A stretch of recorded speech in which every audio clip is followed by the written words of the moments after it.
Chapter 17. Tang Zheng was shocked. Her hands were very soft. Although they were not as delicate as Yidingdang's, they had a different kind of charm. He was surprised by Feng Xinyang's boldness, but then he heard her say, "Little handsome, thank you for saving our ding-dang. Come and sit down. Have some snacks and drink." She pressed him down on the sofa, and then looked at Yi Tianlei. She shook her head slightly, indicating that she had not found any clues. They had finished interrogating the assassin, but they had not found the real culprit behind the scenes. The assassin was very stubborn, and they had not found the real culprit behind the scenes. The couple was worried. They only had one daughter, Yi Dingdang. If anything happened to her, it would be a devastating blow, so they had to find the real culprit behind the scenes. Tang Zheng's appearance was very sudden, causing people to have no choice but to be suspicious, especially after investigating him and discovering that his life had undergone an earth-shattering change. He should not have been a martial artist, but the strength he displayed was without a doubt that of a martial artist. Moreover, he also knew the pressure point technique. What was even more shocking was that the couple could not see through his cultivation. It was an undeniable truth that people with higher cultivation could see the strength of people with lower cultivation, but it did not apply to Tang Zheng. How could they not be shocked and suspicious? They did not know that warriors and cultivators were two different systems. Of course, they could not see through him. Especially when Feng Xinyang grabbed Tang Zheng's hand just now, she secretly used her internal strength to check his cultivation, but found that it was like a clay ox in the sea. There was no reaction at all. In short, this was the first time the couple had encountered such a situation, and Tang Zheng was involved in the assassination. They had to be careful. If Tang Zheng was really an enemy, it would be troublesome. Feng Xinyang greeted Tang Zheng enthusiastically. She was so enthusiastic that he could not resist. She kept calling him "little handsome," which made him blush. Yi Dingdang angrily rolled her eyes at her mother, but there was nothing she could do. Her mother was like that. Feng Xinyang inquired about his well-being, from his school life to his daily routine, as if she was looking for a son-in-law. Her gaze was so hot that Tang Zheng couldn't bear it. He felt like he was sitting on pins and needles, and he couldn't wait to leave this place as soon as possible. Why were rich people so troublesome? "Little handsome, I've heard the story of how you saved our ding-dang. It was really thrilling. You're really amazing." Feng Xinyang patted her towering chest, a lingering fear in her heart as she said, "I heard that you also know the pressure point technique, so you must have a master guiding you. We want to thank your master. After all, without him teaching such an outstanding disciple like you, our family's ding-dang would have been in danger today. Madam Yi, my master is like a wild crane wandering the clouds. His whereabouts are unpredictable. I don't know where he is either." Tang Zheng had no choice but to fabricate a master. Otherwise, it wouldn't make sense and would only arouse suspicion. It really is a pity. It seems like he's an expert. How should I address him? Tang Zheng shook his head. He didn't tell me. What sect is it? He didn't say. He only said that we were brought together by fate, so he taught me martial arts. I'll take the liberty to ask again. What is your current cultivation level? I can't even see through it. Several people stared at Tang Zheng with shining eyes, clearly curious about his cultivation level. Tang Zheng hesitated. If he didn't tell them his cultivation level, it would definitely arouse their curiosity and suspicion. Right now, his time was precious and he didn't have the heart to deal with other matters. Moreover, from their eyes, he could see that they were suspicious of him. In order to wash away their suspicion, he truthfully said, "Equivalent to a first-grade refining body." What? First-grade refining body? The three people stood up at the same time, looking at him as if they were looking at an alien. A first-grade refining body was able to suppress a sixth-grade refining body. Moreover, he even knew the prenatal stage's pressure point technique. Was this a dream? This was beyond common sense. Tang Jing, so you were actually a first-grade refining body. Yet you pretended to be so strong and deliberately bullied me. Yi Dingdang was so angry that she directly jumped up. A first-grade refining body meant that one had just stepped into the threshold of a martial artist. She actually lost to a newcomer. If this could be tolerated, what could be tolerated? Yi Tianlei and Feng Xinyang looked at each other. The shock in their hearts was no less than Yi Dingdang's. However, they considered more. A first-grade refining body practicing the pressure point technique was unheard of. Moreover, he could even hide his cultivation level. This showed that his master was an expert. If this kind of person wanted to kill Yi Dingdang, they wouldn't even have the strength to fight back. Why would they send Tang Jing to participate in this? Thus, Tang Jing was innocent. The two blamed themselves. Yi Tianlei sternly said, Tang Jing, I misunderstood you before. I'm sorry. Saying this, he cupped his hands towards Tang Jing. Yi Dingdang stared dumbfoundedly at her father. What was wrong with her father? Why did he muster so many people and even apologize to him? It must be known that Yi Tianlei had an unbending character. Making him apologize was harder than ascending to the heavens. She didn't know what her parents were thinking. Even though Tang Zhang's cultivation level was low, he had a good master. The Ye family definitely couldn't become enemies with this kind of person. Tang Jing felt a lot better. He wasn't an unforgiving type of person. He waved his hand and said, It's fine. Feng Xinyang smiled and said, This time it's all thanks to little handsome brother's help. If you have any requests, we will do our best to fulfill them. Yi Dingdang curiously looked at him. His family was poor. With her mother's words, he could reach the heavens in one step and live a rich life. No need. Tang Jing flatly refused. He wasn't moved in the slightest. A gentleman loves money.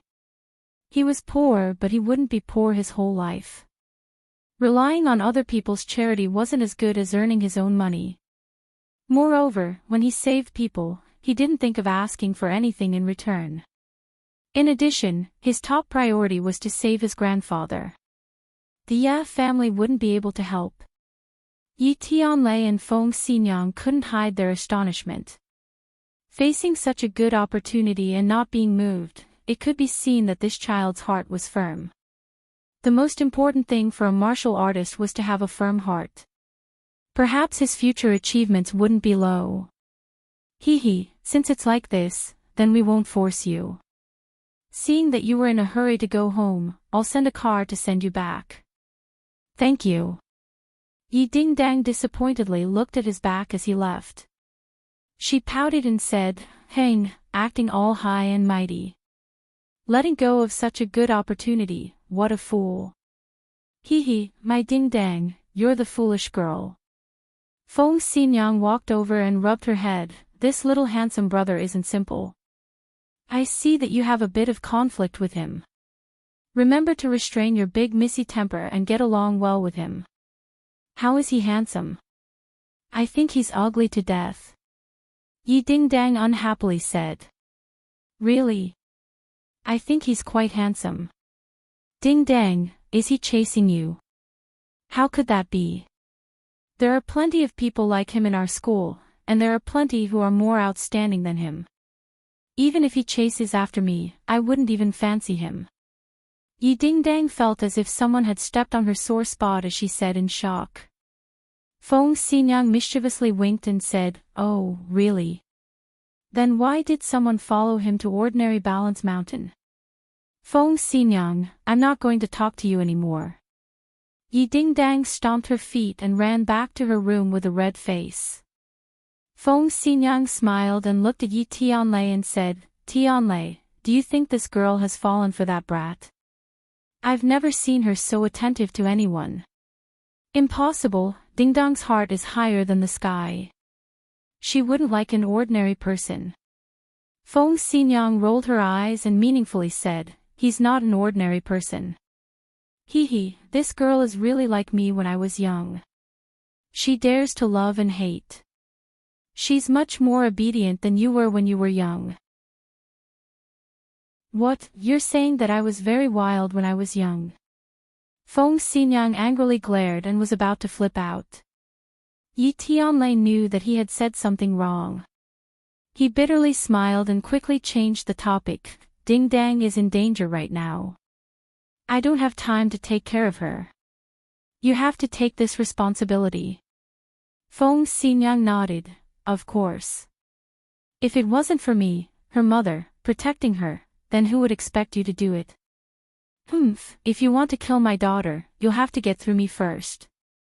When Tang Jing returned home, the sky was already dark. He didn't find anything today, but he wasn't discouraged.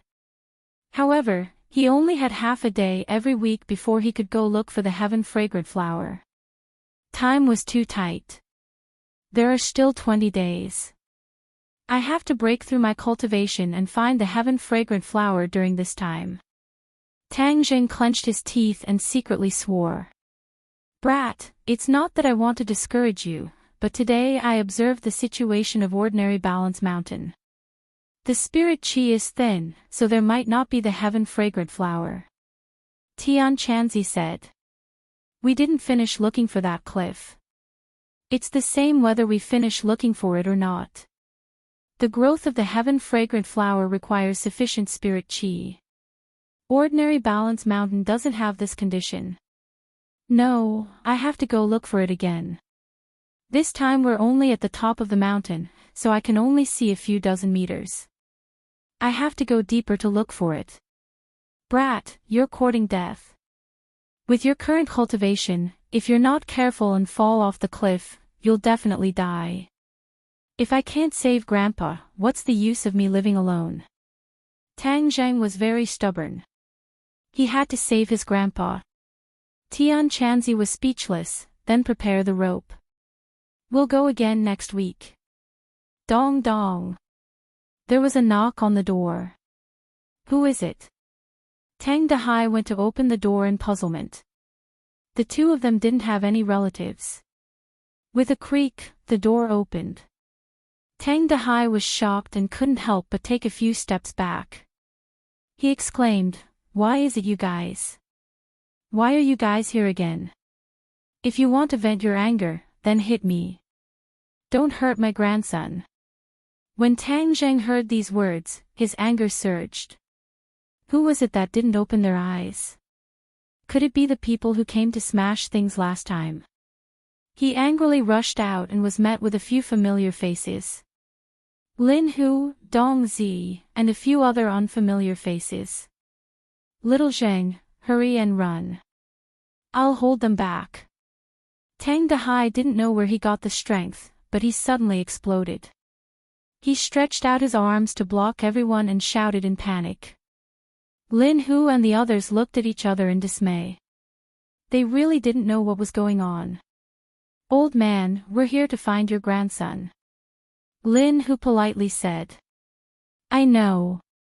If there's anything you guys can come at me. You can hit me or scold me, but please don't hurt my grandson. Tang Dahai bitterly begged. Tang Jing felt a pain in his chest. He jumped in front of his grandpa to protect him. Tang Dahai was anxious and kept tugging at him, telling him to hurry and run. Chapter 18. Tang Jing nodded his head, turned around and said to Tang Dahai, Grandfather, they are not here to cause trouble. Don't worry, they won't do anything to me. Tang Dahai was in disbelief as he pointed at the several people in the crowd and said, Little Zheng, don't lie to me. How is this possible? Last time it was them who came to smash our house. You should hurry and leave before it's too late. They are the culprits. Tang Zheng's gaze turned cold as it fell on the several dejected people in the crowd. Get out here. Lin who loudly roared as the several people obediently walked out like stray dogs, not even daring to breathe loudly. Little brother, I have already brought the people to you.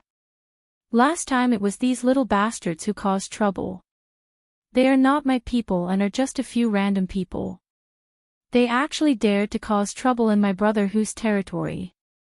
They must have eaten a leopard's guts. Lin Hu angrily said. The several people trembled as they hurriedly begged for mercy. Brother Hu, we won't dare to do it again. Please let us go. Whether I let you go or not is not up to me. It is up to this little brother and the old man. Lin Hu gave Tang Jing enough face as he clearly said this. The few of them timidly looked at Tang Jing as they really did not know what kind of ability a person younger than them had to be able to make brother Hu mobilize such a large force. F***ck seeing the victim, you don't know how to apologize. Dong Zi angrily cursed as he kicked one of the people. The several people hurriedly bowed and apologized, saying, Two great masters, please forgive us. We won't dare to do it again. Tang Dahai was dumbstruck as he did not know what to do. He originally thought that they were here to cause trouble, but he did not expect things to turn out like this. All of these changes seemed to be related to Tang Zheng as he stared blankly at Tang Jing. He vaguely felt that he was different from before. Is this how you beg for mercy? Tang Jing forcefully suppressed his anger as he coldly said. Lin Hu understood tacitly and shouted to kneel down. Dong Zi kicked him to the ground and scolded, Damn it, don't you know that you have to kneel down to show your sincerity? The few of them knelt on the ground, trembling non-stop, kowtowing like they were pounding garlic. Sorry, we know we were wrong. We had eyes but failed to recognize Mount Tai. Please let us go like a fart. Tang Jing coldly snorted, looked at Tang Dahai and said, Grandfather, how do you think we should deal with them? Tang Dahai was at a loss. He had been well-behaved all his life and had never bullied anyone. Occasionally, when he was bullied, he could only swallow his pride and keep the peace. For a moment, when he saw someone kneeling and begging him for mercy, he felt like he was dreaming. He moved his lips but didn't know what to say. Tang Zheng looked at him and felt even more distressed. He became even angrier at the murderers and said, If my grandfather doesn't forgive you, you'll never get up again. When they heard this, they became even more terrified. They cried loudly and begged for mercy. They kept saying good things about the old man. If you knew this day would come, then why did you do it in the first place?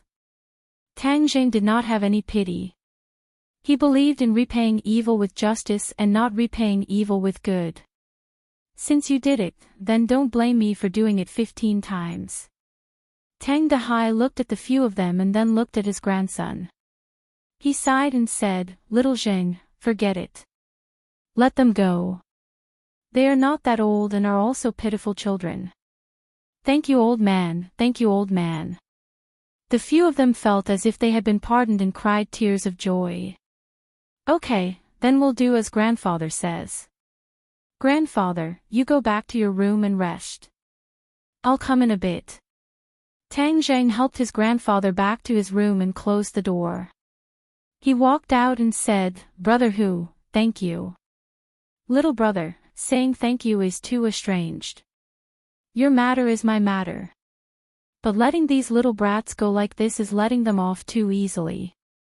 Tang Zheng's eyes flashed with an ominous glint.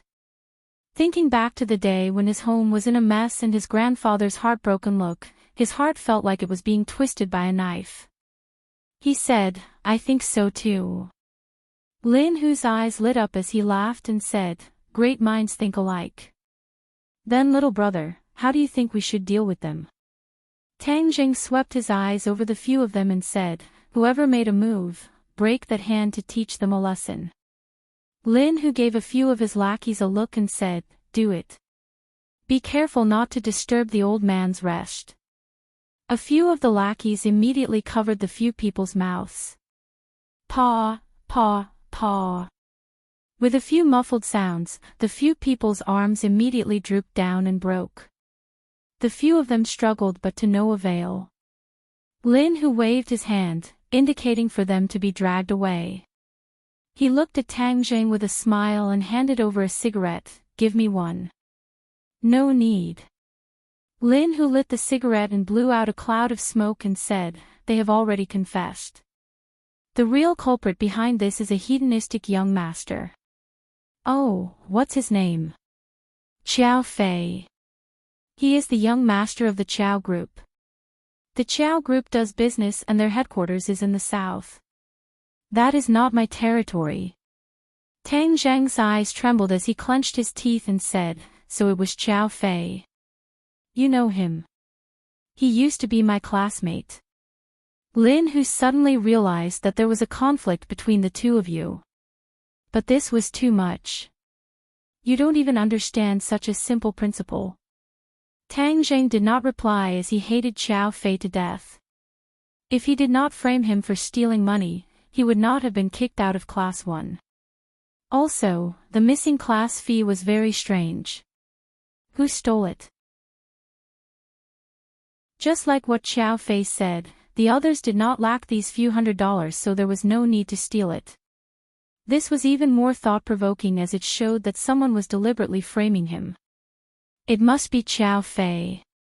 Tang Zheng concluded based on Qiao Fei's actions. "I have always been above him and he must have taken it to heart. Now that I am no longer number one, he still wants to kill me. He is too ruthless." Another point that made him angry was that Qiao Fei had made a move against his grandfather. His grandfather was the most important person in his life and was also his reverse scale.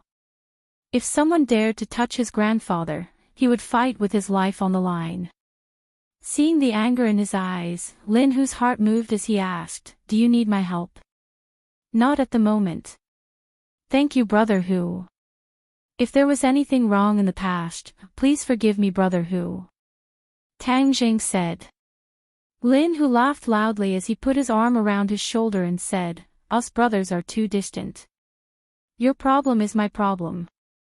If someone dares to touch you, even the Heavenly Emperor would not." Tang Jing smiled as he understood his kindness, but he was not the same as these gangsters, so he did not plan on becoming friends. The two exchanged a few more words before Lin Hu left with his men. Tang Jing entered the house and found his grandfather sitting on a chair, looking at him with a burning gaze. "Grandfather, you should rest. Come here, I have something to say to you," Tang Dehai said in a serious tone. Tang Zheng was startled as he quietly sat down and looked at his grandfather's face, which was full of wrinkles. He was only 60 years old, but he looked like he was 70 or 80 years old. He had witnessed his grandfather's aging, and without him as a burden, his grandfather would not have aged so quickly. "Little Zheng, you have grown up," Tang Dehai said meaningfully. Tang Zheng smiled. "No matter how old I am still grandfather's grandson." Tang Dehai looked at him with a complicated gaze and said, "You have grown up and your wings have hardened. I can no longer control you." Tang Zheng's head thumped as his grandfather's tone was very strange. "Grandfather, what is wrong with you? Do you feel that it is not enough to vent your anger? Then I will catch them again to let you vent your anger." "Stop!" Tang Dehai roared. Tang Zheng had never seen his grandfather so fierce and was shocked. "Grandfather, what is wrong with you? Don't scare me." "Heng, what is wrong with me? I should be the one asking you what is wrong with you. How did you get mixed up with those people?" Tang Dehai's voice was stern as he felt a heartache. "I did not get mixed up with them." "Then why did they catch those people?" Do you have anything to say?" "Little Zheng, do you know what kind of people they are?" "Hoodlums. They are all bad people who do not know how to learn. How can you get mixed up with them?" "You are a student, so you should put all your energy into studying. Have you forgotten what I taught you before?" "I did not forget." "I think you have forgotten. Otherwise, why would you do such a thing? These few days you have changed so much that I do not recognize you anymore." Tang Dehai bitterly said, "Grandfather does not have many wishes in this life. I only hope that you can live a peaceful life. I do not necessarily want you to become a dragon, but I only hope that you can have a job, get married, and have children. Don't be like me, who does not know anything and can only scavenge for a living. Do you understand?" Tang Dehai said as tears flowed down his face. Tang Jing felt as if he was being pricked by needles. 2 streams of tears flowed down his face as he knelt on the ground and said, "Grandfather, I was wrong.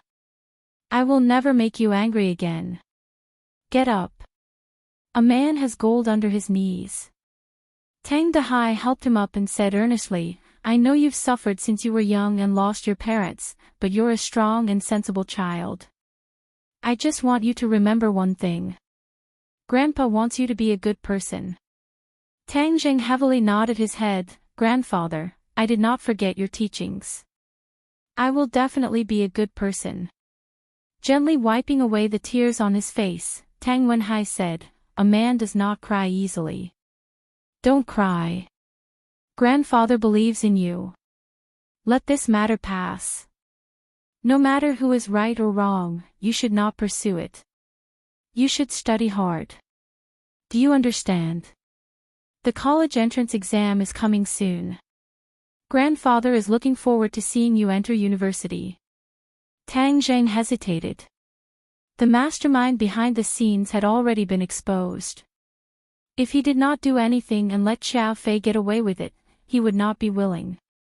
But looking at his grandfather's expectant eyes, he could not bear to make him worry. In the end, he nodded his head, "Grandfather, I promise. I will not pursue it anymore. Study hard." He secretly swore in his heart, "Xiao Fei, this time I will let you go because of grandfather. If you continue to be stubborn, then don't blame me for being impolite." Tang Dehai rubbed Tang Zheng's head and grinned, "My good grandson. Okay, go to sleep. You still have class tomorrow." Tang Jing returned to his room and sat cross-legged. Tian Chanzi snorted and said, "Your grandfather is too soft-hearted." Chapter 19. Tang Jing walked to the school gate and a luxury car stopped beside him. The car window rolled down and Feng Xinyang warmly said, "Little handsome brother, we meet again. What a coincidence." Yi Dingdang got off the car and angrily said, "Feng Xinyang, hurry up and leave. I have to go to class." Feng Xinyang slowly said, "Why are you in such a hurry? It's still early. I haven't even talked to little handsome brother." Tang Zheng had already experienced Feng Xinyang's boldness and politely nodded with a smile, "Hello auntie." Calling me auntie makes me sound old. Am I that old?" Feng Xinyang flipped her hair and coquettishly said. Tang Zheng was startled. She was indeed not old and had maintained herself well. She looked like she was in her 30s. Her charm was still there and she was mature. "Feng Xinyang, can you not go crazy?" Yi Dingdang could not bear to watch any longer. If she continued to stay, who knows what kind of shocking words she would say. Moreover, this was the school gate and the flow of people was huge. There were already people looking in their direction. "Tang Zheng, let's go."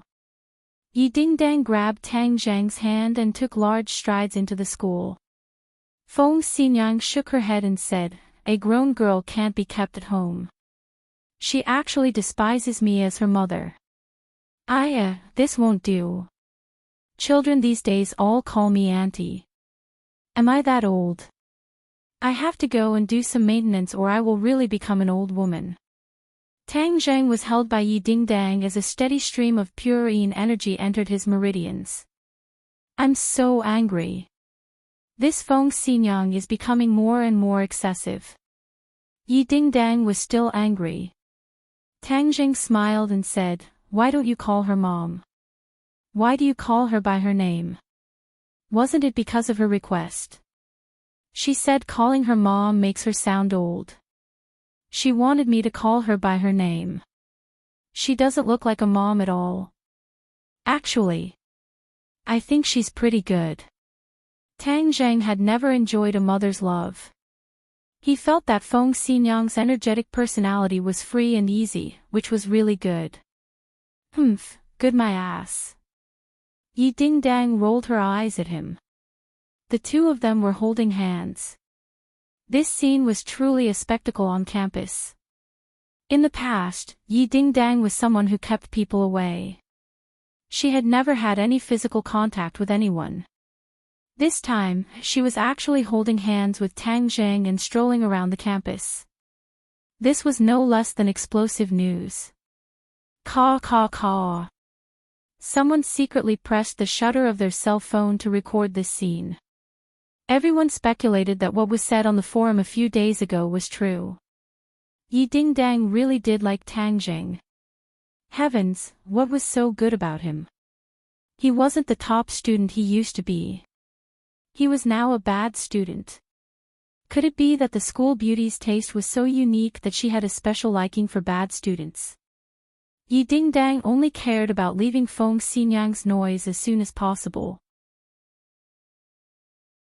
She didn't realize that her actions had caused such a big commotion.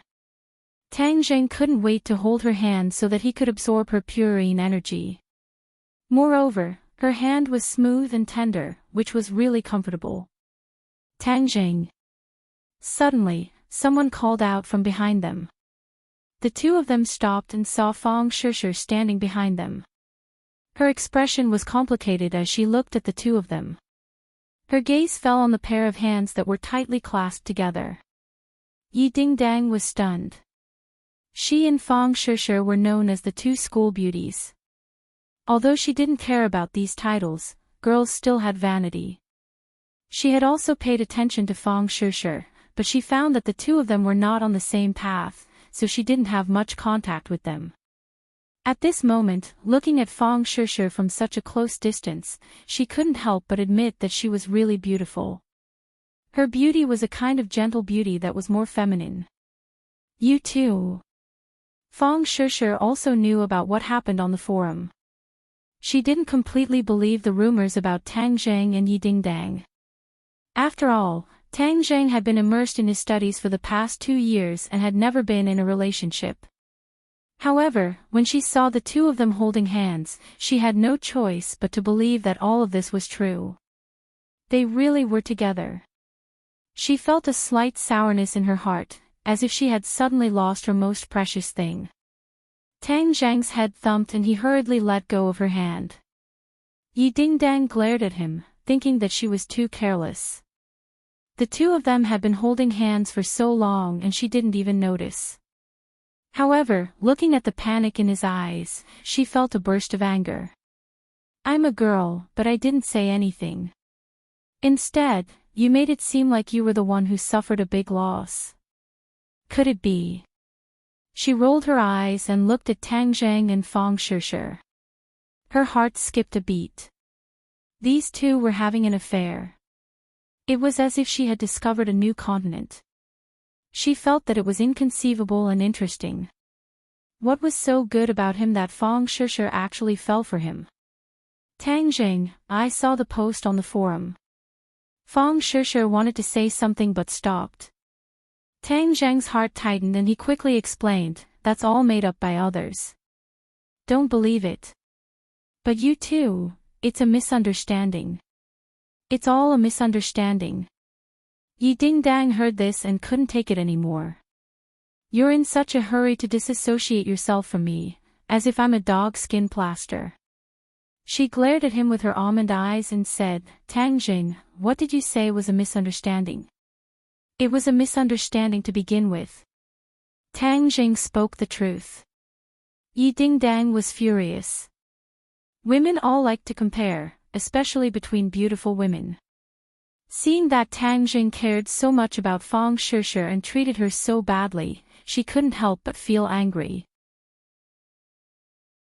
She mischievously thought, you've always lied to me that you're an acquired warrior. I haven't gotten my revenge yet.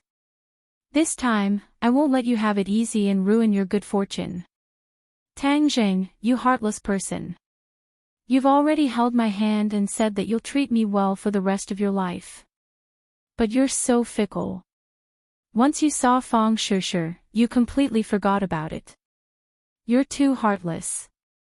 Yi Dingdang complained with tears streaming down her face. Her sincerity made Tang Jing wonder if he had really said those words. But he clearly knew that all of this was a facade. She was just acting. You're talking nonsense. Okay, you don't want to admit it, right? Then who was the one who held my hand just now? Yi Dingdang's eyes flashed with an imperceptible craftiness as she spoke pitifully. You were the one who held my hand, okay? Tang Jing was speechless. How could there be such a person who inverted black and white like this? I'm a girl. How could I take the initiative to hold your hand? It was clearly you who held my hand. Tang Jing was at a loss for words. How could this woman be so unreasonable and invert black and white? Feng Shishir's face turned red all the way to her neck. Yi Dingdang's words couldn't be any clearer. But she didn't believe that Tang Jing was a heartless person. But the truth was right in front of her and she had no choice but to believe it. Her mind was a bit messy, as if it was paste. She felt that she was a third party, and she hated third parties the most. She looked at Tang Jing with mixed feelings and said, I'll go to the classroom first. Then she ran away as if she was flying. Yi Dingdang smiled proudly as if she had won a battle. Tang Jing flew into a rage. All of this was caused by her. He glared at her and said, What are you trying to do? Yi Dingdang raised her head and said, Nothing. Then why did you say those words just now? Why does it seem like you care about her? Could it be that you've fallen for her? It's none of your business. Tang Jing felt a bit guilty. Did he really like Feng Shishir? She was beautiful, gentle, kind, and also unconditionally believed in him. Who wouldn't be moved by such a girl? Tang Jing was also a hot-blooded youth. He also had expectations for relationships. It was just that he tried his best to restrain himself and wholeheartedly immersed himself in his studies. Now that he had undergone a great change, his muddled thoughts couldn't help but become clear. Yes, he had feelings for her. He had always had feelings for her. It was just that the two of them didn't have much contact. Moreover, they were worlds apart. This feeling was buried deep in his heart. Hang, I can see that you really like her. So it turns out you like this type. But I won't let you succeed. Who told you to pretend to be an expert and lie to me? Yi Dingdang said and swaggered away. Tang Jing was dumbstruck. This woman was too unreasonable. All of this was clearly started by her. He didn't know that when talking reason with a woman, a man would always be at a disadvantage. The two of them sat next to each other, ignoring each other. Tang Jing silently absorbed the pure yin energy while cultivating. Boss, you're too awesome. Feng Yong anxiously rushed in, is that true? Is it true? What is real or fake? Tang Jing scratched his head in confusion. Is what the forums are saying true? What nonsense is the forums talking about? Feng Yong hurriedly took out his phone and said, Boss, look at the pictures and text. Now your fame is even higher. Wow, your index on the billboard is already heaven-defying. Since the forums were established, you are the first person to reach such a heaven-defying index. You are indeed my boss. Tang Jing was dumbstruck. The forums had recorded the scene that had just happened with pictures and text, but it was completely distorted. It said that the two school beauties were jealous of Tang Jing. They were fighting openly and secretly and almost fought. It was even accompanied by the picture of Yi Dingdang and Tang Jing holding hands. It was just too explosive. On the forums, each and every animal's saliva was almost dry. This was 2F*King unreasonable. It was already enough that one of the school beauties liked him, but now two of them actually liked him. They were even fighting openly and secretly. They were simply not giving others a way to live. Tang Zhang was dripping with cold sweat. These people's imaginations were too good. It was really a waste of talent for them not to be paparazzi. Yi Dingdang snatched the phone and glanced at it. Her charming face was deathly pale as she roared, "What do you mean by fighting openly and secretly? Nonsense.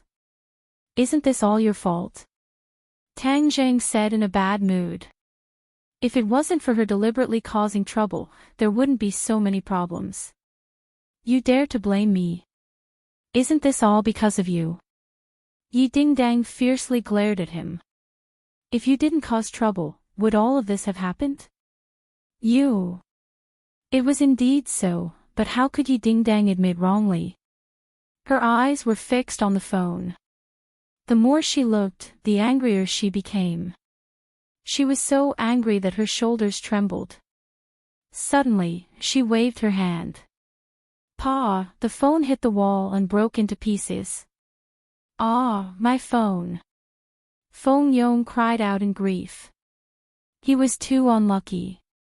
This was simply a disaster for the fish in the moat. But when he saw Yi Dingdang's fierce eyes, he could only swallow his anger back into his stomach. Fatty phone, I'll compensate for your phone. Yi Dingdang embarrassedly said.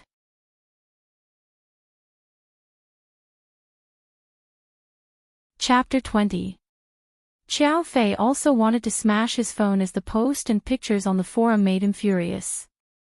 He unwillingly looked at Fang Shishi's back as he gnashed his teeth and secretly said, "You always rejected me, saying that you don't want to be in a relationship and that you want to put all your energy into your studies. So it was all a lie. You actually fell in love with Tang Jing, that poor bastard. Preposterous. What's so good about him? He's poor like Ding Dang and he's at the bottom of the class. He doesn't have any capital at all. Why?" Xiao Fei's anger was difficult to quell, but he thought of another matter that added fuel to the fire. The people he sent to smash Tang Zhang's house returned with news that they were beaten up by North City's Lin Hu. It was said that Tang Zhang and Lin Hu had a close relationship. Xiao Fei felt that this was like listening to a heavenly book. How could Tang Zhang and Lin Hu be together and have a close relationship? Did you think that you were lying to a 3-year-old child? Xiao Fei did not believe the words of those people. He thought that they were exaggerating and wanted to get more money from him. He would not be fooled. Since we can't do it secretly, then I'll do it openly. I'll let the police deal with you. Let's see what you can do. Xiao Fei suddenly had an idea. Takashi fiercely looked at Tang Zhang and Yi Dingdang, who were whispering to each other.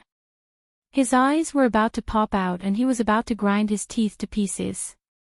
Ever since he suffered at the hands of Tang Zhang, he had always harbored hatred in his heart and was waiting for an opportunity to take revenge.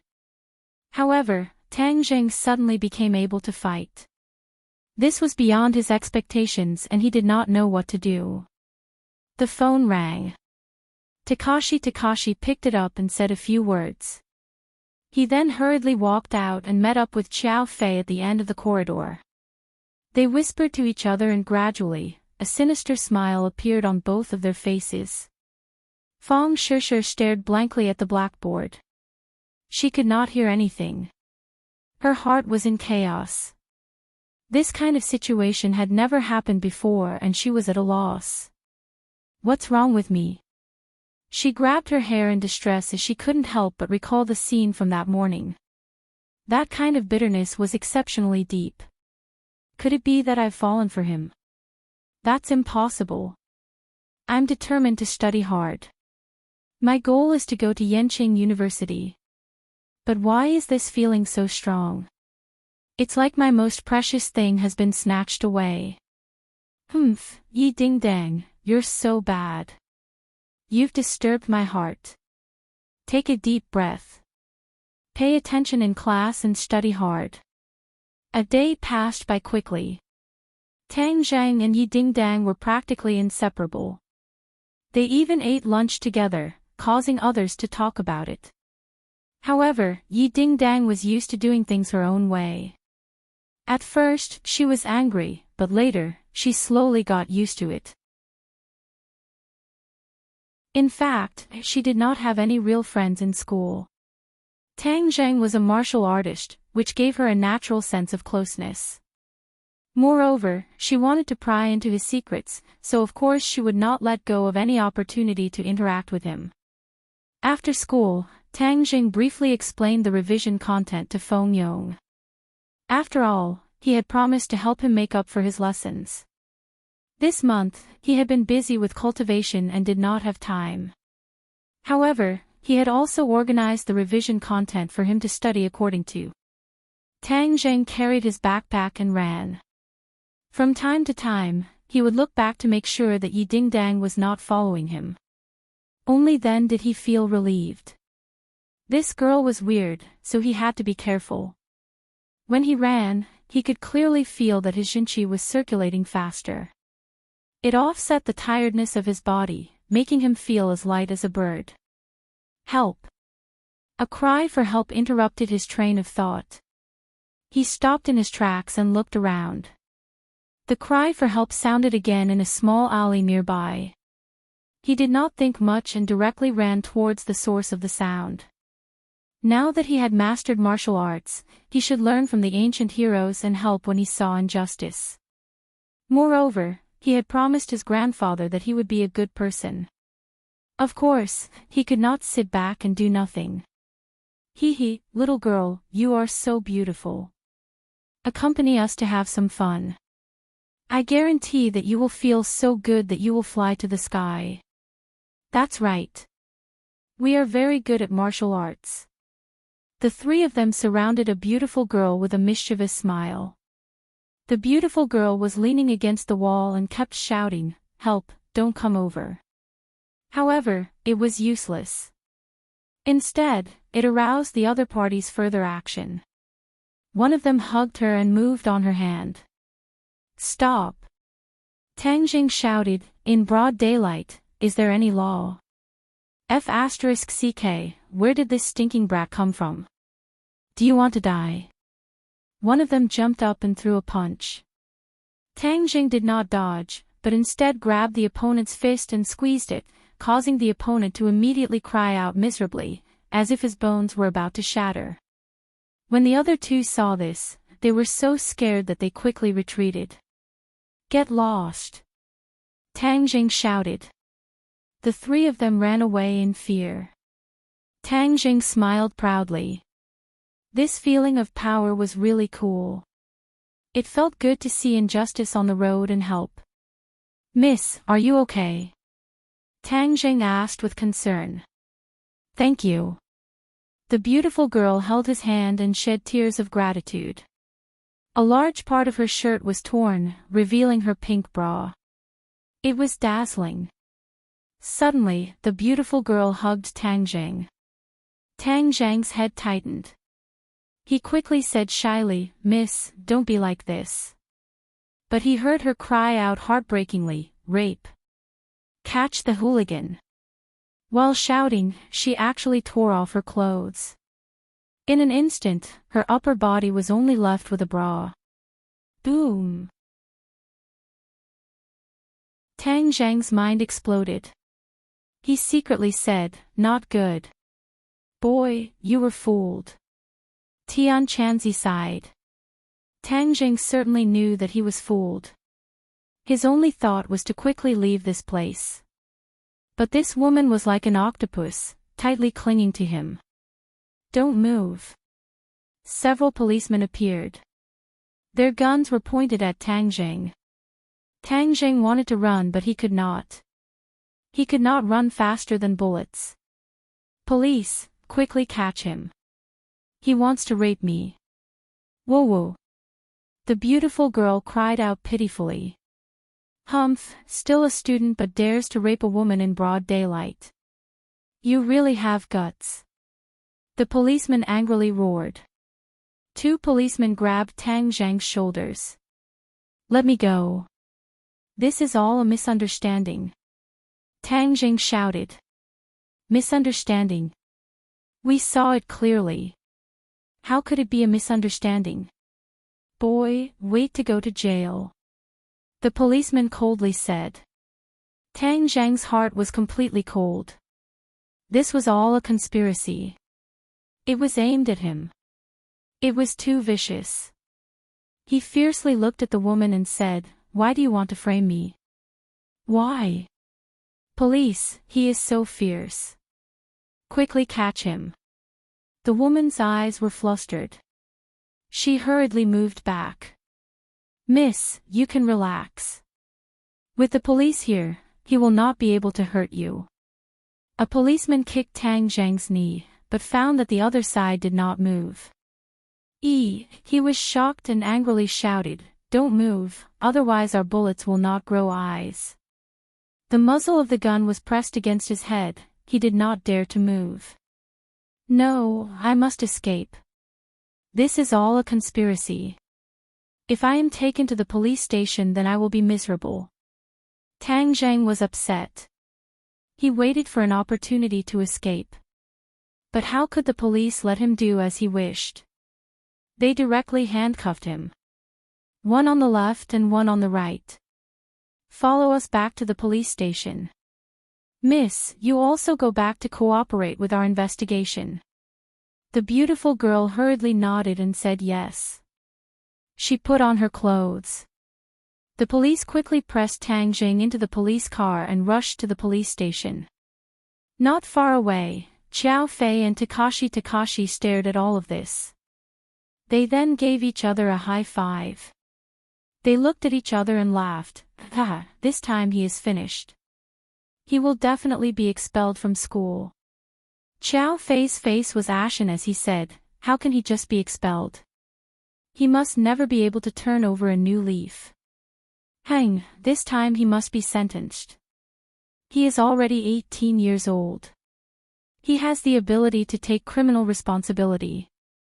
"Right, Xiao Fei, you really are sinister. You actually thought of such a move. Truly ruthless." Takashi praised.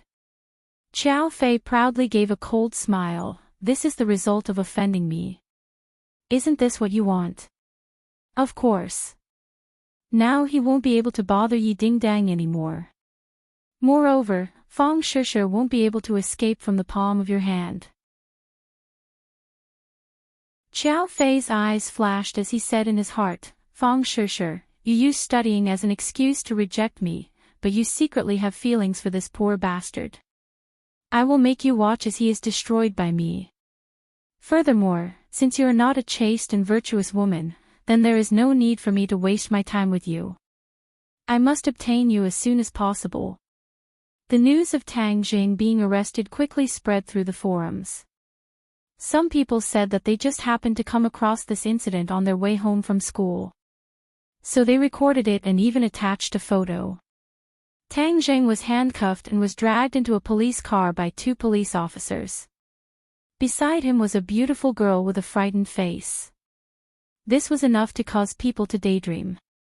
Some busybodies also revealed that they found out from the police station that Tang Jing was arrested on suspicion of rape. Wow, this caused the forums to explode. Rape, this word was absolutely explosive to a high school student. Immediately, a large group of people who were dissatisfied with Tang Zhang's taking advantage of Yi Dingdang and Fang Shishir, these 2 fresh cabbages, began to jeer as they rejoiced in Tang Zhang's misfortune. Tang Zhang's popularity was once again pushed to an unreachable level. This news was like a rolling snowball that spread through the entire school. Whether it was teachers or students, they all knew that the former top student, the current bottom student, Tang Jing, was arrested for rape. Tang Dahai finished preparing dinner. After waiting for a long time, the dinner was almost cold, but his grandson still had not returned. He stood at the door and stretched his neck to look at the road back. He muttered to himself, "Little Jing should be back by now. But why isn't he back yet? Could it be that something happened at school and he was delayed?" He waited for a while. The sky was already dark and the food was completely cold. He began to worry. He took out his phone and dialed his grandson's number. "Hello, little Zheng, where are you? Who are you?" An unfamiliar male voice came from the phone. Tang Dehai's heart thumped. He had a bad premonition. "I am his grandfather." What happened to little Zheng? Tang Zheng was arrested for rape. You are his family. Hurry and come to the police station. Hang, what kind of person is he to actually raise such a little bastard? Rape.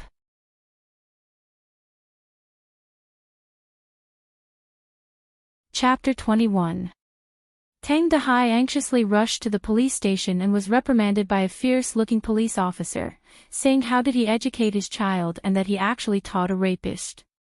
Tang Dehai cried out that he was wronged and said that it was impossible.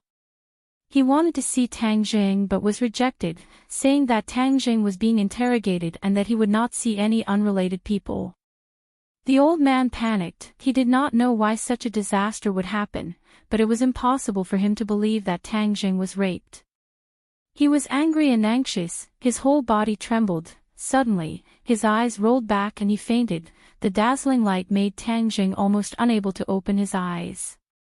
He squinted his eyes and looked at the police officer Lu Gang behind the light. Lu Gang slammed the table and fiercely said, "Tell us the truth. How many times have you done this? Did you do this before? Don't try to hide it, we police officers will dig it out one by one. Don't think you can get away with it. Humph, how can students become like you? A black sheep like you must be removed. We have already informed your school, the teacher will be here soon." What? Why did you inform the school? Tang Zheng, who had been silent, finally exploded. The police had informed the school, which meant that his grandfather would definitely know. He did not know how worried he would be. He became restless. Humph, are you afraid that others will know after doing such a thing? You should have thought of the consequences before you did it. Lu Gang said with disdain.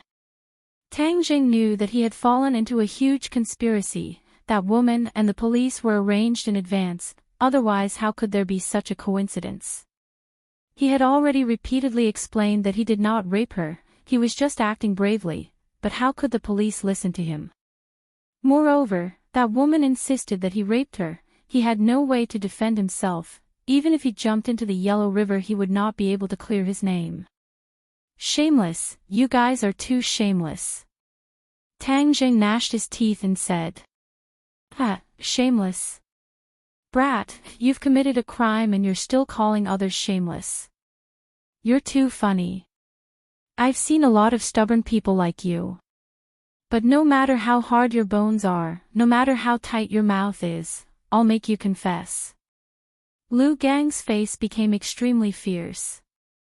He slammed the table and stood up. He majestically walked in front of Tang Zheng and looked at him condescendingly.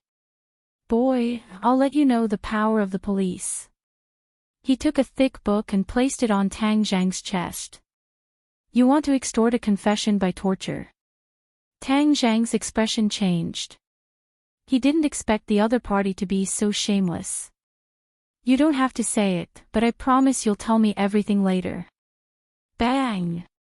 The police officer punched the book, and the force was transmitted through the book to Tang Zheng's chest. He felt suffocated and coughed non-stop. Boy, fight back. You've been framed. If you don't fight back, you'll be killed, Tian Chanzi advised. Tang Zheng gritted his teeth. No, if he resisted, he would fall into the enemy's trap, and that would be even more of an excuse. Bang bang bang, Tang Zheng took a few punches in succession, his chest was in pain, and he could not even cough.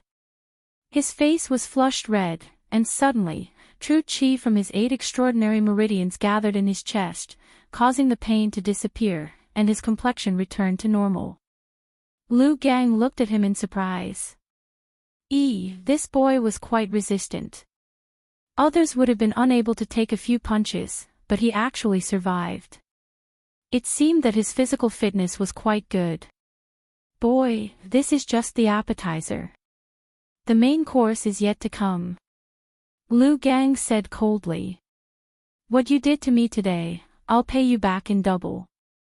Tang Zheng stared at the other party and said without fear. Fuck, you dare to threaten me. You won't cry until you see the coffin. Lu Gang was angry. He waved his fist, and the muffled sound never stopped. Boy, I'll teach you a way. Place your true energy in your chest. No matter how many times he hits you, he can't really hurt you. Tian Chanzi saw that he had made up his mind and gave him advice. Then why didn't you say so earlier? Tang Jing grumbled as he hurriedly circulated his true qi. The force in his chest was completely blocked out of his body. There was no pain at all. His complexion was as usual as he looked at the policeman who was throwing punches like rain. Lu Gang thought to himself, what the hell? Is this brat made of steel? How can he be so resistant to beatings? Fuck, I don't want to hit you anymore. My hands are hurting. Lu Gang was flustered and exasperated. He fiercely threw down the book. He was so angry that he had completely lost his wolf. This is just scratching an itch through the boot. I can't cure you, but I have other methods. He waved his fist directly at Tang Zhang's head. He didn't care about leaving scars. He wanted to make Tang Jing kneel and beg for mercy. Tang Zhang's eyes flashed with a trace of fierceness. He tilted his head and angrily shouted, if you hit me again, I won't be polite. Humph, how can you not be polite? Your hands are cuffed. Do you think you can resist? Lu Gang contemptuously said. Boy, I can't bear it anymore. You don't have to bear it anymore. If you are blindly cowardly, you are not a real man. A cultivator being bullied by ordinary people, I feel ashamed for you. Tian Chanzi said. Whoosh.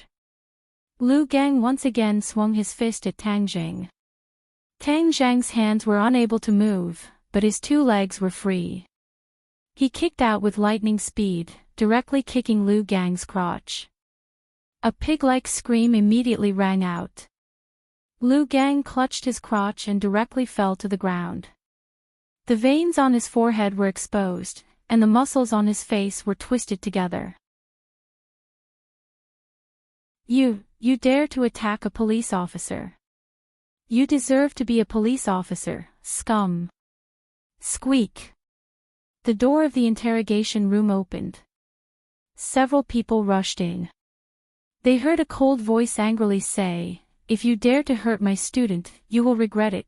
Suddenly, the voice came to an abrupt stop. The people who came stared dumbfoundedly at Lu Gang, who was screaming on the ground, and Tang Zheng, who was sitting on the chair. What is going on? The police who came in were also confused. They knew that they had to do something to Tang Jing, so they did everything they could to stop them. However, Lu Qingmei brought a bodhisattva, making them powerless to resist. They didn't even have time to send a message before a group of people rushed in.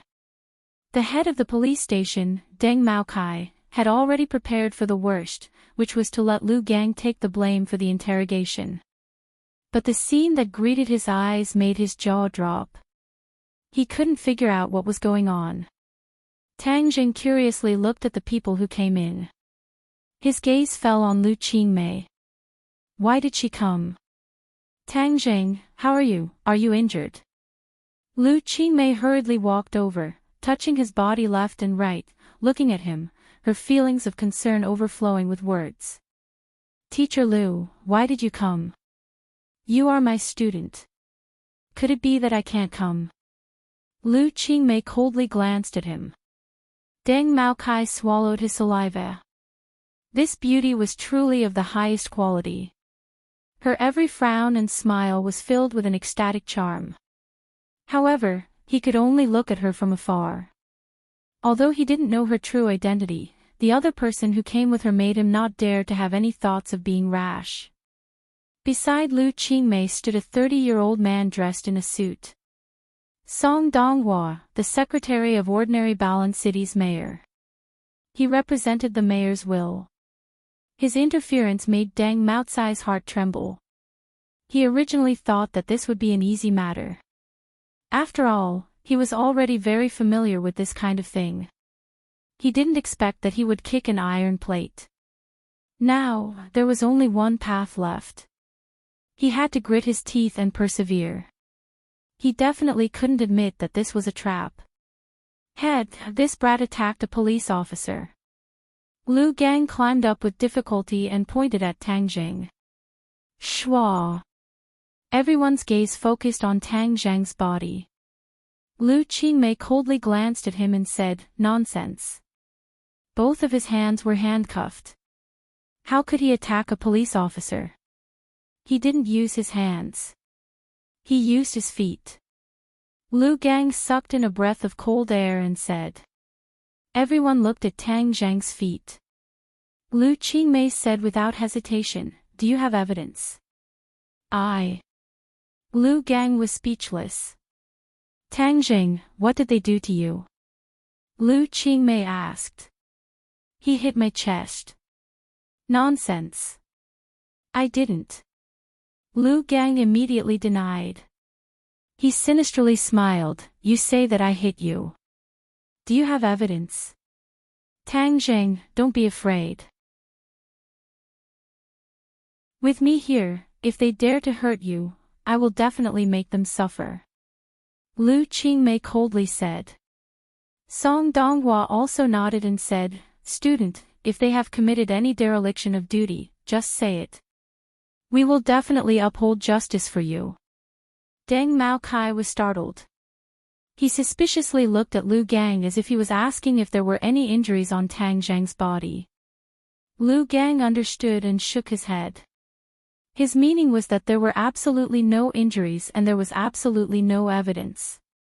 This made Deng Maocai feel at ease. Tang Zhang looked at Song Donghua. He did not know who he was, but he believed in Lu Qingmei. Thus he said, "I have evidence." What a joke. How could you have evidence? Lu Gang clearly did not believe him. He had already used this method countless times and it had never left a scar. How could Tang Jing have evidence? You mean to say that you really did hurt him but purposely did not leave any evidence? Lu Qingmei caught the flaw in Lu Gang's words and asked. Lu Gang panicked and hurriedly denied, "No, I have never hurt him. If he insists that I hurt him, then take out the evidence. Otherwise, I will sue him for defamation." Tang Jing, don't be afraid. Quickly take out the evidence. He hit my chest many times and it hurts a lot. I feel that there must be a scar.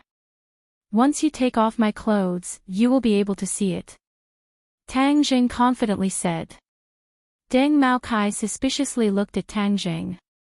He understood Lu Gang very well and knew that he was very familiar with doing this kind of thing. How could he leave any evidence? But Tang Jing insisted. Could it be that there was an accident? Tang Zhang's hands were cuffed and he could not move. Lu Qingmei directly took off his clothes and revealed his bare chest. Everyone's gaze was immediately attracted to it. Ah! Immediately, cries of alarm sounded out.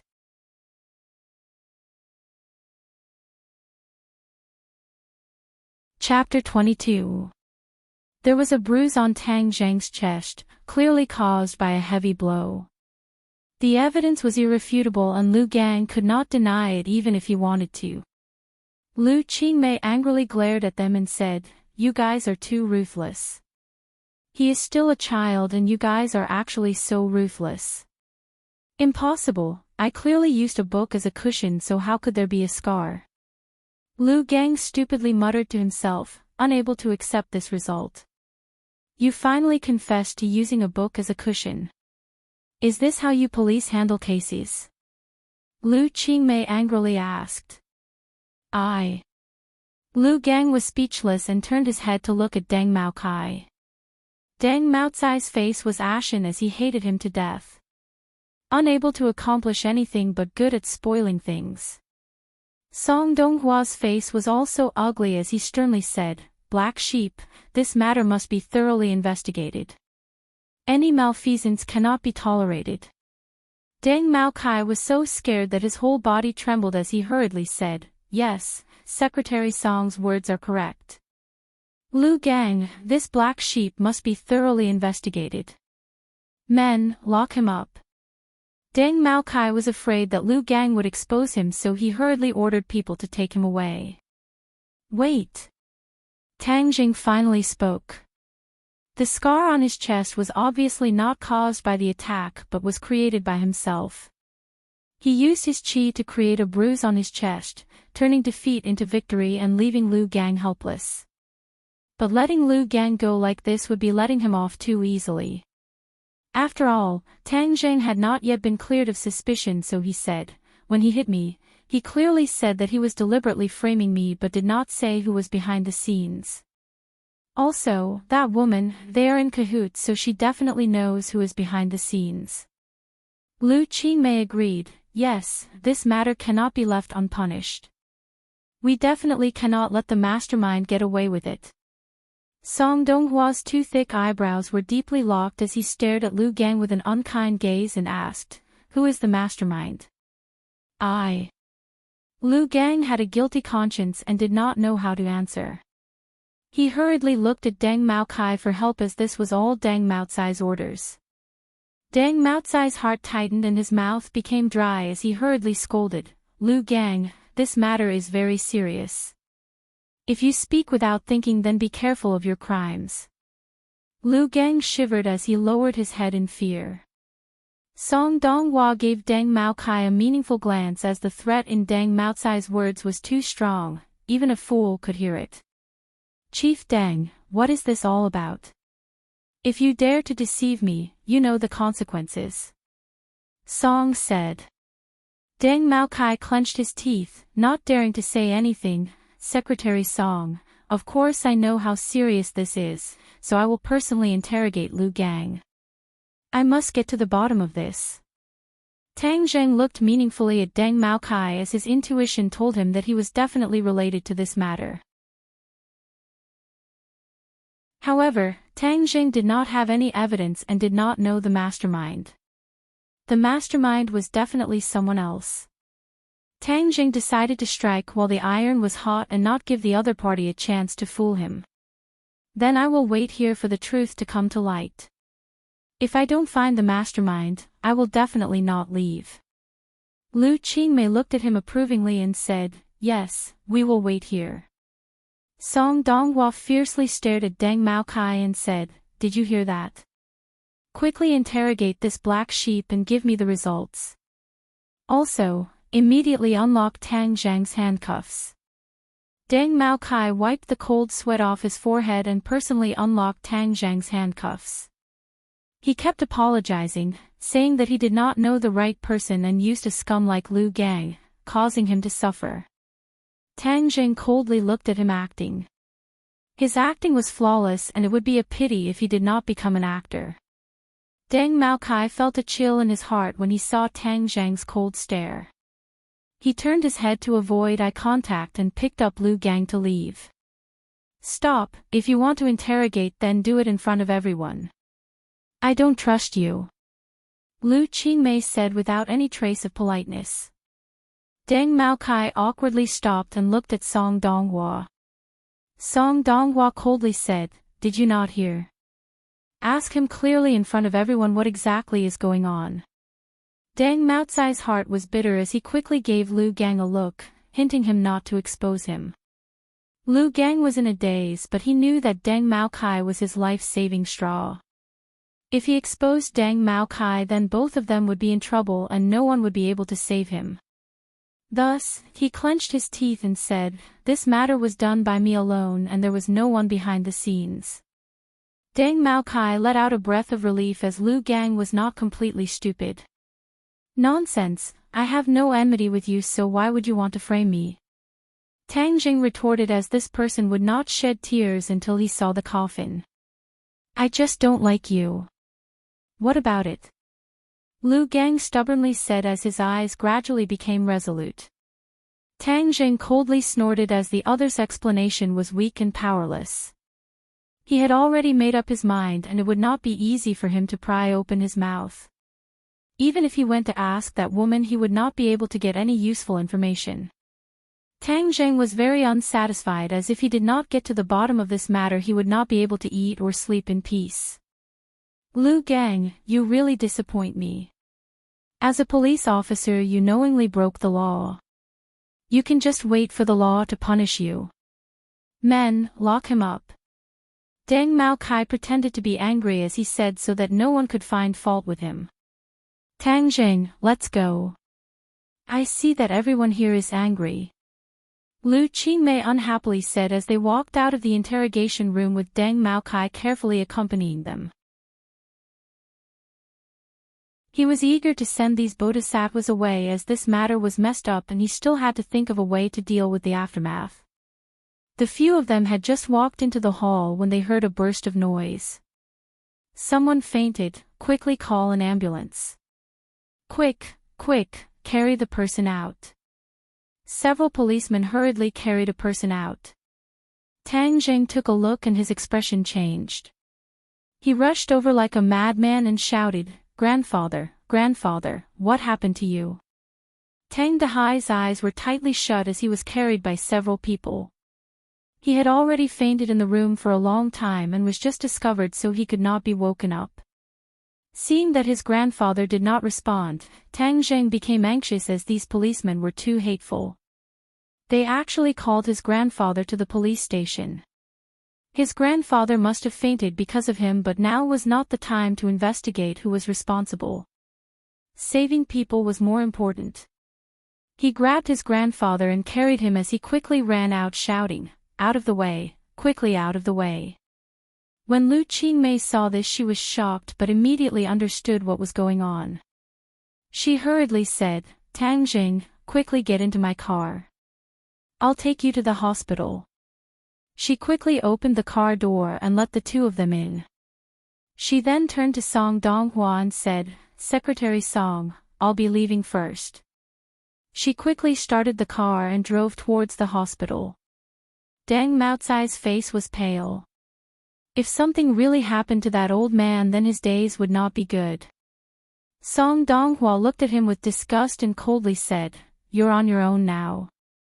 Just as he finished speaking, he was about to leave when he saw a luxurious car quickly stop at the entrance. A little fatty hurriedly ran out and shouted, "Where did you lock up my boss Tang Jing? Hurry up and let him out." Deng Mao Kai and Song Donghua looked at each other. Who was this person? Deng Mao Kai wiped away his cold sweat. Wasn't Tang Jing just a poor student? Why were there so many people looking for him? He did not have time to reply before another luxurious car arrived. Two beautiful figures jumped out and rushed over. They asked, "Who caught Tang Jing?" Song Donghua's pupils shrank as he looked at the person in shock. He recognized the other party and hurriedly went up to greet her. "Madam Yi, why have you come?" Feng Xinyang looked at him with surprise. "You recognize me? I've seen you before at a banquet." Song Donghua respectfully said. Deng Mao Kai was secretly speechless. Just who was this woman to make Secretary Song so respectful? Feng Xinyang, saving people is more important. Let's not talk about the past. Yi Dingdang urged. When she heard that Tang Jing had been caught, she impatiently rushed over. Although she had not known Tang Jing for a long time, she did not think that he would do such a thing as rape. Moreover, Tang Jing had saved her life before and this could be considered as returning the favor. Right, saving people is more important. Feng Xinyang said as she rushed into the police station. "Madam Yi, Tang Jing has already left and is on the way to the hospital." Song Donghua hurriedly said. Hospital? Could it be that he was injured? These policemen were actually able to injure him. Feng Xinyang was incomparably flabbergasted. It's a long story. Let's go to the hospital first. Song Donghua felt that this matter was becoming more and more complicated. He originally thought that Tang Zheng was just an ordinary student.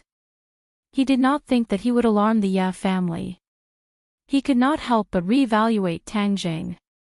At this time, Yi Dingdang finally noticed the little fatty Feng Yong and asked, "Why are you here?" "Of course I'm here to save my boss." Feng Yong said, "Let's not talk about this for now. Let's go to the hospital. This matter is too messy and has made me confused." Several cars sped towards the hospital, leaving Deng Maokai standing there in shock.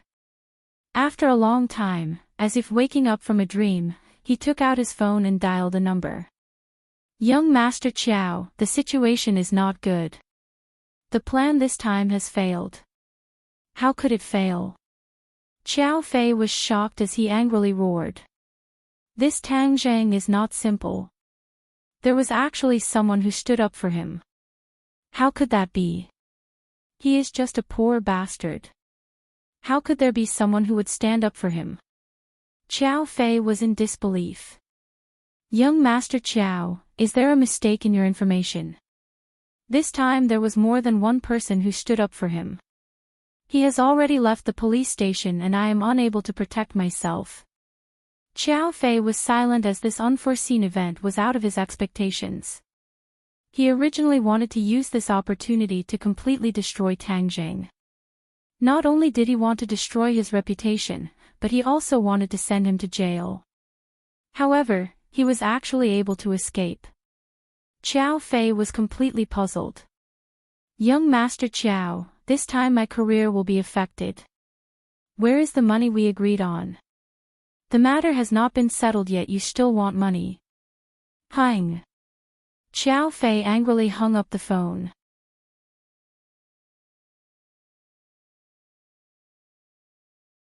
Chapter 23. In the hospital, Tang Dehai had already been sent to the operating room. Tang Zheng and Lu Qingmei sat in the corridor, anxiously waiting. Tang Zheng remorsefully buried his head in his knees. If it wasn't for him, his grandfather wouldn't have become like this.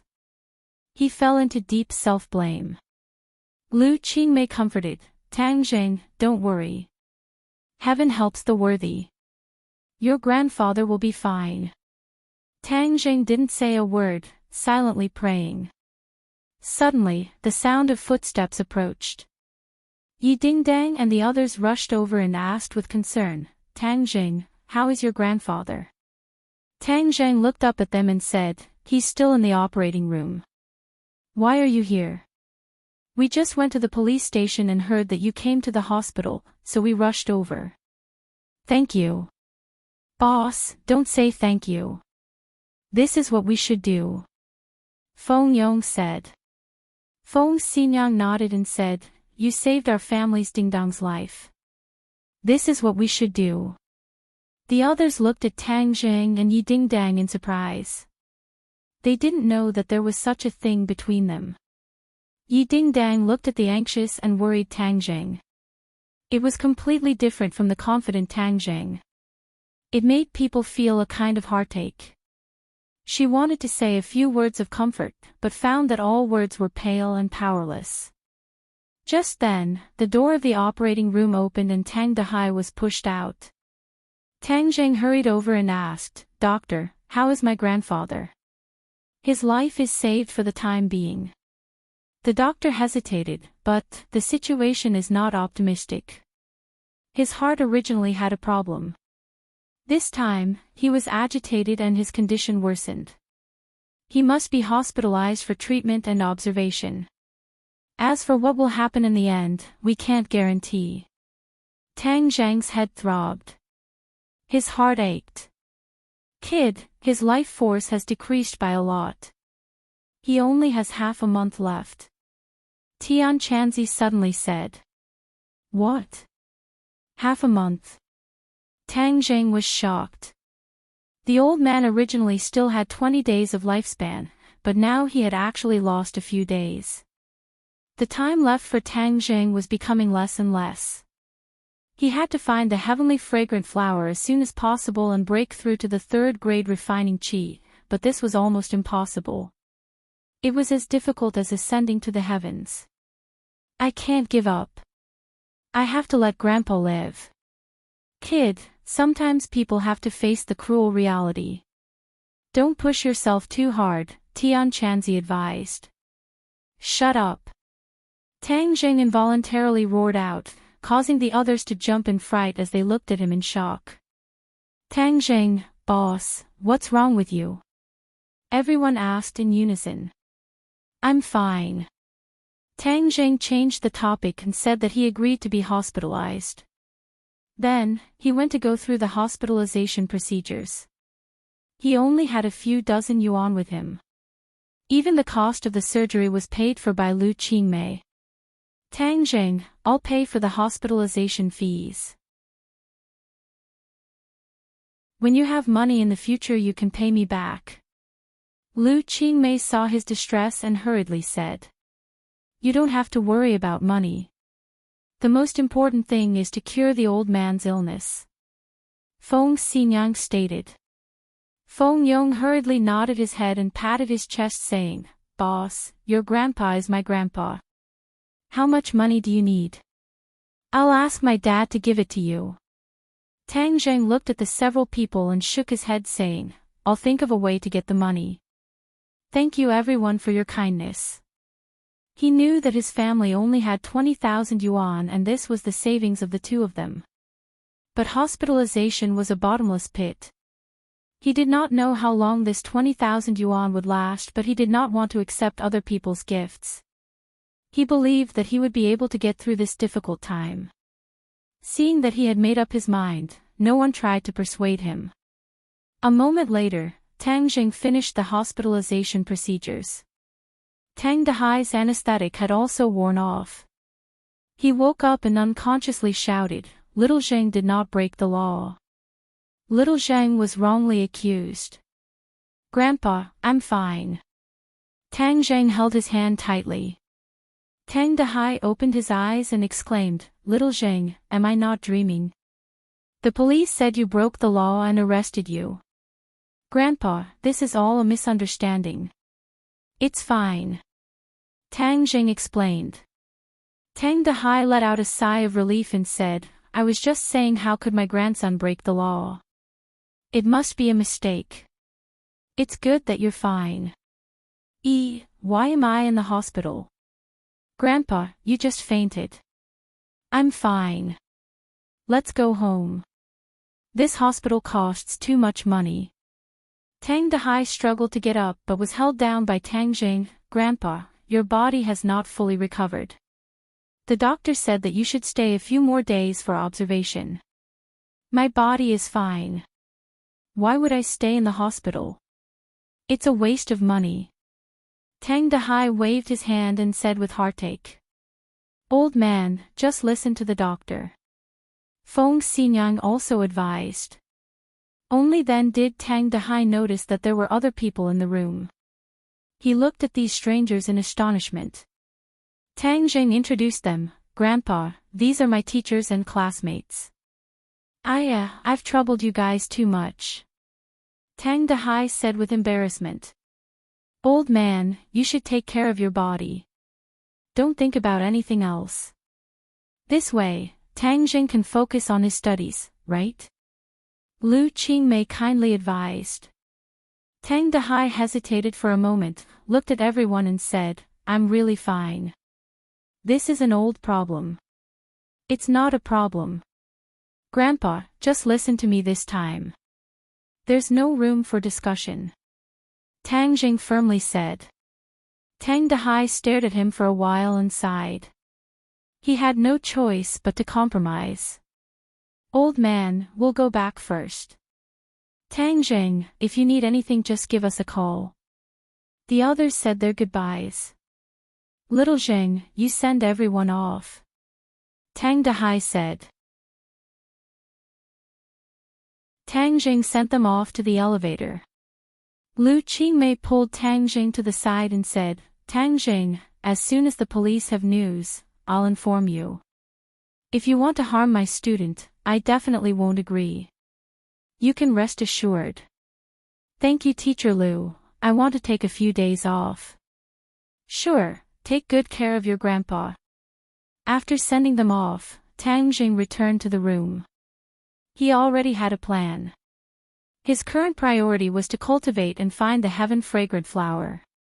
This was why he asked for leave. However, he could not tell his grandpa, otherwise he would definitely not agree. He planned to cultivate at night and search for the heaven-fragrant flower during the day. Tang Jing returned home and paid the deposit. He then chatted with his grandpa. He insisted on staying and waited for his grandpa to fall asleep before impatiently cultivating. There were 2 other patients in the room. It was not convenient for him to meditate and cultivate. Just as he was worrying about this, Tian Chanzi told him that he did not need to meditate to cultivate. As long as he was calm and wholeheartedly immersed in it, it would be fine. He was overjoyed as he sat on a chair. Not long after, he entered a meditative state and began to cultivate the ancient clear heaven scroll. Ordinary Balance Mountain. Tang Jing brought a rope early in the morning to the back of the mountain. Looking at the endless cliff, he tied the rope to his body and slowly moved down the mountain. The sun had already risen to the middle of the sky, but he did not stop. It was as if he did not know exhaustion as he searched the cliff for traces of the heaven-fragrant flower. Tian Chanzi did not have the heart to discourage him. This kind of aimless search was no different from looking for a needle in a haystack. Moreover, based on his experience, there should not be any heaven-fragrant flower unless there was a miracle. Hoo-hoo, the mountain wind whistled, blowing the rope up. Tang Jing swayed with the wind as he hurriedly grabbed onto a rock to stabilize himself. The rope came to an end. He had already descended more than 300 meters. The bottom of the mountain was filled with a thin layer of fog. He could only see a few meters ahead. The sun was setting in the west.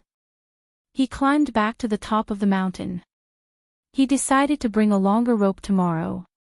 This was his only choice. He also knew that the hope was slim, but he could not give up. If he gave up, it would mean that his grandfather would die.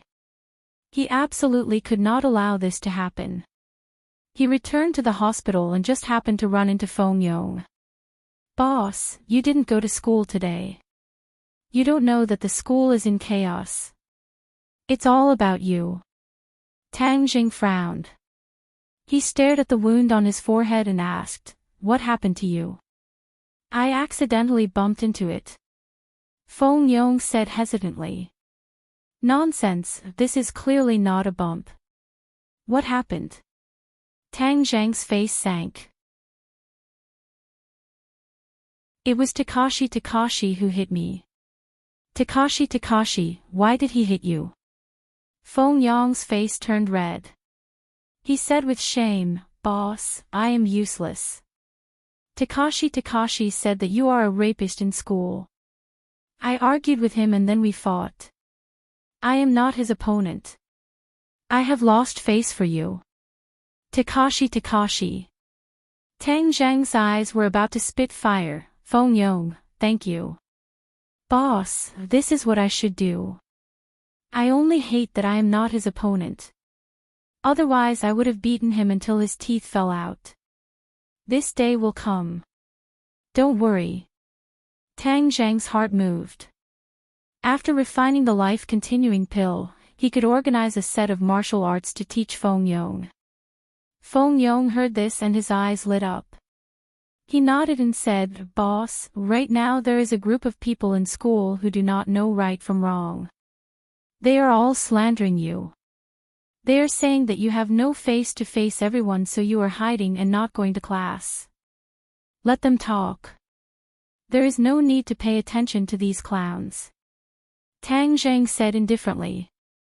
"Listening to these makes me angry. But wait a few days until your grandfather is better. When you go back, these rumors will be dispelled." Tang Jing did not take it to heart. He said a few more words to Feng Yong and then returned to the ward to accompany his grandfather. The next day, he once again came to Ordinary Balance Mountain. This time he prepared a 500-meter-long rope.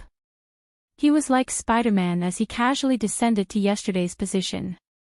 He did not stop and continued to descend. A moment later, he descended another 100 meters. Stop! Suddenly, Tianqianzi shouted. Tang Zheng was shocked and hurriedly stopped. What's wrong? Is there a demonic aura? Demonic aura. Could there be a demon? Tianqianzi said in a deep voice, in the myriad of worlds, there are not only humans.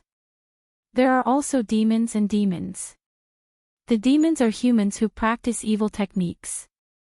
The demons are all living things that have gained intelligence and are able to use magic.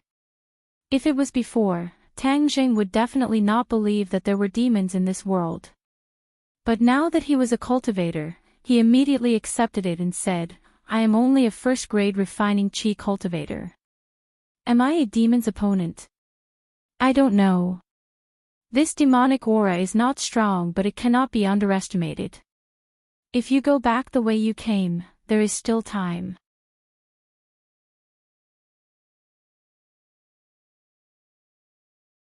Chapter 24. Tang Zheng descended another 10 meters. The fog in front of him was getting thicker and thicker. He could only see 3 meters in front of him. Suddenly, a fishy smell assaulted his nose. Tianqianzi shouted to be careful. Tang Zheng hurriedly dodged to the side, only to see a red shadow brushing past him. Snake! He saw it clearly. This was a snake half a meter long. Its whole body was red, as if it was dyed in blood. Crimson snake. Tianqianzi exclaimed, it has already gained intelligence and is already a monster. You must be careful, its venom is fatal. As long as you are bitten by it, you will definitely die. Also, this crimson snake knows illusions. Don't treat anything you see as real. Illusions. This was the first time Tang Zheng heard of this technique. Little brat, it seems that I was wrong this time. The crimson snake and the heaven fragrant flower are companions. Places with crimson snake usually have heaven fragrant flower. This place with thin spirit chi actually gave birth to the heaven fragrant flower. How strange. Tang Zheng was overjoyed. Are you sure? Of course I am sure, but you must first pass through this crimson snake. Tang Zheng stared at the crimson snake like a tiger watching its prey. It also stared at Tang Zheng, continuously spitting out its scarlet tongue. Its body was bent like a bow. So, the crimson snake shot up, straight towards Tang Zheng. Tang Zheng readied himself for action, and displayed the heaven-gathering hand. Suddenly, he realized that there was no crimson snake in front of him. Instead, a beauty was pouncing towards him. She first looked like Yi Ding Dang, then turned into Fang Shishir, and finally, she turned into Lu Qingmei. Little brat, this is an illusion. Don't be fooled. Tianqianzi's voice was as loud as a bell. All of a sudden, Tang Zheng was pulled back from the illusion. He hurriedly circulated his true qi to keep his mind clear. The illusion disappeared, revealing the true body of the scarlet chain snake. Tang Zheng stretched out his hand and grabbed the scarlet chain snake 7 inches. The scarlet chain snake struggled, but it was unable to escape from Tang Zheng's palm.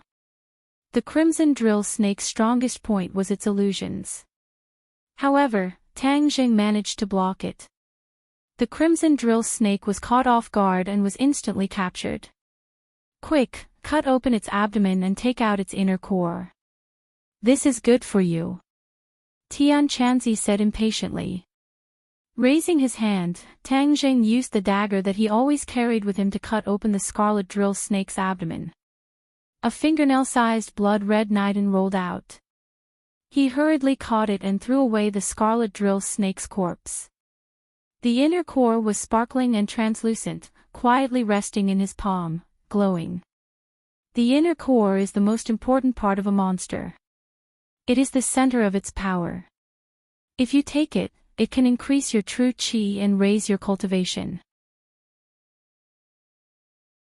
Tang Zheng was overjoyed. He hurriedly swallowed it.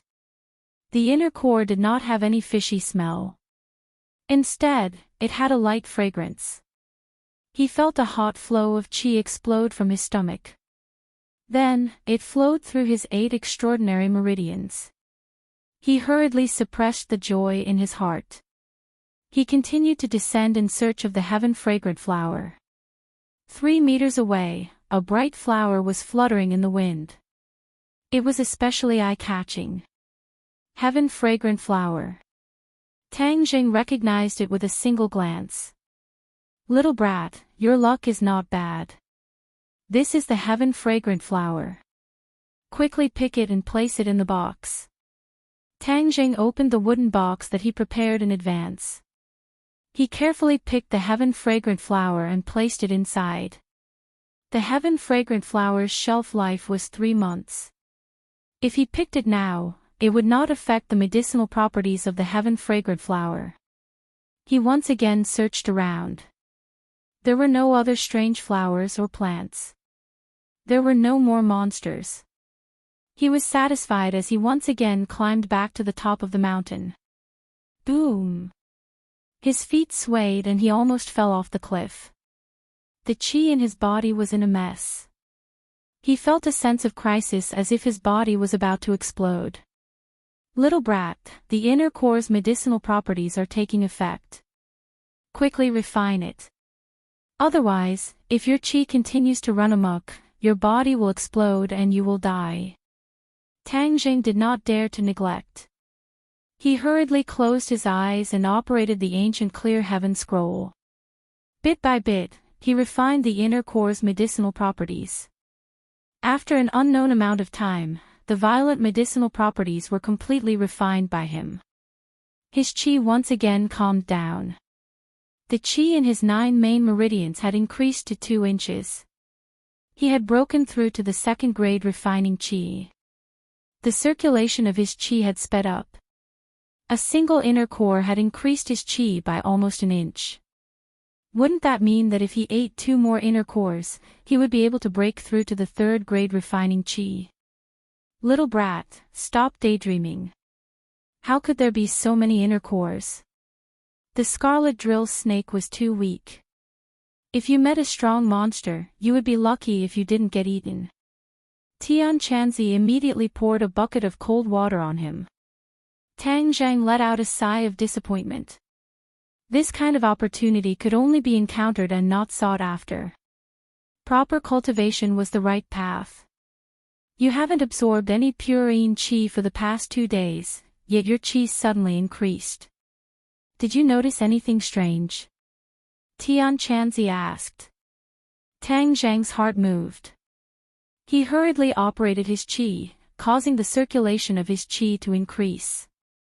Moreover, there was a dry and hot feeling that seemed to be burning his body. His expression slightly changed as he heard Tian Chanzi say, "Did you feel it? I said before that the 9 yang saint body is a very strong physique."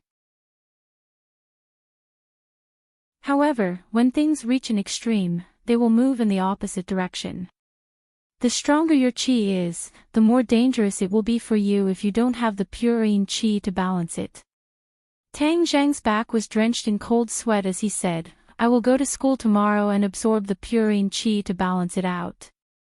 Tian Chanzi strangely laughed. "Hi hey, little brat, if you chase after those girls, at least you won't have to worry about not having purine qi for a short period of time. Moreover, once and for all, it will be much faster than you secretly absorbing purine qi.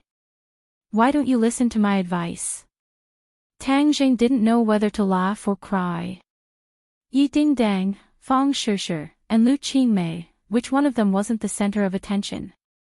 They were proud daughters of the heavens. How could he chase after them just because he wanted to? However, Tian Chanzi's words reminded him that if he chose one of them as his girlfriend, it would be a good idea. It would greatly help in alleviating the danger of the 9 yang saint body. Let's first refine the life-continuing pill and save grandfather before thinking about these things. He shook his head and temporarily threw this charming thought to the back of his mind. Little brat, refining the pill will take 1 day. Therefore, you must reach the 3rd grade refining chi within the next 11 days. Do you understand?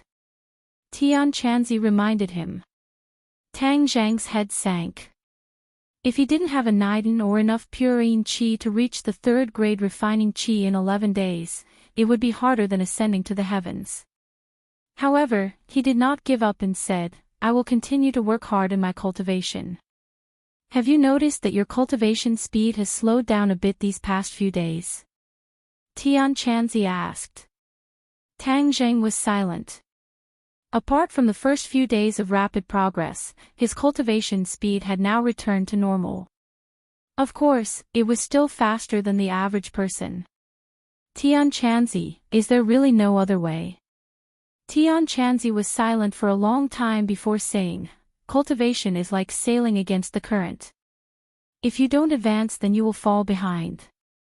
Moreover, you must apply what you have learned in order to complement each other and increase your strength. The best way to do this is through actual combat.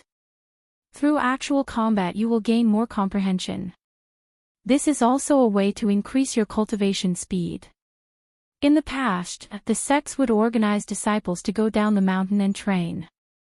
This is to increase their cultivation through actual combat. Actual combat. Tang Zhang's eyes lit up. Right, this is indeed a shortcut, but you currently don't have the qualifications. I can find Yi Dingdang to spar. Her strength is higher than mine, so she should be able to help me break through. This is indeed a good method. Within the sects, there will be competitions between disciples to verify what they have learned. However, this is only under normal circumstances. You are currently in an extreme situation. If you want to break through in such a short period of time, it must be a test of life and death. Only a life and death battle can stimulate your greatest comprehension. A life and death battle. Don't tell me I have to find someone to risk my life. Even if I had this idea, I still wouldn't be able to find such a person. Tang Jing thought dejectedly. Tian Chanzi had no choice but to persuade him, there is always a way out. Let's see if there is any other way later. Tang Jing returned to the hospital. As soon as he stepped out of the elevator, he was stopped by the nurse at the nurse's station. She said that the hospitalization fee was almost used up. She asked him to pay the fee as soon as possible, or the medicine would be stopped. Spending money like running water. Tang Jing frowned. His family's savings of 20,000 yuan were almost used up these days. If there was no money, his grandfather would have to be discharged. No, I have to make money in addition to cultivation. But when he thought of making money, he was in a daze. He used to follow his grandfather to pick up junk, but it was all accumulated bit by bit. There was no way to make enough money in a short period of time. He didn't have that much time and energy. This night, he cultivated while thinking about how to make money. Until dawn, he still couldn't think of a way. Did he really have to borrow money from others? He didn't have any relatives in ordinary Balan City. If he wanted to borrow money, he could only borrow from Lu Qingmei or Feng Yong. But unless it was a last resort, he didn't want to reach out to others. After 2 days, he came to school again. When he appeared at the school gate, he attracted the attention of countless people. Many people laughed contemptuously. As if there was no one around, they said that it was better to find a prostitute than to rape. Some people said that he was poor and definitely didn't have the money to find a prostitute, so he went to rape. It was really shameful. Tang Jing pretended not to hear. He didn't want to lower himself to the level of these clowns. He walked quickly to the classroom, sat in the last row, and closed his eyes to rest. Tang Jing, why are you here? Yi Dingdang looked at him in surprise. I finished my business, so I came to class. How is your grandfather? A little better. Tang Jing nodded gratefully. That's good. Heaven helps the worthy. Feng Yong also came over to warmly greet him and said, "Boss, you finally came. There is someone who has been extremely arrogant these past few days. Moreover, he has been talking nonsense. Let's see what he will do now. Fatty Feng, you're itching for a beating, right? You're shouting and yelling again." Takashi walked in and shouted from afar. Suddenly, he saw Tang Zhang and his voice came to an abrupt stop. It was as if someone was strangling his neck. His face became extremely ugly. Tang Zhang stood up and stared at Takashi and said, Takashi, I heard that you've been very arrogant recently." Takashi's face flushed red and said, "Tang Zhang, you're talking nonsense." "Hang, is it me talking nonsense or is it you who is talking nonsense? Everyone is well aware that the wound on Feng Yong's forehead was caused by you.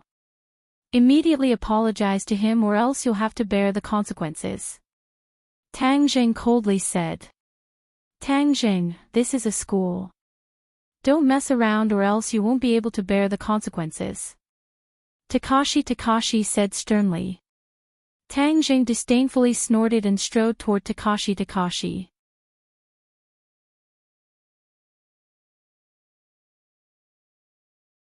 Chapter 25.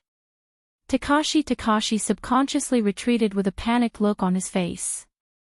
Seeing this, the others looked as if they were watching a good show. Feng Yong was overwhelmed with emotions. His boss stood up for him. He was almost moved to tears. In the past, no one had ever stood up for him. When he was bullied, he could only swallow it. Yi Dingdong's eyes lit up. She looked at Tang Zhang with interest. Takashi retreated to the wall. With nowhere to retreat, he quickly said, "Sister Dingdang, save me." Yi Dingdang coldly looked at him and said, "What does this have to do with me?" Takashi was speechless. In the past, he had always followed Yi Dingdang blindly. But Yi Dingdang never said that he was her follower. "Tang Zhang, you dare to hit me. Be careful you don't get expelled." Tang Zhang was startled and stopped. Takashi proudly smiled. He thought that he had grasped Tang Zhang's weak point. But in the next second, he knew that he was wrong. Tang Zhang coldly smiled and said, "Using this to threaten me, you are too inexperienced." When his voice fell, he was already in front of Takashi. Bang! He punched out. Takashi felt his internal organs tumble. He immediately fell to the ground. He continuously sucked in cold air. He couldn't even scream. The others were shocked. This was the first time they saw Tang Zhang. When he attacked, they were all shocked. Takashi was tall and strong. He was the best fighter in Class 7 besides Yi Dingdang. No one was not afraid of him. Many people had been bullied by him.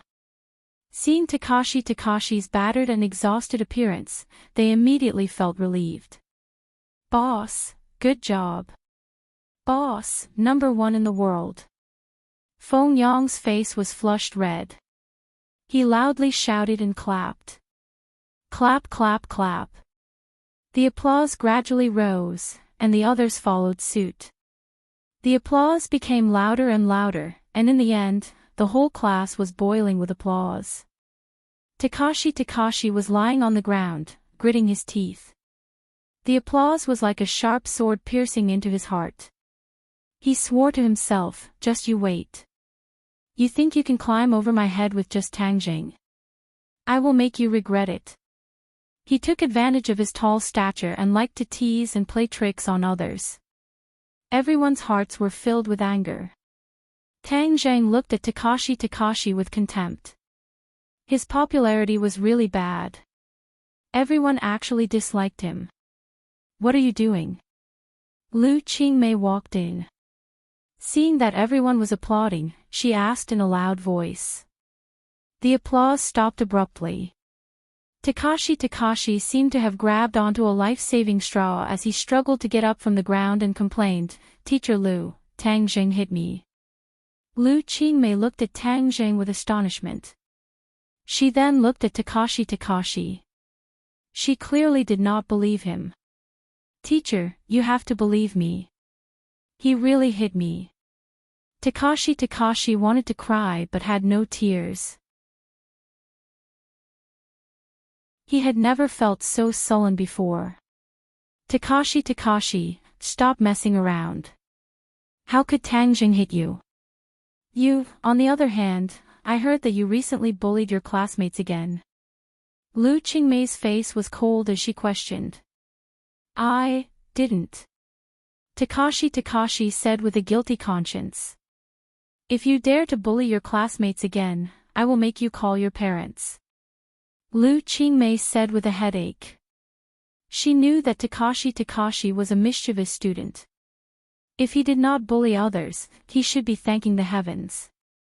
How could he be bullied by others? Okay, let's go to class. Stop messing around.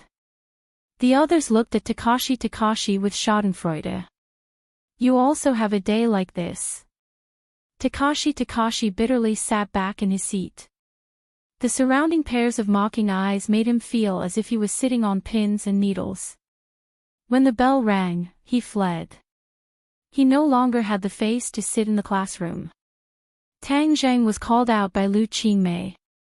He was told that the matter at the police station had come to a conclusion. The person involved, Lu Gang, knowingly broke the law and was fired. The woman said that she was ordered by Lu Gang and did not mention anyone else. Now she was also detained.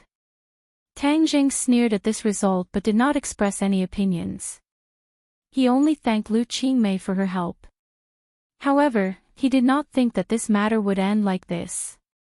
He must find the person behind the scenes. The other party caused his grandfather to lose 10 days of life. This hatred must be avenged. On this day, Tang Jing did not study. Instead, he seized the time to cultivate. He continuously absorbed Yidingdong's purine energy to harmonize the Jin Qi in his body. After a day, the burning sensation in his Jin Qi eased a lot. On the way back to the hospital, he kept thinking of ways to make money and improve his cultivation. However, he had no clue. Just as he walked to the hospital entrance, his phone rang. Little brother, how have you been recently? Do you have time? Come to Brother Hu's place to play. Lin Hu asked in a clear voice. Tang Jing did not expect Lin Hu to call. He refused. Brother Hu, these days I'm a bit busy. I don't have time. Another day. AI, this time it's really fun. Boxing. I guarantee it will be exciting. You're also a martial artist, so I called you. Boxing. Yes, a martial artist confrontation. Watching others fight is also helpful for our own cultivation. Tang Zhang's heart moved and said, okay, I'll come. When and where? Come to my Xingshi bar. I'll take you there. Tang Jing returned to the hospital and told his grandfather that he had to go to a classmate's house to review his homework. Then he went straight to Xingshi bar. Haha, little brother, you've come. Come, get in the car. This time I'll definitely open your eyes. Lin Hu enthusiastically pulled him into the car. In the car was Dong Zi and another person. He was around 30 years old. He was tall and majestic. As the car sped away, Lin Hu gave him an introduction. This time, they were going to watch an underground boxing match. It wasn't a formal boxing match, but because it was underground, it was even more brutal and exciting. There weren't many rules, and the only rule was to knock out the opponent. This kind of boxing competition was even more bloody and violent. Moreover, you could bet on it live. This attracted a lot of spectators, but only a certain circle of people would come in contact with it. And Lin Hu was one of these people. This big man was a fighter that Lin Hu specially invited. Tang Zheng had a general impression and said, "Then are the people in the competition all martial artists?" Of course they are martial artists. A fight between normal people is not interesting at all. How could it attract people? This is the fighter I invited. He is a first-grade refining body martial artist. Today I'm counting on him to win money, hi. Lin Hu said with satisfaction. The fighter proudly raised his head as if to say, just wait and see. Victory will definitely belong to me. The car stopped outside an abandoned factory in the suburbs. There were already many cars parked outside the factory. There were many henchmen standing outside, checking the people coming and going. Lin Hu was clearly a regular customer. The henchmen all greeted him and then they directly walked in. There was a hubbub of voices in the factory. The high-powered speakers were playing blood-boiling heavy metal rock music. There was a huge competition ring in the middle of the factory, surrounded by spectator stands and chairs. Many people were already seated.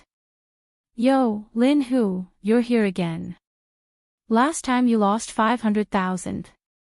You didn't get enough of it, right? How much are you going to lose this time? A 40-year-old man walked over surrounded by several people and jokingly said. Lin Hu's face became very ugly. He said in a deep voice, "Boss Fan, this old man is here to make a comeback. How could I possibly lose?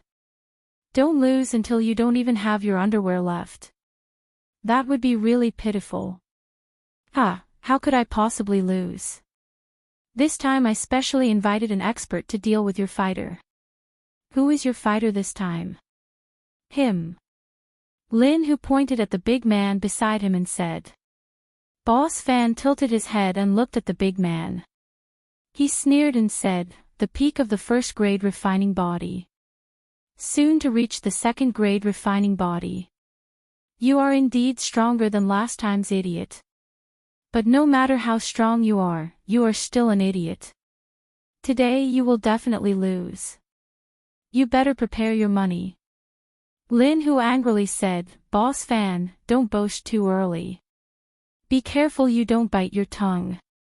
Hang, I want to see what realm your fighter is at today."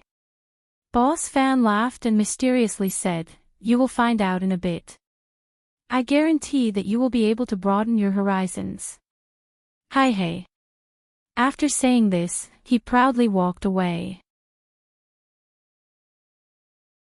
Hey, what kind of thing is this? Lin Hu spat at his back. Brother who is this person? Tang Jing curiously asked. Qingnan's boss, Boss Fan. Last time my fighter fought with his fighter and lost 500,000. He was very proud of this and went around saying that I lost to him in an attempt to ruin my reputation. Lin Hu indignantly said. He is also a martial artist. Yes, he is a third-grade refining body. He is 1 grade higher than me. Tang Jing nodded. Tian Chanzi had already told him. But today he was a spectator. His main purpose was to observe and learn, so he didn't take it to heart. Several people chose their seats and sat down. The audience gradually increased. These people were a mix of crooks and honest people.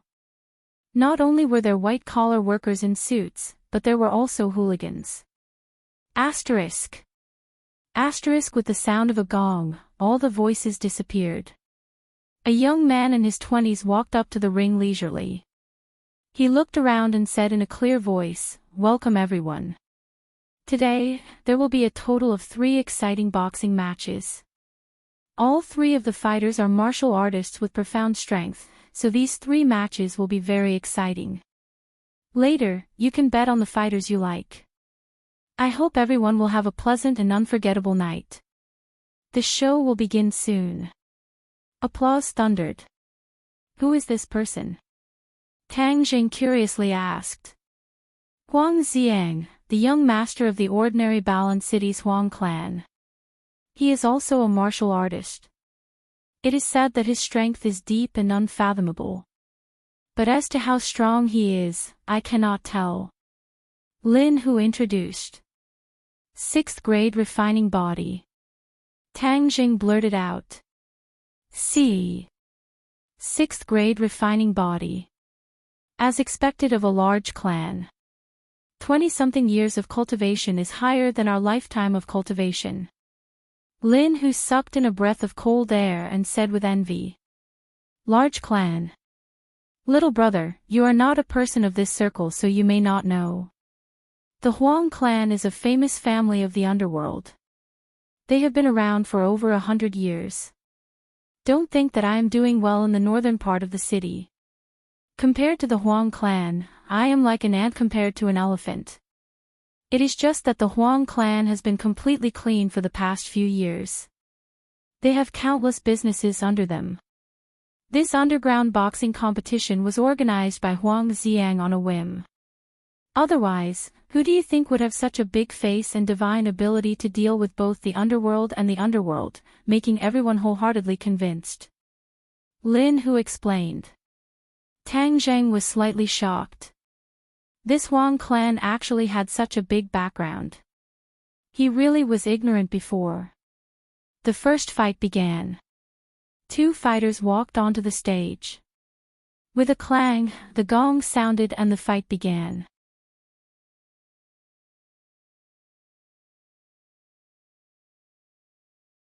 Chapter 26. Before the fight began, many people were placing bets on their favorite fighter's victory. The atmosphere of the arena gradually became lively as people continuously shouted and cheered. When the fight began, the 2 fighters were incomparably fierce. From the very beginning, they brought out all of their strength. Every punch landed on the opponent's body. Aren't they afraid of killing people in this kind of fight? Tang Jing curiously asked. Lin Hu chuckled and said, in such an intense fight, injuries and deaths are unavoidable. In the past, people have died but they were all settled. This is Huang Xiang's strength, the police didn't even come looking for trouble. Tang Jing nodded as he gained a new understanding of the Huang clan's strength. But in this kind of fight, injuries and disabilities are very common. That's why fighters are very hard to find. My fighter was hired with a large amount of money. How much? 50,000. Lin Hu extended his 2 hands. Normal fighters are easy to find, but there aren't many who are willing to risk their lives. After all, becoming a martial artist means that one's future is limitless. Not many people are willing to risk their lives for quick money. My fighter is an expert from a foreign dojo. Today, I am counting on him to be able to hold my head high. In reality, I don't care about the amount of money, I just want to fight for my pride. A first-grade refining martial artist is worth 50,000 for a fight. Tang Zheng was secretly speechless. A martial artist was really worth a lot of money. This is only a first-grade refining martial artist. If his cultivation was higher, he would naturally be worth more money. Huang Xiang has a 4th-grade refining martial artist who has already won 5 fights in a row. That's worth $1 million. That's a true expert. Lin Hu said enviously. Tang Jing concentrated on watching the fight. The 2 fighters' martial arts were simple and crude. They were like 2 robots, fist after fist colliding. The sounds of the collisions were like muffled thunder. It was especially clear amidst the tide of cheers and shouts. The fierceness in their fight is what I lack. In the future, I will inevitably meet a mortal enemy. I must also cultivate this kind of fierceness. Tang Jing seemed to have realized something. Pang! One fighter fell to the ground. The other fighter quickly rushed forward. Gotcha! The opponent's legs were broken at lightning speed. The winner was decided. With the sound of a gong, the competition was over. The winner raised his hands high and excitedly waved to the crowd, while the loser was dragged away like a dead dog, with no one paying any attention to him. The crowd burst into thunderous cheers. Some people cheered for winning money, while others cursed for losing money. The second match was exactly the same as the first. The winner was decided in about 10 minutes, but this time, the loser was beaten until he was on the verge of death. It was extremely miserable. The third match is between my fighter and Boss Fan's fighter. Lin, who clenched his fists. His eyes were wide open as he stared at the battlefield. Obviously, he was also very nervous. When the boxer appeared on the stage, the audience went wild. Second-grade refining body martial artist. Lin, who sucked in a breath of cold air. He stared fixedly at Boss Fan's fighter. He unconsciously looked in Boss Fan's direction and saw that Boss Fan was also looking at him. When their eyes met, Boss Fan's eyes were filled with ridicule and pride. Lin, who flew into a rage, "Fuck, where did Boss Fan find a second-grade refining body expert? Fuck, I originally thought that I would win this time, but now I don't have the chance." He lowered his head dejectedly after saying this. Other people with discerning eyes had already discovered the difference between the two fighters. They all placed their bets on Boss Fan's fighter to win. Immediately, the entire audience burst into cheers. This match was a sure win. It was simply giving away money. There was no suspense at all. "Boss, our 500,000 has gone down the drain," Dong Zi said dejectedly. 500,000 is a small matter. The key is that Boss Fan is going to be proud again. Seeing his proud face makes me unhappy, Lin, who said in annoyance. Seeing this, Tang Zheng's heart moved. He said, "Brother Hu, how about I go up?" "You go up." Lin, who was surprised. If Tang Zheng went up, then he would definitely win. "Yes, I'll go. Recently I've been in urgent need of money, so I want to earn some money," Tang Zheng said straightforwardly. If a boxer fought in a match, they would earn 50,000 yuan. This was enough to cover a portion of his grandfather's medical expenses. Moreover, fighting with opponents could increase one's comprehension and strengthen one's cultivation. This was killing two birds with one stone. Lin, whose eyebrows raised in joy. He did not think that there would be such a pleasant surprise. "Are you sure?" Tang Zheng solemnly nodded his head. "Little brother, since you're going up, then it won't be 50,000 yuan. No matter who wins or loses, the 100,000 yuan will be yours," Lin, who said excitedly. Of course, he believed that Tang Zheng would win. Tang Zheng was also secretly excited. The 100,000 yuan could alleviate his urgent need. Lin, who immediately brought Tang Zheng to the rostrum to request for a change of fighters. Seeing this, Boss Fan hurriedly walked over and asked, "Lin Hu, what are you doing?" "Changing fighters." "Changing fighters." Boss Fan wrinkled his eyebrows and sneered, "Lin Hu, you can't be thinking of going up yourself, right?" "Hey, Huang Shao has set the rules. Us bosses cannot go up by ourselves. Of course I won't break Huang Shao's rules. Relax, it won't be me going up." "Then who will it be? Don't tell me you have other fighters." "Hang, I think you're just stalling for time. Don't make any pointless struggles. You'll definitely lose today," Boss Fan said confidently. "Don't boast too early. The good show is yet to come." Lin, who directly walked in front of Huang Xiang and said, "Huang Shao, I'm requesting a change of fighters."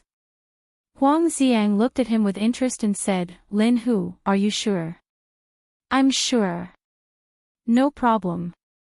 You can change fighters before the fight starts. This is the rule." "But who do you want to change?" Huang Xiang asked curiously. "I'll go."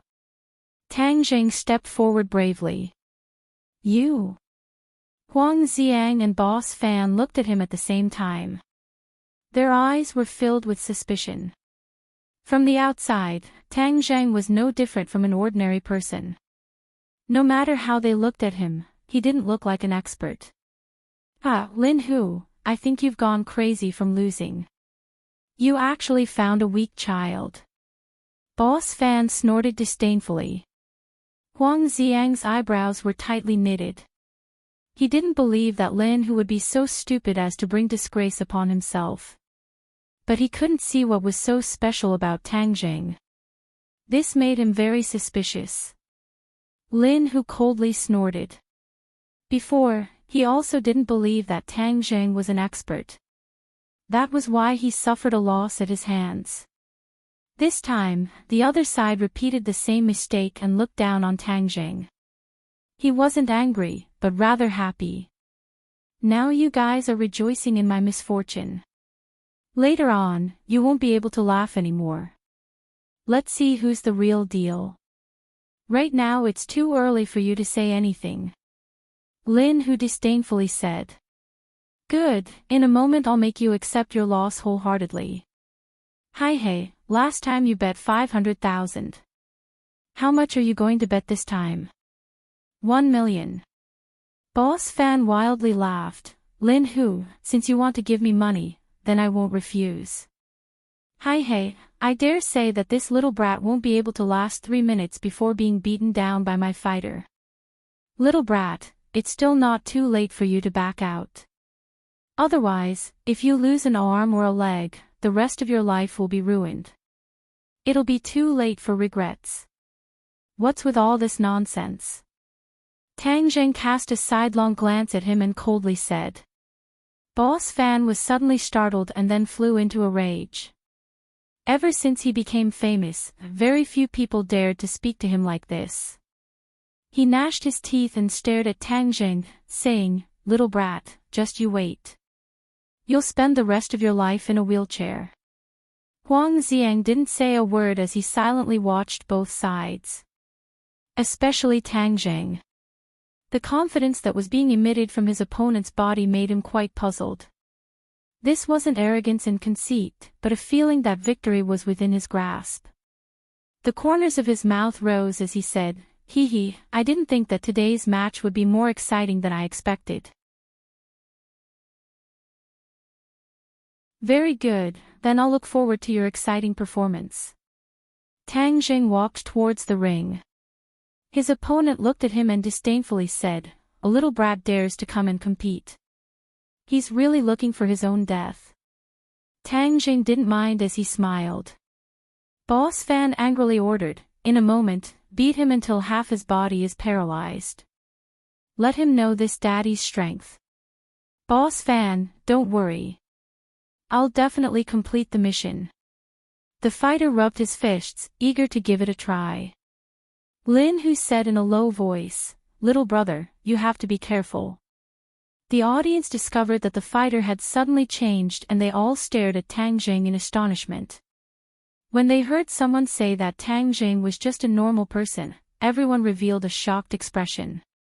For a normal person to fight a martial artist was simply sending themselves to their deaths.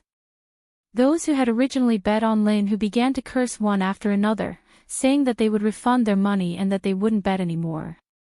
This level of confrontation was simply not worth watching and there was no chance of victory.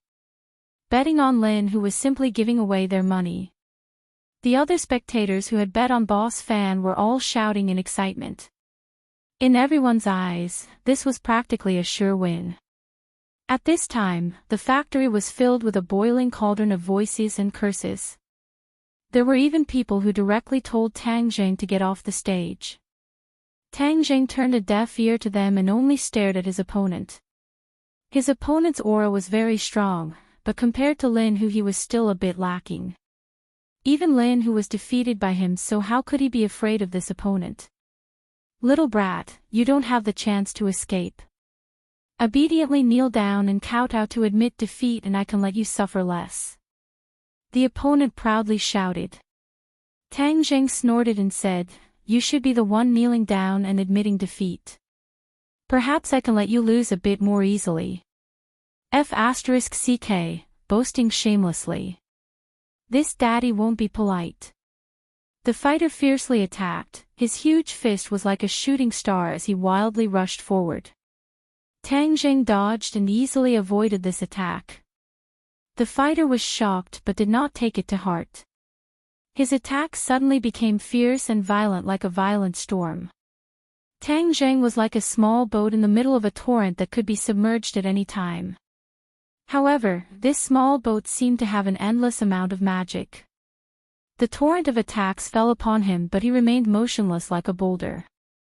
Could a normal person easily dodge the attacks of a second-grade refining martial artist twice in a row?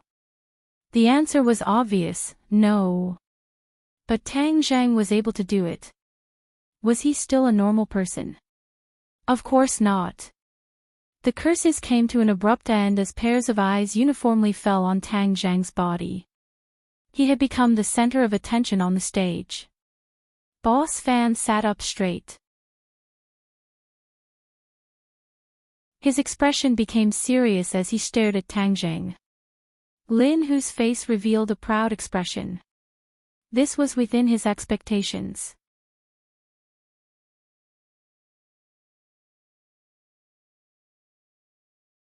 Chapter 27. The fighter's continuous attacks missed and he was enraged.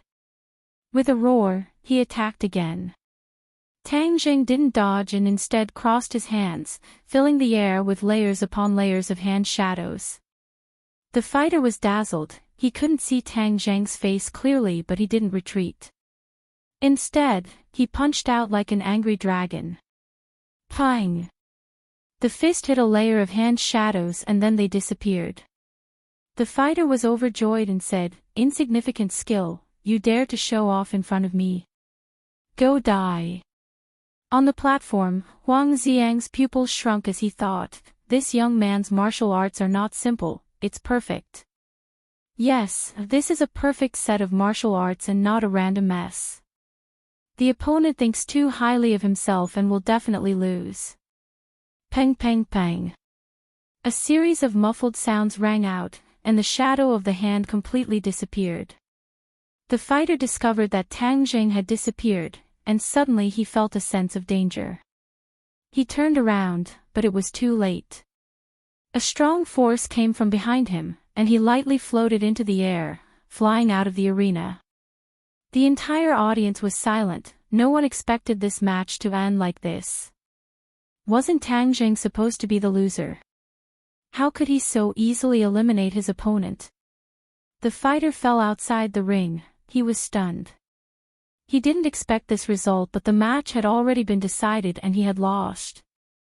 Bang! A gong sounded and the referee raised Tang Jing's hand and announced his victory. Lin Hu laughed loudly, his long laughter reverberated throughout the factory. Most of the audience were dejected and cursed, F***ck, how did this happen? I lost all my money. Boss Fan's face was ashen as he fiercely glared at the fighter. The fighter was dejected and didn't dare to look him in the eye. Lin Hu ran up the ring and gave Tang Jing a tight hug and said, "Little brother, thank you for letting me vent my anger." Tang Jing smiled lightly. This match wasn't difficult. His opponent was a second-grade refining body and Tang Jing was a second-grade refining qi. However, Tang Jing's qi was dense and the heaven-gathering hand's power was not ordinary. He could easily suppress his opponent. However, in order to gain more insight, he did not launch a storm of attacks. Instead, he allowed his opponent to display their moves first before he defeated his opponent. "Kid, quietly feel the battle just now. Although this person's strength isn't that great, this battle is still good for you," Tian Chanzi said. Tang Jing secretly nodded. He could already feel that his true qi was gradually calming down, but it was a lot more vigorous. Fighting was indeed a good way to increase his true qi. "Let's go, little brother. Let's go take a look at Boss Fan." "Humph," he shamelessly boasted that he would paralyze half of your body. "Let's see what he has to say now." The two of them walked in front of Big Head Fan. Big Head Fan wanted to run away, but it was already too late. Lin Hu jokingly said, "Big Head Fan, now you know who's shamelessly boasting, right?" Big Head Fan glared at Tang Jing, his eyes blazing. From beginning to end, he couldn't see through Tang Jing. Tang Jing looked like an ordinary person, but now he didn't dare to treat Tang Jing as an ordinary person. Could it be that he had reached the realm of returning to his original state? Impossible. Big Head Fan subconsciously shook his head. How could a young person reach such a mysterious realm? Just who are you? Tang Jing coldly said, there's no need to tell you. Kid, do you know what happens to people who dare to speak to me like this? Big Head Fan's eyes were cold. Lin Hu bravely stepped in front of Tang Jing and said, Big Head Fan, don't you dare touch a single hair on his head. Humph, since you can't afford to lose, then don't come here to play. Two bosses, what's with the smell of gunpowder? Everyone came here to have fun. A few 100,000 is nothing in the eyes of the two bosses. Why get angry and hurt each other? Huang Xiang walked over. Young Master Huang, Big Head Fan can't afford to lose and still wants to bully others. Lin Hu indignantly said. Huang Xiang chuckled, Big Head Fan, winning and losing is a common occurrence. There's no need to get angry. Big Head Fan's momentum weakened a bit as he said, Young Master Huang, if you agree to a bet, you must accept your loss. How can I not afford to lose? I'm just very curious as to who this kid is. How come I've never heard of him before? Huang Xiang nodded and turned his head to look at Tang Jing, saying, Little brother, I'm also very curious about your identity. I don't know if you can tell me. I, Huang Xiang, love to make friends, especially young elites like little brother. I'm sorry, it's not convenient for me to tell you. Tang Jing fearlessly refused as he truly did not want to reveal his identity. Lin Hu glanced at him and hurriedly said, My little brother's face is thin. I hope young Master Huang can forgive him. Huang Xiang bitterly smiled and meaningfully looked at Tang Jing, saying, I saw that little brother's strength was not fully displayed in the battle just now. I don't know if you're interested in participating in other competitions. Yes. Tang Jing said without the slightest hesitation. He had tasted the sweetness of battle so naturally he would not give up. Good, tomorrow night I look forward to little brother's arrival. When the time comes I'll arrange a competition for you. Lin Hu swallowed the words of dissuasion that were on the tip of his tongue and said, Young Master Huang, then we'll take our leave first. Huang Xiang nodded and looked at Lin Hu and Tang Jing as they left. His expression was neither happy nor sad, making it impossible to see through what was true and what was false. Big Head Fan fiercely spat out a mouthful of saliva and said, Lin Hu, this brat's luck is too damn good. He actually found such an evil brat. Young Master Huang, just what is this brat's cultivation? Huang Xiang gave an enigmatic smile and turned around to leave, leaving behind a confused Big Head Fan. His expression was uncertain as he said, Hey, this brat made me lose a lot of face. Even if I have to dig 3 feet into the ground, I will dig you out. I want to see just what kind of god you are to dare make me, Big Head Fan, your enemy. In the car, Lin Hu handed a bag to Tang Jing and said, Little brother, this is $100,000. Today it's all thanks to you, otherwise I would have lost to Big Head Fan.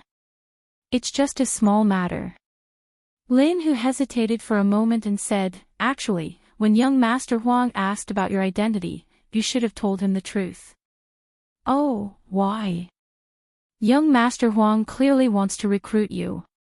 In the future with the Huang clan's help, your life will be much smoother. I like to rely on my own efforts to obtain what I want. Tang Jing said. But you rejected young Master Huang like that. If he gets angry, it won't be good for you. Lin Hu said sincerely. Tang Jing wrinkled his eyebrows and said, What can he do? It's nothing. Since I'm the one who brought you here, I'll definitely take responsibility. If young Master Huang really has any ill feelings, I'll block it for you. Lin Hu patted his chest and said, "You just need to prepare for tomorrow's match." Tang Jing did not say a word as he took the money and left the car. He returned to the hospital and deposited a portion of the money into the hospital's account. He then returned to the ward to see his grandfather. Afterwards, he adjusted his breathing and recalled the day's harvest. There was no need to worry about money. Right now, the most important thing was to increase his cultivation. He was already a second-grade refining chi cultivator. In order to reach the third-grade refining chi, he needed more competitions and stronger confrontations. In addition, he also needed more pure yin energy. Little brat, just holding hands is not enough. In order to obtain more pure yin energy, you must take a step further. Tian Chanzi said. What do you mean take a step further? I can't force myself on you, right? Hey, if you are willing, then I have no objections. Tian Chanzi said with a wicked smile. Old pervert. Tian Chanzi was speechless. He was thinking for him, yet he was still being wronged.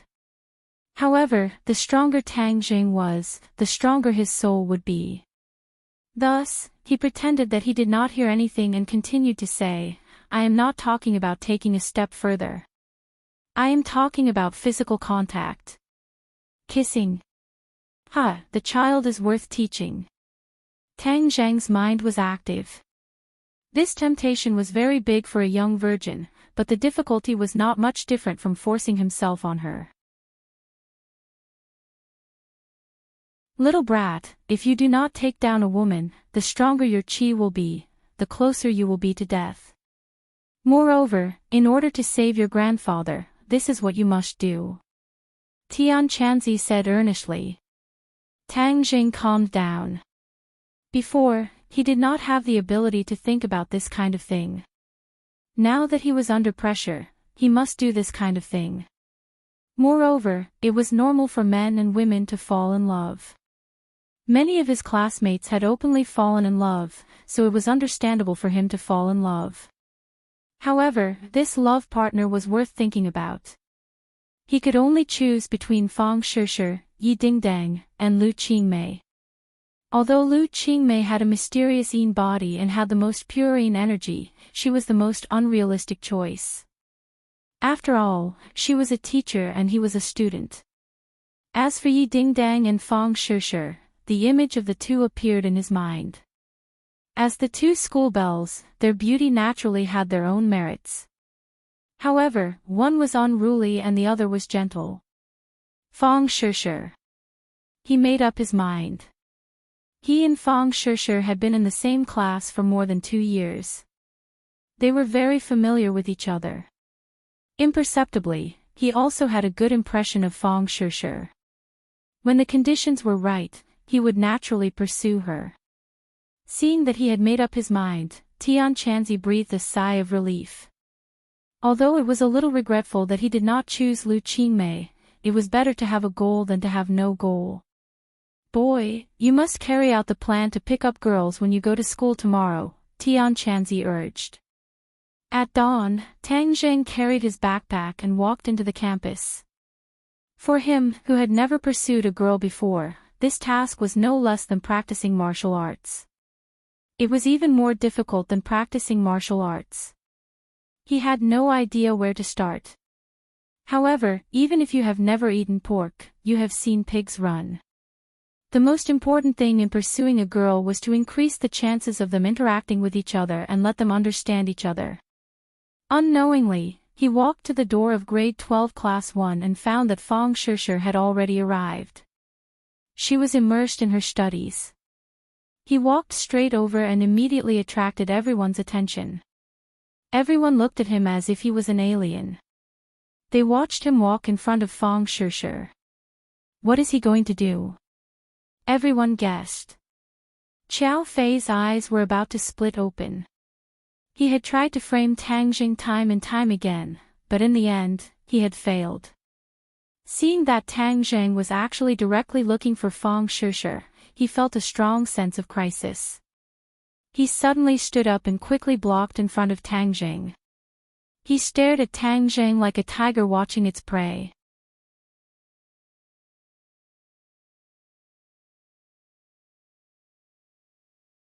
Chapter 28. You've already been kicked out of Class 1, so what are you doing here? Xiao Fei arrogantly scolded. Several of his lackeys also rushed out like a swarm of bees, eyeing Tang Zheng like a tiger eyeing its prey. Tang Zheng wrinkled his eyebrows as he promised his grandfather that he would not take the initiative to find trouble with Xiao Fei, but Xiao Fei was the one who bumped into the muzzle of the gun. This cannot be blamed on him, as he coldly shouted, "A good dog does not block the road." Scram! Schwa! The entire class's gaze was attracted over. Could it be that they misheard? Tang Zheng actually told Xiao Fei to scram and even called him a dog. Is this still the same Tang Zheng that only knows how to study? Everyone subconsciously recalled what happened during this period of time and discovered that ever since Tang Zheng left Class 1, it was as if he had become a completely different person. Xiao Fei's face flushed red as he angrily said, "What did you say? Didn't you hear? A good dog does not block the road. You're the dog. No, you're the rapist. A rapist coming to our class is an insult to us." Xiao Fei ridiculed. Nonsense.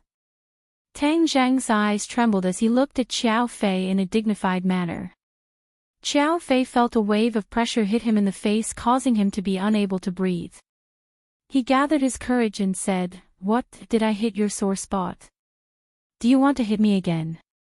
Tang Zheng really wanted to beat him up, but if he did it in front of so many people, then he would definitely be expelled.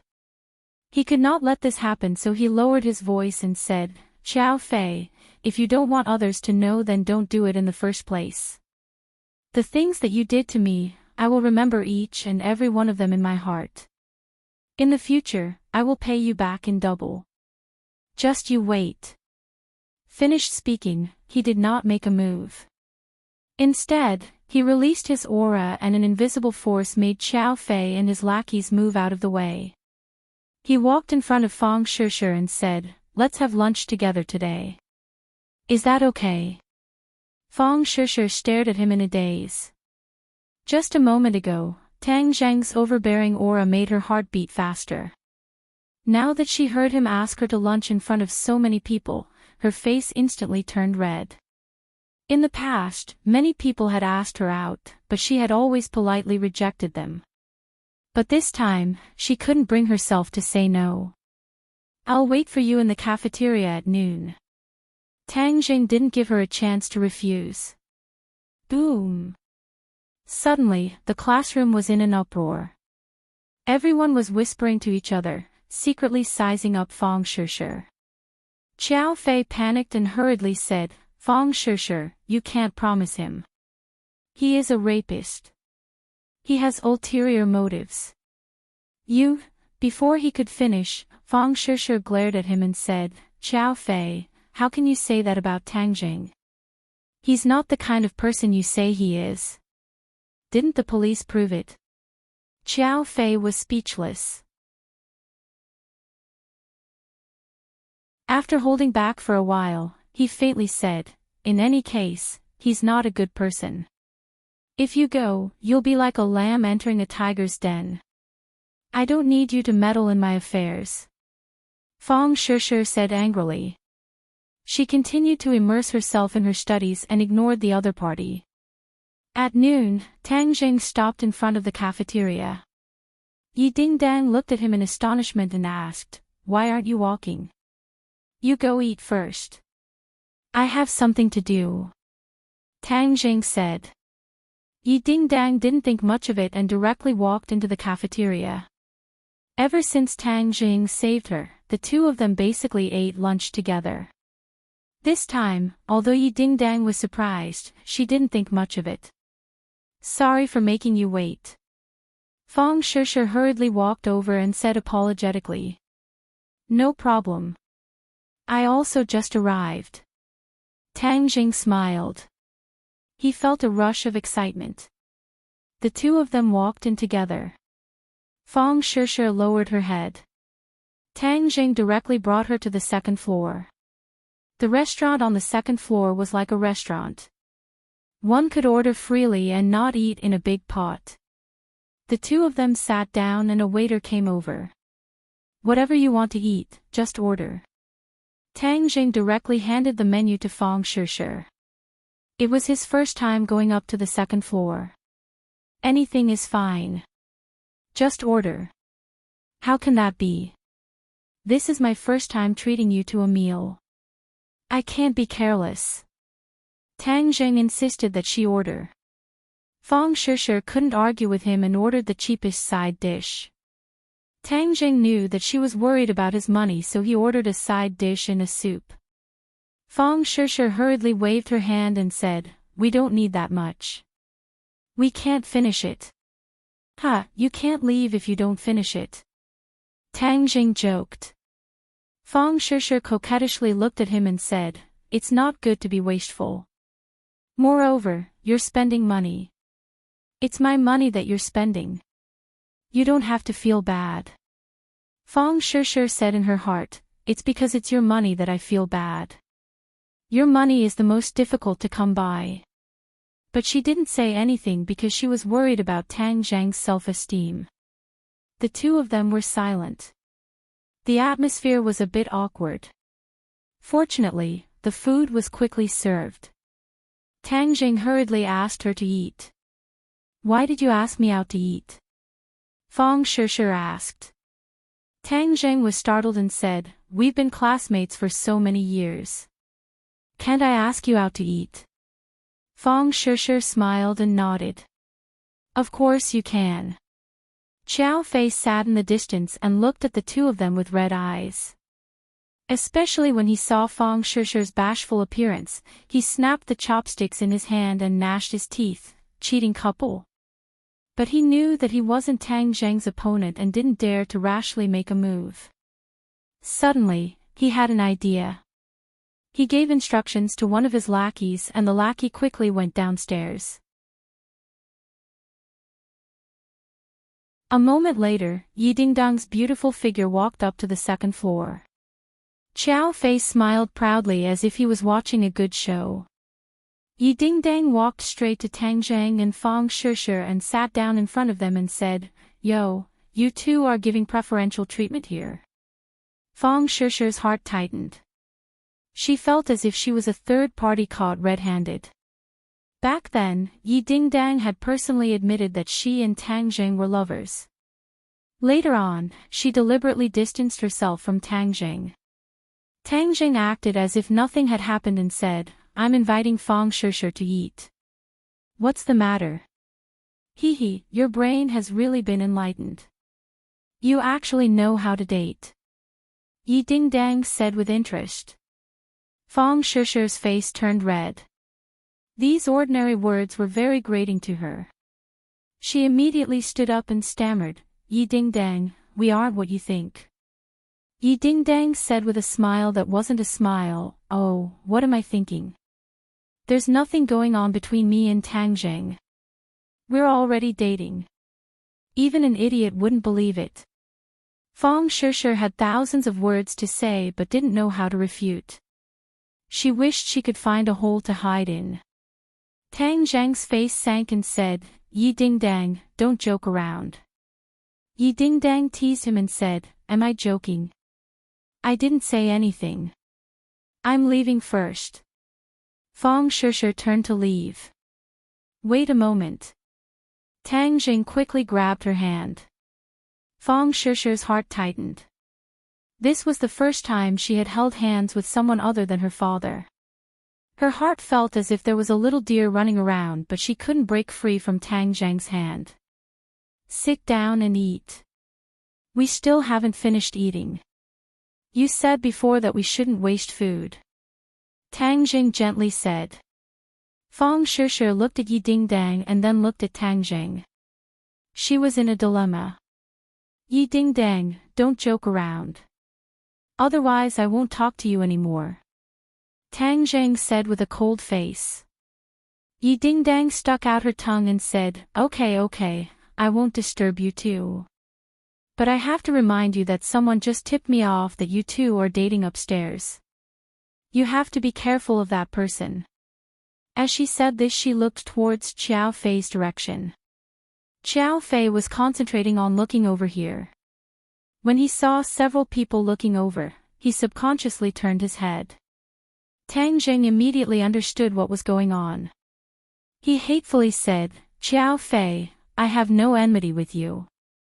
You have repeatedly opposed me. Too hateful. Hee, you've already snatched someone else's sweetheart and you still say you have no enmity with her. That's not right." Yi Dingdang mischievously said. Fang Shishir was so embarrassed that she couldn't show her face. But her heart relaxed. From the conversation between Tang Jing and Yi Dingdang, she finally understood that the relationship between the two wasn't what she thought it was. You two continue your tryst. I'll be leaving first. Yi Dingdang went downstairs, leaving the others disappointed. There wasn't a battle between the two girls that they were expecting. Many people beat their feet and stomped their chests. Was there any justice left? How could Tang Jing be caught on a date and still be safe and sound? Could it be that there was something wrong with the brains of the two school beauties? Fang Shishir once again sat down. Her hand was tightly held by Tang Jing. She lowered her head and said, "Hurry and let go of my hand." Even though this was the first time that Tang Jing got on a sedan chair, he knew that at this time he absolutely couldn't let go. So he struck while the iron was hot and held her hand even tighter. "I won't let go. It's not good to let others see. If they want to see, then let them see. They can only be envious." Even though Fang Shishir was shy, she felt incomparably sweet. She coquettishly said, "How can classmates randomly hold hands?" Tang Jing couldn't help but stare blankly and unconsciously said, "You're really beautiful." Nonsense. Fang Shishir's heart was bursting with joy. A woman would doll herself up for her lover. This sentence was better than thousands of sweet words. "What I said is true," Tang Jing said in all seriousness. "Humph, I didn't realize before that you could be so glib," Fang Shishir said in a coquettish tone. "Boy, this girl is definitely interested in you. Strike while the iron is hot and take her down," Tian Chanzi urged. Tang Jing's heart was hot and he asked, "Fang Shishir, be my girlfriend, okay?" Fang Shishir's heart was like a deer. She raised her head and looked at him blankly. She didn't expect him to be so bold and direct. For a moment, she didn't know how to answer. After a long while, she stammered, "Our priority right now is to study. Being my girlfriend won't affect your studies," Tang Jing said stubbornly. Fang Shishir felt incomparably sweet, but also incomparably tangled. In her mind, she should study hard in high school. Falling in love is a matter for university. But Tang Jing's words aroused her feelings. She was also a young girl in the prime of her youth. How could she not yearn for love? Moreover, after getting along with Tang Jing for more than 2 years, no matter how hard she tried, she couldn't surpass Tang Jing. Subconsciously, she already had a sense of worship for him.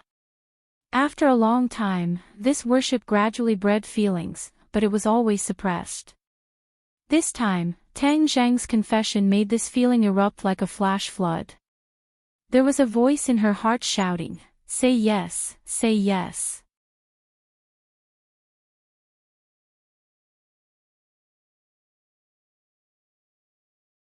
Chapter 29. Tang Jing and Fang Shishir walked hand in hand on campus, undoubtedly becoming the most beautiful scene on campus. The other couples could not be compared to them at all. Many people widened their eyes and looked at this scene in disbelief. This was not an illusion. The last place student was really holding the school beauty Fang Shishir's hand, and the two of them looked so sweet that it could not be faked, making others envious. But wasn't Tang Jing and Yi Dingdang a couple? How could he be with Fang Shishir? Many people felt that their brains were not enough to process this. They looked at Tang Jing with eyes that were red with envy, wishing that they could replace him. Feng Shishir looked at those burning gazes and said sweetly, "Look, the others can't wait to kill you." "Humph, they are jealous of me. Let them be jealous," Tang Jing said proudly. Feng Shishir said playfully, "Have you been planning this for a long time?" "Of course, but you are a high and mighty swan. I did not think that I would succeed." "Nonsense, how am I a swan? I am just an ordinary ugly duckling." Feng Shishir winked playfully, "Tang Jing, although I promised you, you can't affect your studies. In the future, after school, let's review together, okay?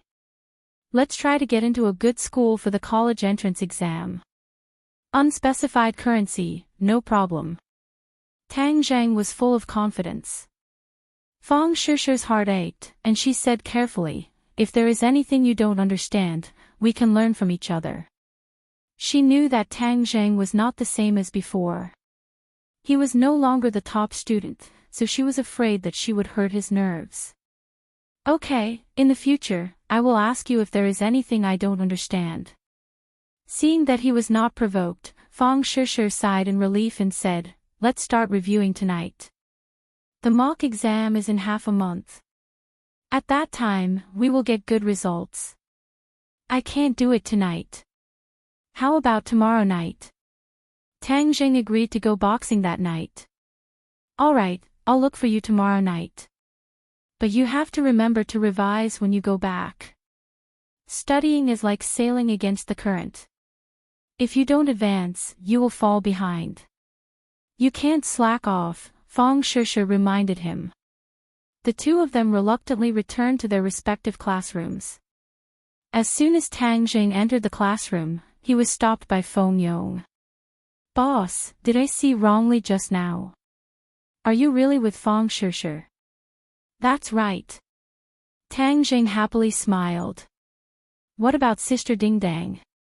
Tang Jing patted him on the shoulder and said, "There's really nothing going on between me and Yi Ding Dang.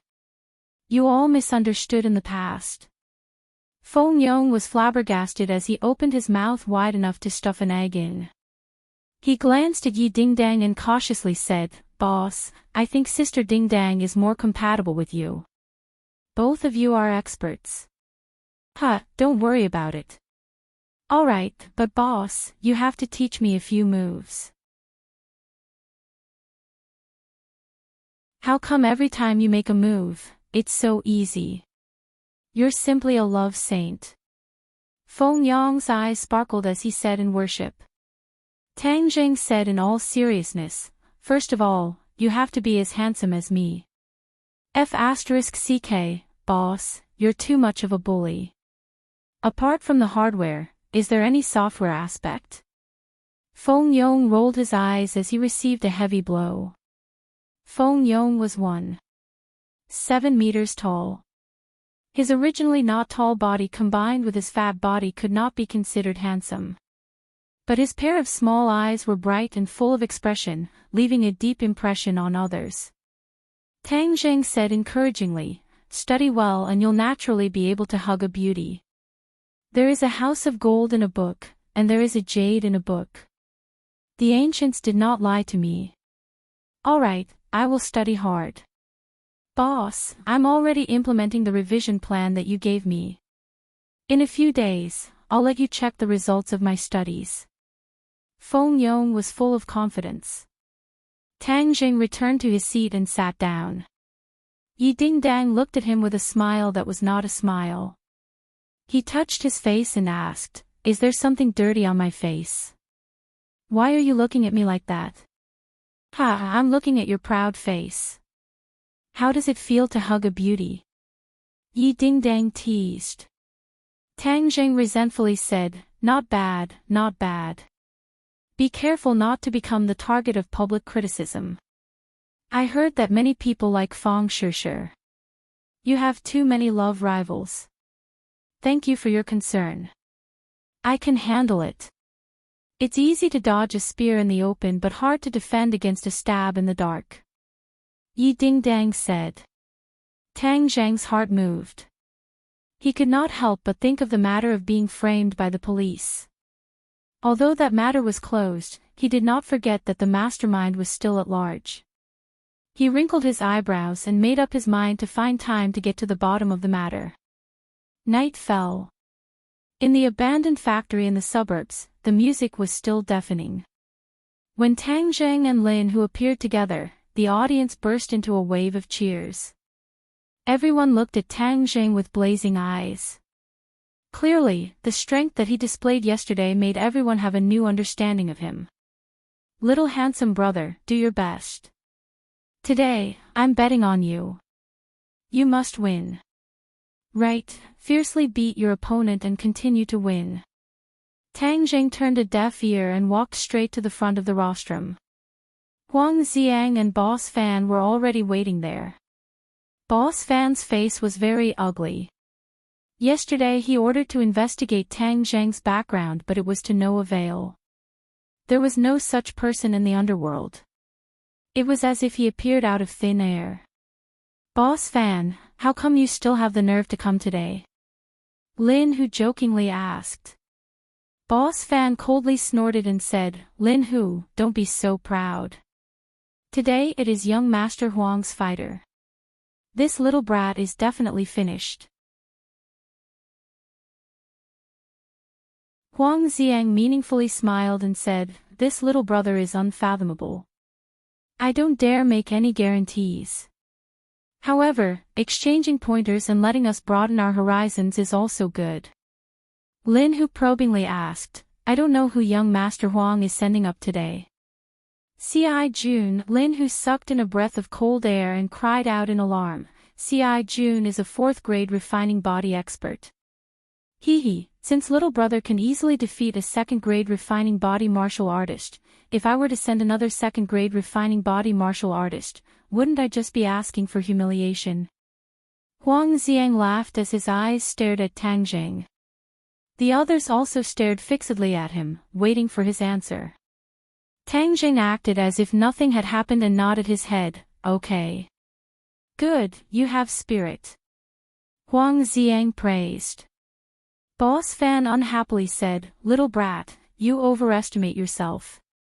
Be careful that you don't even know how you died. Tang Zhang turned a deaf ear. Lin Hu quietly asked, little brother, are you confident? I'll know after I try. Tang Zhang said without batting an eyelid. Lin Hu advised, this C.I. Jun has fought many times and his moves are ruthless. His opponents often die or are heavily injured, so you cannot be careless. Tang Zhang nodded his head. This time it seemed like he would face a thorny opponent, but the stronger the opponent, the more excited he would be. Only a strong opponent could stimulate him to gain more insights. Tang Zhang walked onto the stage and the cheers were like thunder. Dong dong dong. A series of muffled footsteps sounded, and a man with a black face like an iron tower walked onto the ring. The cheers came to an abrupt end, and many people couldn't help but stop breathing. A moment later, cries of surprise sounded like thunder. C.I. Jun, it's actually C.I. Jun, F***K, this little handsome brother is doomed. This C.I. Jun is too strong, there have already been many experts that have fallen under his hands. Quick, place your bets on C.I. Jun. This round he will definitely win without a doubt. Hang, I'll bet on the little handsome brother. Didn't you see how calm he is? This is the demeanor of an expert. Maybe this time C.I. Jun will fail miserably.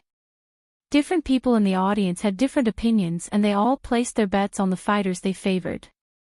Tang Zhang calmly looked at his opponent. C.I. Jun, his entire person was like an army knife, showing off his ability. C.I. Jun also sized up Tang Zhang but was unable to see through him. He heavily stepped on the stage and stared at Tang Zhang like a tiger eyeing its prey and said, your strength is not bad but compared to me, you will lose without a doubt. That's not for certain. Tang Zhang said without a change in his expression. In a moment you will definitely regret saying these words. C.I. Jun said with a murderous look.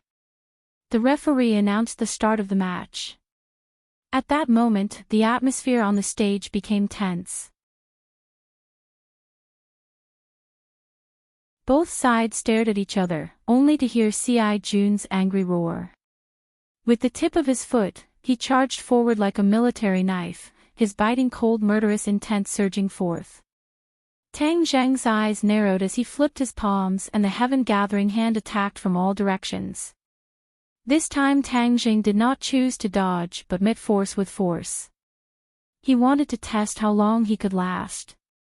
Cultivation is to force the body to display its potential, and when a person is forced to the limit, they will be able to display their potential.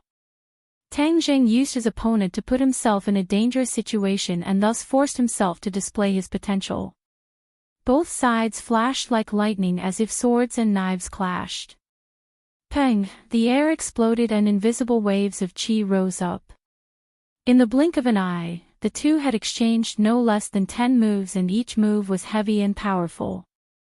C.I. Jun's fists contained inner strength. Every time he punched out, in addition to the enormous strength, his fists seemed to be imbued with steel needles, causing Tang Zheng to feel pain.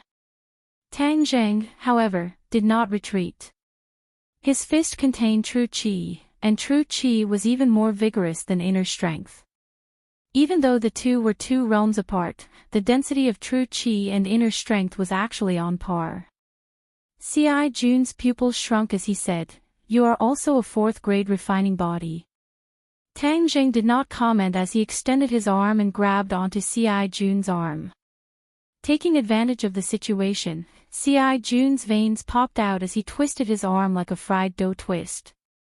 C.I. Jun roared as his inner strength surged and pierced into Tang Zheng's palm like steel needles. Tang Zheng had no choice but to release his grip. In the next second, C.I. Jun's fist had already arrived in front of Tang Zheng.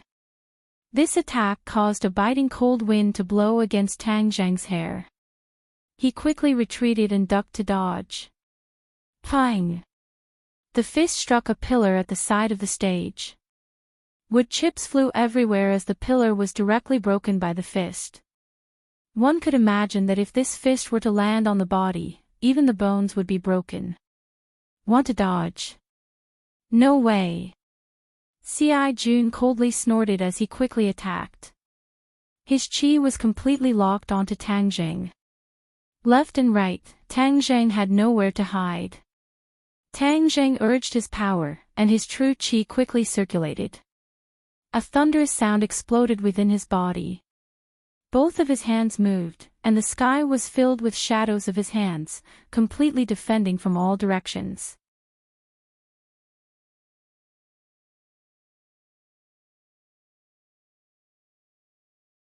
Chapter 30. Boom!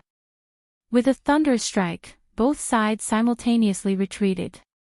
2 long trenches appeared under their feet as the floor cracked and dust flew up.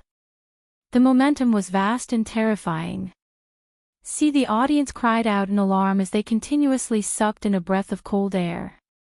This series of attacks was too shocking, dazzling the eyes, and too much for the eyes to take in. Tang Zheng's entire body was in pain.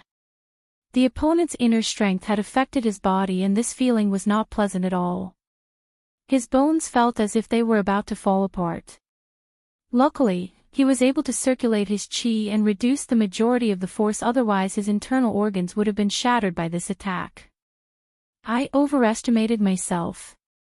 After all, there is a difference of 2 realms between him and Yi Dingdang. Even though he and Yi Dingdang are both at the 4th-grade refining body, he is far more ferocious than Yi Dingdang. Moreover, he has plenty of battle experience. I almost fell into his trap. C.I. Jun's face was black. His shock was not any less than Tang Zheng's. Moreover, it was not much better than Tang Zheng's. It must be known that Tang Zheng's qi was extremely young. When it struck his body, it was as if he had been hit by a train. If he did not reduce the majority of the force while retreating, he would have vomited blood on the spot. C.I. Jun's eyes burned with the flames of war. He did not feel any fear, instead his fighting spirit was completely ignited. Roar! With a long roar, bang, the floor was crushed under his feet. In a flash, he appeared in front of Tang Jing. Like an army knife, cold light shot out in all directions. Tang Zhang's arm shot out to meet the attack. Peng, the two collided. Tang Jing forcibly stopped his retreat as his other hand mysteriously reached C.I. Jun's chest. With a light brush, C.I. Jun's attack came to an abrupt halt. Pressure point technique. Tang Zhang was forced to use the pressure point technique. C.I. Jun's veins popped out as his eyes flashed with an ominous glint. He roared but found that he was unable to move. So, Tang Jing grabbed C.I. Jun's arm and quickly threw him out. At the same time, his arm swept across C.I. Jun's chest and released the pressure point. C.I. Jun regained his freedom and wanted to resist, but it was already too late. The huge inertia brought him flying out of the arena. On the rostrum, Huang Xiang suddenly stood up. His pupils constricted as he stared fixedly at Tang Jing. There was complete silence as everyone held their breaths. It was hard for them to imagine that the battle would end so quickly. C.I. Jun actually repeated the same mistake and was thrown out of the stage. Whoosh! After a moment of silence, there were thunderous cheers and applause. Everyone was shouting non-stop as if they had taken stimulants. Little handsome, you're too handsome. You're my idol, ah. Little handsome brother, you're too manly. Big sister is yours tonight. The cheers lasted for 3 minutes before gradually subsiding. Lin Hu directly rushed onto the arena and hugged Tang Jing. He was so excited that he was speechless and said, "Little brother, you're too awesome. This battle was really exciting, and it really opened my eyes." Tang Jing faintly smiled but did not comment. Huang Xiang walked over with a face full of smiles and said, "Congratulations, little brother. This battle was very exciting. Little brother's cultivation far surpassed my imagination. I admire you. You flatter me," Tang Jing said without batting an eyelid. Lin Hu said, "Young Master Huang, C.I. Jun is also very powerful. My brother was just lucky." He did not want to embarrass Huang Xiang too much. Huang Xiang smiled but did not say anything. Looking at C.I. Jun who was crawling up, he asked, "Was this luck?" C.I. Jun looked at Tang Jing with a complicated gaze. He slowly shook his head and said, "No." Huang Xiang gave a meaningful smile. "Did you hear that? This little brother is really strong. But I'm very curious as to how strong you are." Tang Jing did not say anything. Huang Xiang did not pursue the matter. He changed the topic and asked, "I don't know if you're interested in another battle tomorrow night. I guarantee it will be even more exciting." Tang Jing had already made an appointment with Fang Shishir tomorrow night, so he refused. "I don't have time tomorrow. Let's talk about it later." "Okay, as long as you have time, you can let me know at any time." Huang Xiang did not force him. "Then we'll take our leave first." After Tang Jing and Lin Hu left, Boss Fan walked over and angrily said, "Young Master Huang, this little brat is very strange. Where did he come from?" Boss Fan was a third-grade refining body. Compared to C.I. Jun, he was slightly inferior. Seeing that C.I. Jun had lost to Tang Jing, he did not dare to rashly provoke Tang Jing.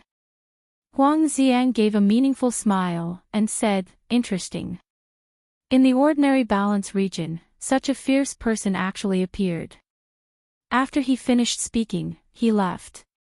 C.I. Jun dejectedly followed behind. The two entered a caravan. C.I. Jun sat in front of Huang Xiang with his head down and said, "Young Master Yi, I was useless. I lost.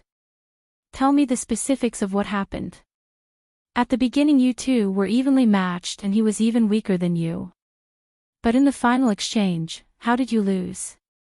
Huang Xiang's face did not have the slightest trace of a smile. It was as cold as the surface of a lifeless lake. Ci Jun recalled for a moment and said, "In those few seconds I discovered that I could not move my body. All of my attacks had lost their effect. Then I was thrown away by him.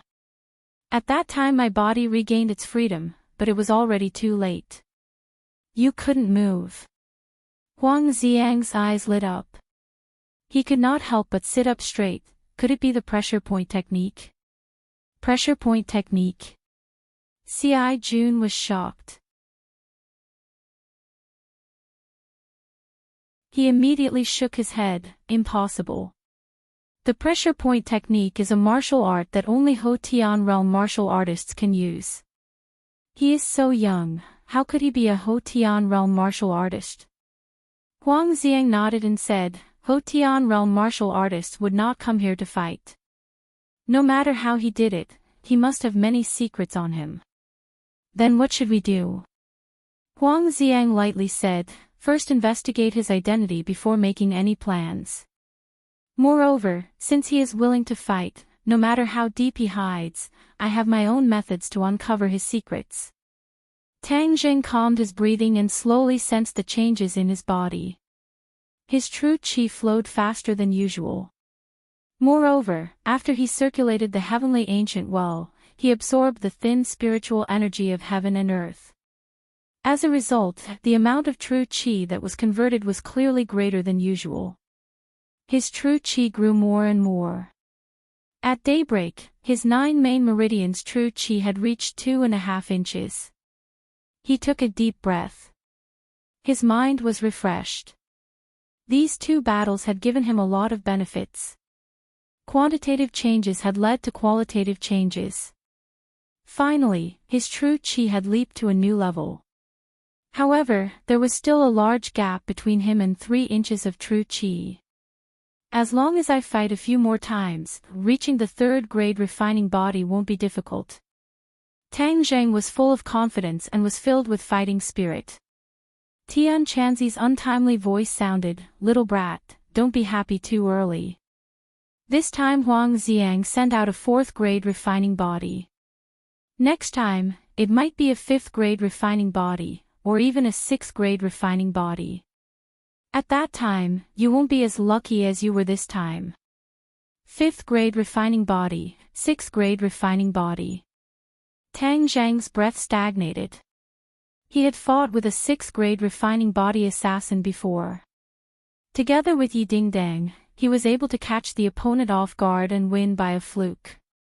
If he were to face a 5th grade refining body or a 6th grade refining body, even if he had the pressure point technique, he might not be able to win. Moreover, this time he had already used the pressure point technique on Ci Jun. Next time, his opponent would definitely be on guard. If he wanted to catch the opponent off guard, it would be even more difficult. In this kind of life and death battle, if one were to lose, the outcome would be very miserable. Injuring one's muscles and bones would be considered light, but being crippled or even dying was a possibility. You must reach the 3rd grade refining body before you can continue boxing. Otherwise, it will be too dangerous and the gains will not make up for the losses. Tian Chanzi warned. Tang Zhang's eyes immediately darkened. The light of victory had already shone down, but in the end, it was blocked by a black cloud. He was incomparably dejected as he asked, "Then what other methods are there to increase my cultivation?" "I already said that this is a nearly impossible matter, yet you insist on fighting for that slim chance of survival. How could it be so easy?" Tian Chanzi was also helpless. "I won't give up. At worst, I will continue boxing. As long as I am a bit more careful, there won't be too big of a problem." Tang Jing did not give up. "You are courting death." Tian Chanzi was flustered and exasperated. "This is my life. Whether I am courting death or not, it is none of your business. In order to save grandfather, even if I have to give up this life, so what? Tang Jing coldly said. You're pissing me off, really pissing me off. How can you be so stubborn, just like a stubborn donkey? If something really happened to Tang Jing, then Tian Chanzi would also vanish like smoke into thin air. There would be no hope for him to return to the sun. He unwillingly sighed and said, Little brat, right now your only chance lies with that little girl Fang Shishir. As long as you combine with her and absorb a large amount of her purine energy, you will still have a sliver of hope of breaking through. Tang Jing coldly snorted, declining to comment. This made Tian Chanzi so angry that he began to shout loudly, cursing him for being stubborn, even more stubborn than this old thing. Tang Jing arrived at the school. From afar, he saw Fang Shishir standing at the school gate. She was like a fresh daffodil, slender and elegant, bathing in the morning light, attracting everyone's attention. She also saw Tang Jing. Her small face immediately bloomed with the most beautiful smile, just like a flower blooming in an instant, tender and beautiful. Tang Jing swayed, feeling incomparably sweet, and quickly walked over. Classmate Tang Jing, what are you looking at? Fang Shishir blinked her big bright eyes, playfully asked. Of course I am looking at my most beautiful girlfriend. Humph, sweet words, sugar-coated bullets. Fang Shishir pouted, looking extremely cute. I am speaking from the bottom of my heart. Who knows if you are speaking from the bottom of your heart? Tell me, did you study hard last night? Fang Shishir gradually adapted to the role of a girlfriend, but she did not lose her role as a top student. Tang Jing held her hand, holding it in his palm. She symbolically struggled a bit, and then let him do whatever he wanted, and said, Of course I studied. Your orders, I will definitely carry them out. And, that's more like it. Tonight I will supervise you. When the time comes, I will give you a surprise. Fang Shishir mysteriously said. Surprise, what surprise? I will not tell you. If I tell you, it will not be a surprise. Tang Jing's head itched. What kind of surprise would it be? But it would not be good to force it. The two held hands, like other couples, walked into the school. He sent her to the entrance of Class 1, and then returned to his classroom. But he was distracted, thinking about what kind of surprise she would give him. Could it be a kiss, or, his heart was surging, and he almost had a nosebleed. He quickly abandoned all distracting thoughts, and first focused on studying for a while, and then focused on cultivating. Tang Jing, get out here. Suddenly, a lion's roar sounded.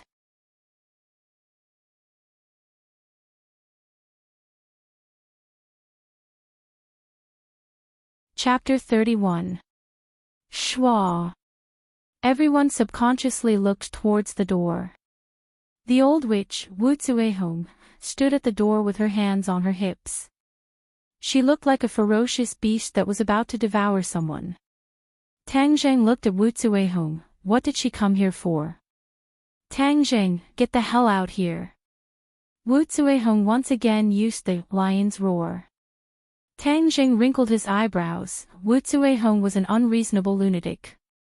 He did not want to tangle with her, but he also could not let her hoot at the door, after all it would have a bad influence on him. He stood up and directly walked over. Wu Zuehong aggressively looked like she was going to pull Tang Jing's ear, but Tang Jing easily dodged. He angrily glared and said, What are you doing here? Hang, Tang Jing, why don't you take a piss and look in the mirror, what is your status? A toad wanting to eat swan meat, you are too shameless. Wu Zuehong disdainfully scolded. Tang Jing flew into a rage. Wu Zuehong did not distinguish between right and wrong, so he did not understand what was going on.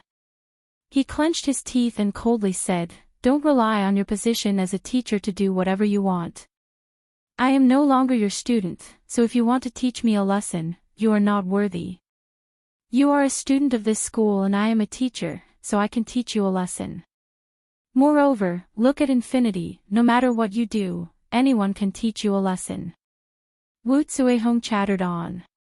Hey, old witch, what are you doing?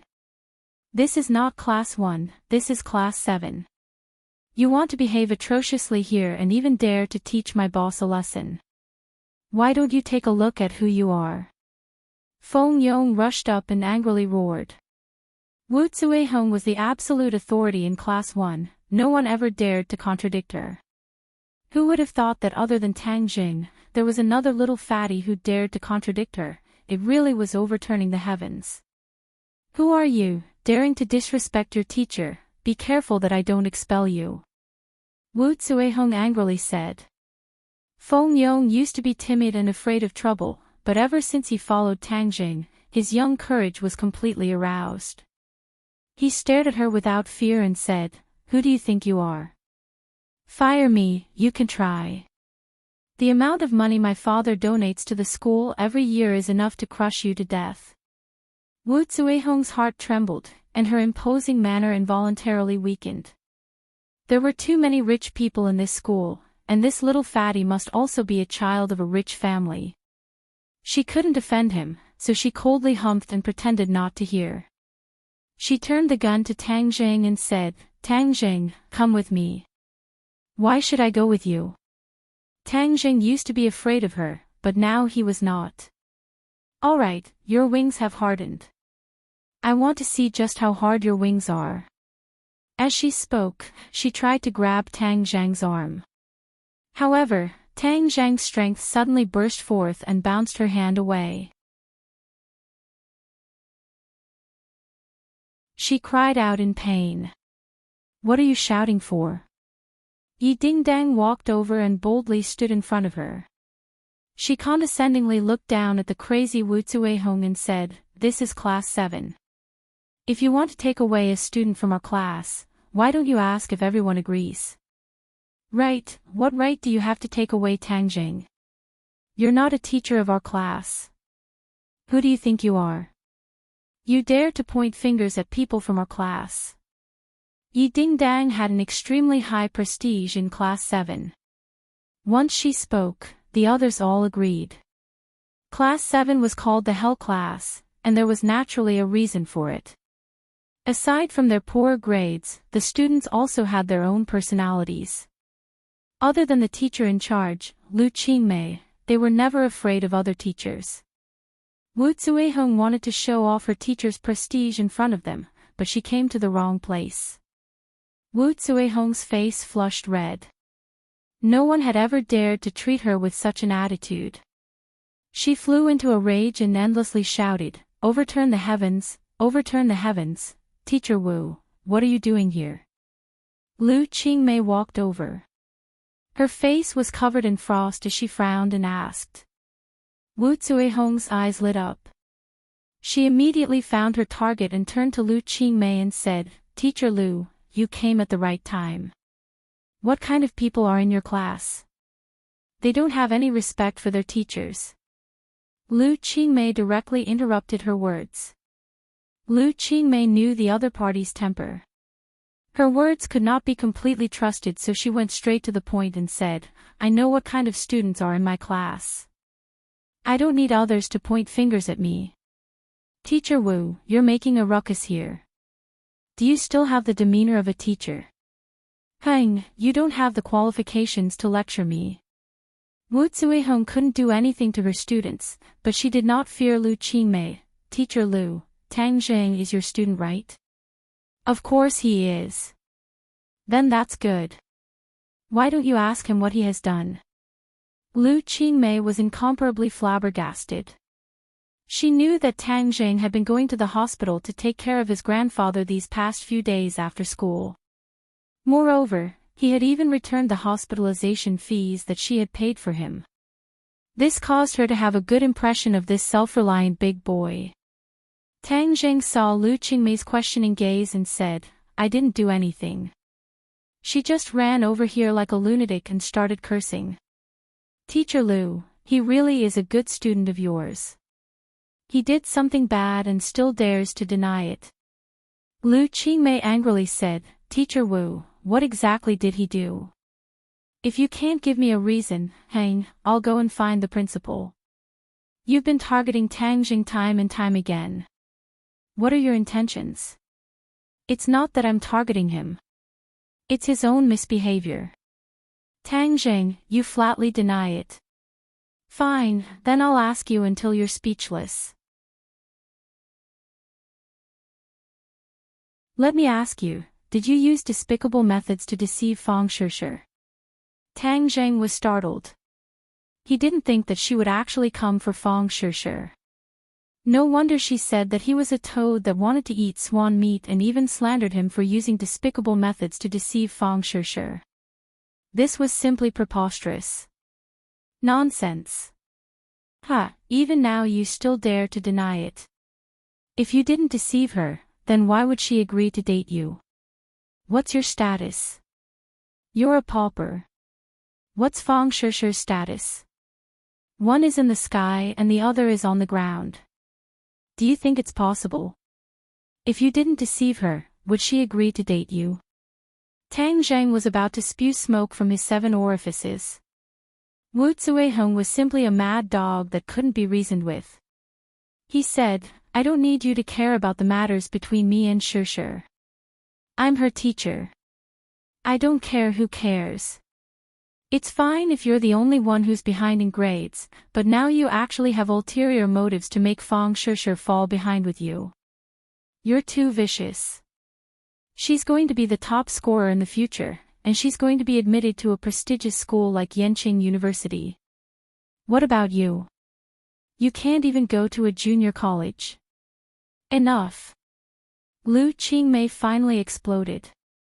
Originally she didn't know what was going on, but now that she knew the ins and outs of the matter, she didn't have the slightest good impression of the unreasonable Wu Zuiheng.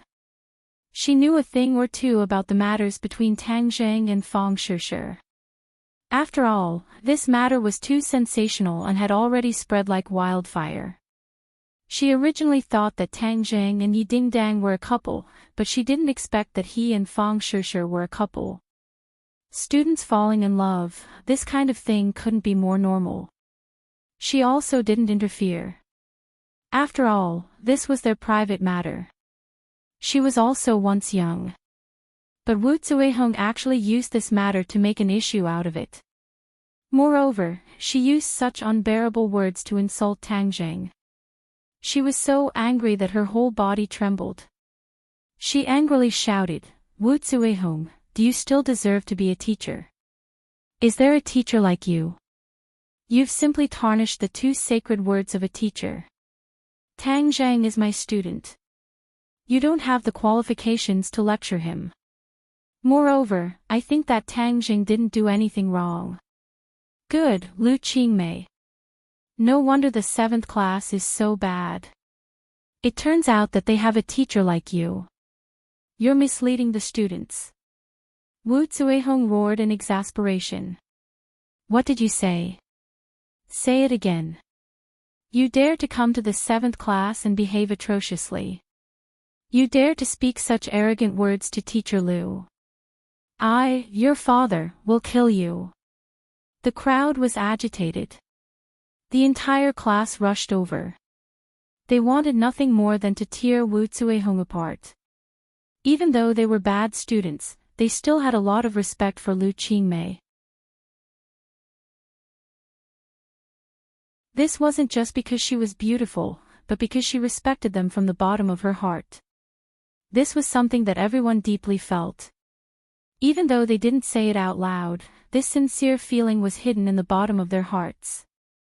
Wu Zuiheng didn't think that she would provoke everyone's anger.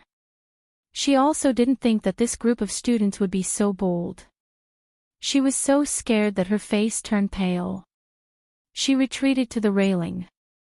Lu Qingmei stood at the door and stopped the agitated students. She advised, everyone listen to me. There are some people that we shouldn't lower ourselves to her level to avoid lowering ourselves. Teacher Liu is right. There is no need to be angry with this kind of person. It's best for everyone to just ignore her. When I go back, I'm going to tell my dad. I'm going to let him give his opinion to the school. Letting this kind of teacher stay in the school is a disgrace. It's irresponsible to us. Right, I'm also going to tell my mom. Our family donates several million to the school every year. It's not for this kind of teacher to humiliate us.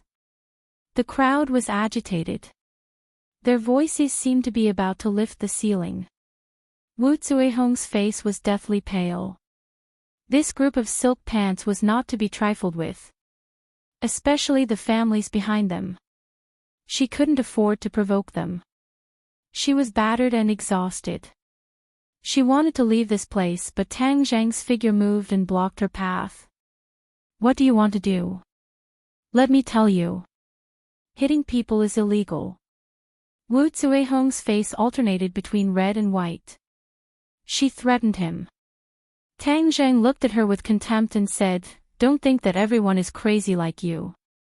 I just want to tell you that me and Shusher's matters are up to us. And you are not worthy. If you dare to do anything excessive to Shusher, I will definitely not let you go. I will do what I say." You. Wu Zuihong was scared out of her wits. She deeply felt that Tang Jing was no longer the same as before. That sharp gaze and terrifying aura made her tremble in fear. Paw paw paw. Intense applause rang out.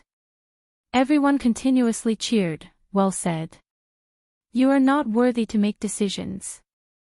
Quickly scram." Wu Zuihong ran away like a stray dog, and the applause did not stop for a long time. Everyone looked at Tang Jing with fervent eyes.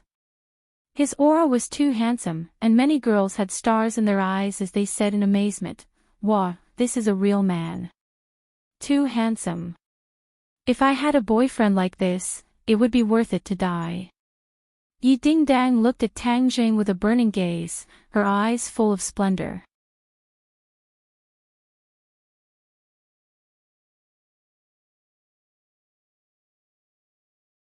Chapter 32. Everyone looked at the serious Lu Qingmei as they had never seen her like this before.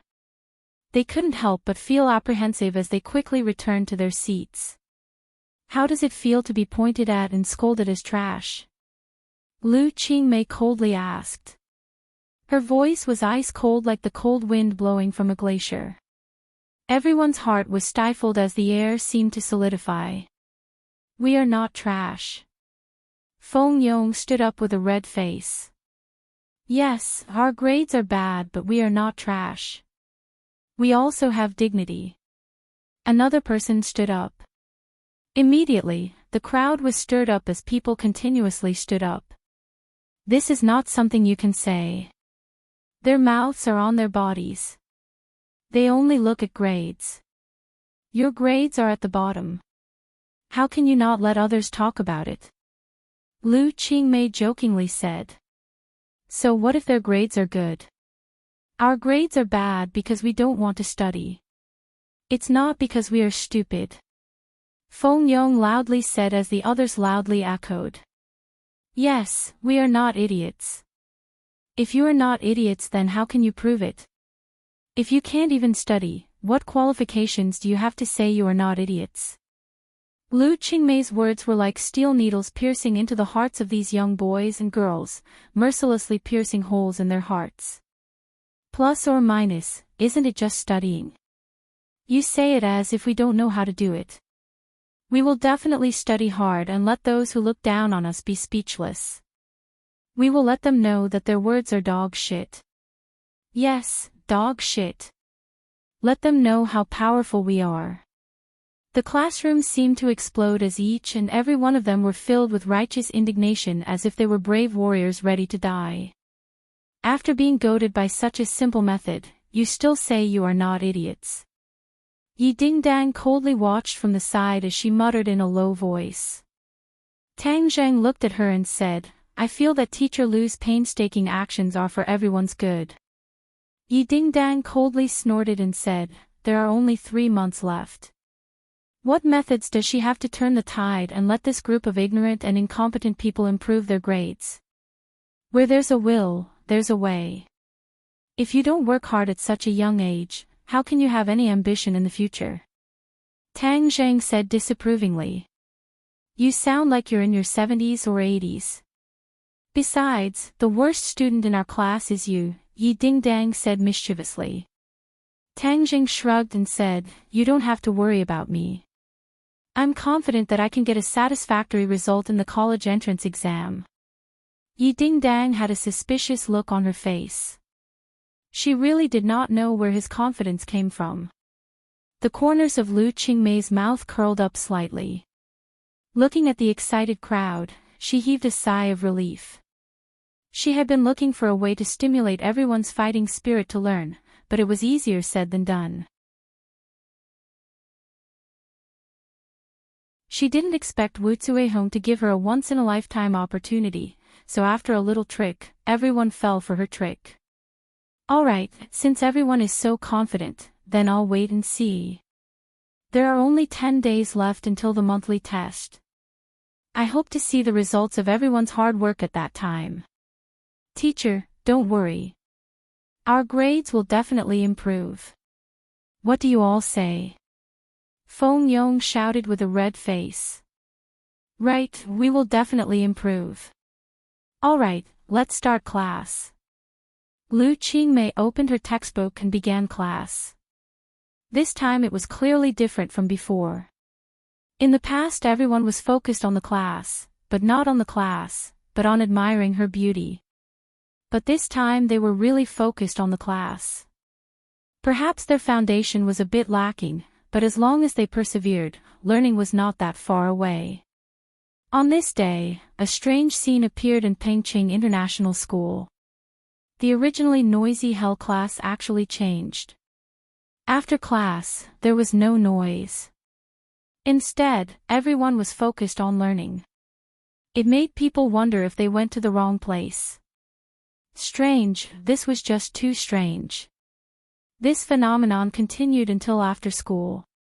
Seeing the originally cynical students become obedient students, everyone felt that it was unreal.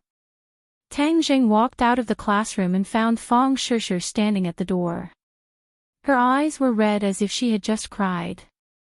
His heart ached as he hurriedly asked, Shishir, what's wrong? Feng Shishir raised her head and looked at him pitifully. Suddenly, she threw herself into his embrace and sobbed, Woo woo woo, it's all my fault. I've caused you to be wronged. What's going on? I wasn't wronged. Isn't that called being wronged? Teacher Wu came to your class to denounce you. She even scolded you like that. She really went too far. Tang Jing patted her back and said, for you, that little bit of grievance is nothing. Don't be sad. It's all in the past. Don't mention it again. I really like you, but she said that to you. I never thought that she was that kind of person. Feng Shishir said with grievance. Alright. Let's not talk about her anymore. It's so disappointing. Tang Jing held her hand, come, give me a smile. You look the best when you smile. When you cry, you look like a big tabby cat. Feng Shishir pouted and smiled through her tears, you're the big tabby cat. Let's go. Look, there are so many people looking at us. Their eyeballs are about to fall out. Feng Shishir lowered her head in embarrassment and allowed him to pull her out of the school. Where are we going to study? Tang Jing asked. Feng Shishir rolled her eyes and said, come with me. I'll take you to a place. Where are we going? So mysterious. Where's the surprise you were talking about? It's a secret. You'll know when the time comes. Feng Shishir pulled him onto a bus. The bus headed towards the city center. On the bus, there were many people secretly looking at her. She shyly hid in Tang Jing's embrace and whispered, why are they looking at me? Because you're the prettiest. Everyone else can't compare to you. Could it be that no one looked at you when you took the bus before? This is my first time taking the bus. Tang Jing was speechless. She was a proud daughter of the heavens. She had a car to pick her up whenever she went out. She really didn't have this kind of ordinary life experience. Actually, this is pretty good. It's much livelier than sitting alone. We've arrived at the People's Hospital. The radio reminded them. We're here. Get off. Fong Shishir hurriedly pulled him out of the bus and strode towards the hospital. Tang Zheng was startled. Grandpa was in the hospital. Why did she bring him here? Shishir, do you have relatives in the hospital? Tang Zheng asked curiously. Fong Shishir answered without turning her head. Who is it? You'll know when we get there. Let's go buy something first. The two of them arrived at the fruit shop and bought a fruit basket. Fong Shishir carried it and Tang Zheng hurriedly said that he would carry it, but she stubbornly refused. She carried the basket into the hospital and went upstairs. Tang Zheng was full of suspicion. He didn't know what she was up to. Ding! The elevator door opened. We're here. Your relatives live on this floor. Tang Zheng was surprised. This was the floor where Grandpa lived. Fong Shishir was like a little spy who would rather die than submit. She didn't say anything and pulled him down one by one according to the room number. Finally, they stopped in front of a room. Tang Zheng looked at the room number and his eyes widened. Wasn't this Grandpa's ward? Fong Shishir turned to look at him and said with red eyes, Why didn't you tell me that Grandpa was sick? If I didn't know from Feng Yong, I would still be in the dark. Tang Zheng was startled. He stammered, not knowing how to explain. This is the first time I'll forgive you. Don't do it again, okay? Tang Zheng nodded. Let's go and see Grandpa. Pushing open the door, Tang Dahai was shocked to see his grandson and a little girl who looked like she was carved from jade walk in. Grandpa, this is my classmate Fong Shishir. She found out that you were sick so she came to see you. Tang Zheng didn't dare introduce her as his girlfriend and only said that she was a classmate. Grandpa, hello. I'm really sorry that I only came to see you now. Grandpa, how are you feeling right now? Fong Shishir cutely asked. Tang Dahai had seen Feng Yong and Yi Dingdang, so he wasn't surprised that Tang Zheng had a pretty classmate. Seeing that the little girl was so cute and so concerned about him, his face bloomed into a smile. He continuously nodded and said, I'm fine.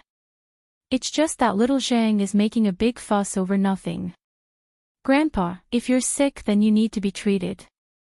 You can't be careless. But I see that Grandpa doesn't have any big problems. You should be able to leave the hospital soon. Hee, little girl, you really know how to talk. Little Zhang is lucky to have good classmates like you.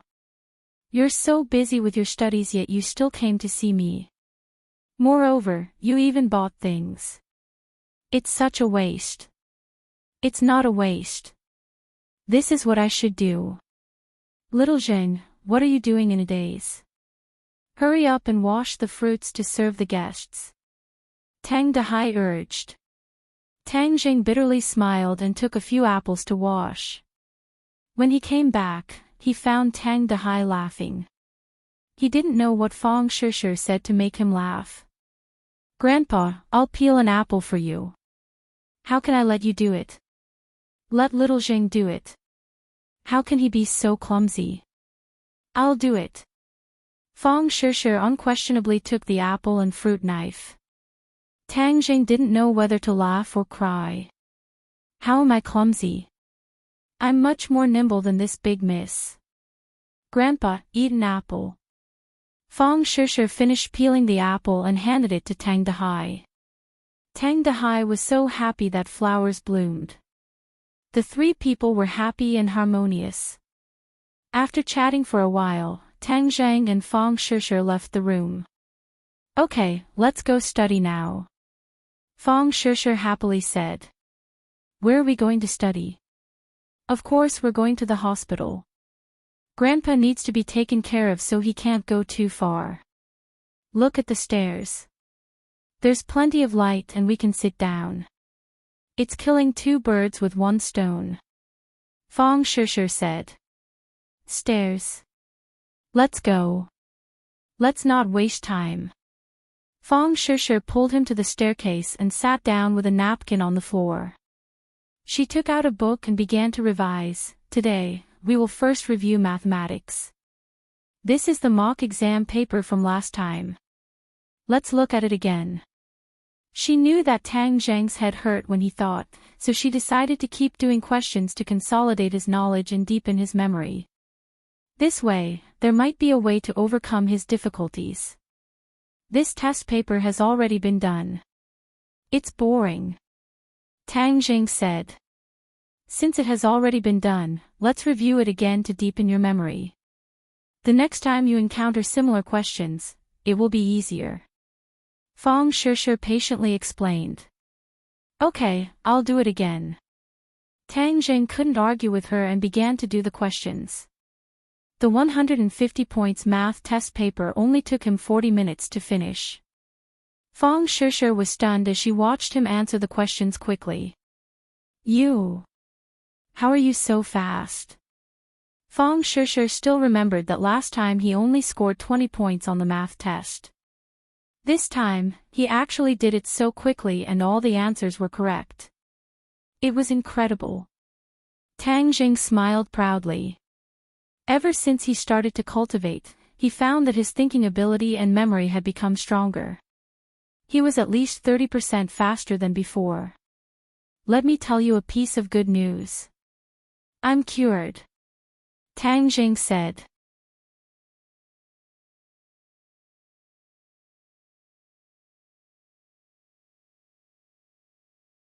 Chapter 33. Tang Zheng was stunned. That soft and clear feeling made his heart tremble. He turned his head to look at her but saw her quickly turn her head away. Her face was red all the way to her neck. This is your surprise? Tang Zheng asked. Fong Shishir secretly glanced at him and said, You're not allowed to say it. Since you've already recovered, then I won't help you study. After saying this, she wanted to run away. How could Tang Zheng let her do as she wished? He grabbed her hand and pulled her back into his embrace. What are you doing? She nestled in his embrace and timidly asked like a helpless kitten. What do you think I'm doing? Tang Zheng said with an evil smile. Fong Shishir's heart was beating wildly. She didn't dare look at him. She quickly lowered her head and said, Bad guy, you're not allowed to do bad things. Since you called me a bad guy, then if I don't do bad things, wouldn't I be wrong to death? Smooth talker. Fong Shishir was so embarrassed that she couldn't show her face. However, she faintly looked forward to what was about to happen. Tang Zheng's emotions surged as he lifted her chin. His pair of watery eyes were filled with affection. Those delicate lips were like the world's most alluring delicacy, attracting him to taste them. He slowly lowered his head. Fong Shishir's entire body tensed up. Her hands were tightly clenched together. Her breathing became rapid and her heart was beating fast. Looking at the face that was getting closer and closer, she slowly closed her eyes and raised her neck. This second seemed to be infinitely long. Time seemed to have stopped and the two could hear each other's heartbeat. Dong dong dong. The sound of footsteps suddenly rang out. Someone was coming. Tang Zheng was shocked. Fong Shishir was like a frightened kitten. She immediately jumped out of his embrace. Her face was red as she quickly ran away. Tang Zheng, today's revision ends here. See you tomorrow. Tang Zheng angrily looked at the doctor coming up the stairs. He wanted to kick him down. He sighed in disappointment but didn't return to the ward. Instead, he walked out of the hospital and quickly disappeared into the night. Deng Maokai staggered out of the restaurant with a flushed face and a leather bag in his hand. The bag was filled with $100 bills. As the night breeze blew, his drunkenness sobered up a bit and he whistled complacently. Hee hee, I've gained quite a lot tonight. If I don't bleed, who the F***ck will do it for you? In this society, not only do you need money, you also need power to be the boss. Although the central government was fighting corruption with great fanfare, the abuse of power for personal gain was still omnipresent and rooted in every corner of the motherland. Deng Maokai suddenly thought of Chow Fei and his expression darkened. Son of a bitch, the richer you are, the more stingy you are. You actually didn't give me the money you promised me. Relying on the fact that I am a big boss, you don't put me in your eyes. There will be a day when you will beg me again. At that time, I will earn it back with interest. He got into the police car and prepared to drive home. Although the car belonged to the police, he had been using it for his personal use for a long time, so no one dared to complain. But when he thought about how he would have to face the old hag at home, he lost interest. It's been a long time since I went to that little goblin's place. Tonight I will go and vent my anger. The police car went straight to an apartment in the city. He stopped the car and walked up the stairs and into a room. Tang Zheng had been following him, but facing the closed door, he was in a dilemma. This time he was able to grasp Deng Maocai's whereabouts because of Lin Hu's help. Tang Zheng followed Deng Maokai because he wanted to find the person behind the scenes who framed him. But if he openly questioned him, he would definitely not say anything even if he was beaten to death. So he could only find evidence of Deng Maocai's crime and use it as a threat to force him to commit the crime. This was not Deng Maocai's home. He did not go home in the middle of the night and came here instead. This was a once-in-a-lifetime opportunity and Tang Zheng would not let it go. It's just a door. Don't think it can stop me. Tang Zheng came to the roof and looked down. Deng Maokai had entered the 15th floor. This building had 25 floors. Tang Zheng had to go down 10 floors to enter. Damn it, I can only fight. He grabbed the railing and jumped off the roof. The night wind was blowing and his neck was cold, but he knew that he couldn't be afraid. He carefully climbed to the 25th floor. Fortunately, it was night, and no one saw a Spider-Man here. He grabbed the window of the 25th floor and did not dare to make any big movements. He was afraid that the residents inside would find him. He went down from the window one floor after another. There were several times when he was almost discovered by the residents. There was even one time when he almost slipped and almost fell down. In short, he narrowly reached his destination. He gently landed on the window sill of the 15th floor and looked inside. He saw a big bed being tossed by waves. Two naked bodies were entangled together, putting on a vivid erotic scene. The woman was quite beautiful, but it was difficult to hide her prostitute smell. Deng Maokai was lying on top of her and was trying his best to thrust. Tang Zheng quickly took out his camera to take pictures. He bought this camera in advance to take evidence of Deng Maocai's corruption. It came in handy on the first day. After taking enough pictures, Tang Zheng did not want to continue to enjoy this erotic scene. Otherwise, he would suffocate to death. He pushed open the window and walked in. Deng Maokai heard the sound and thought it was the sound of the wind. He subconsciously looked at the window sill and saw a person coming in. He was so scared that his little brother went soft. The woman suddenly lost her feeling and complained that he was soft. She turned her head and saw Tang Zheng. She was so scared that she screamed. "Ah, who are you?" The woman grabbed the quilt and covered her body. She stared at Tang Zheng in horror.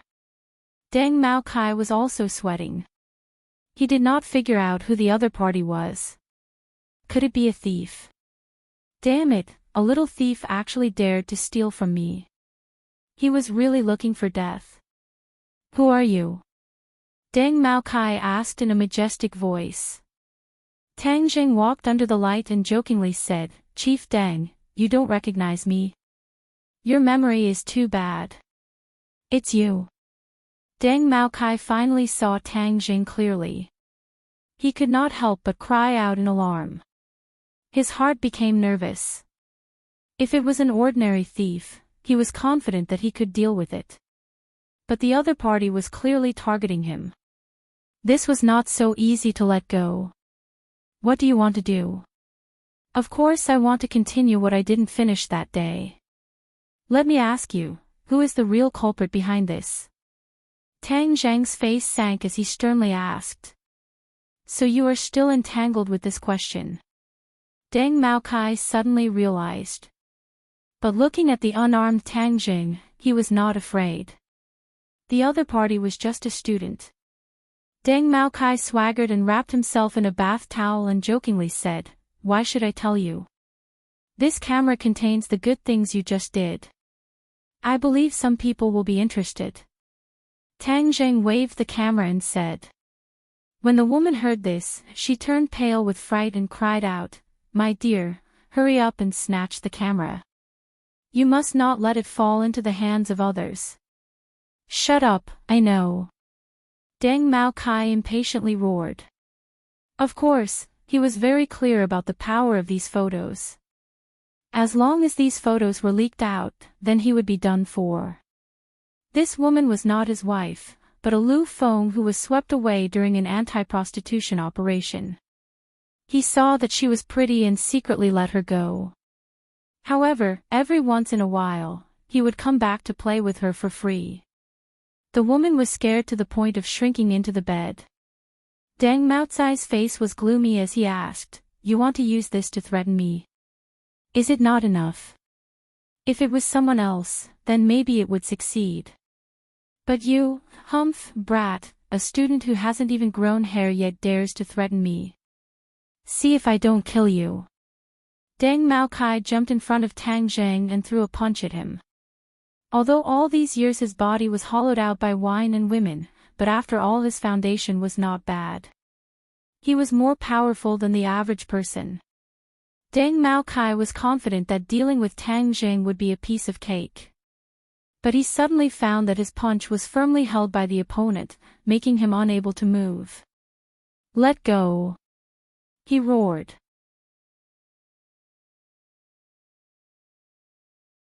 Tang Jing coldly looked at him and said, "It seems that you are stubborn.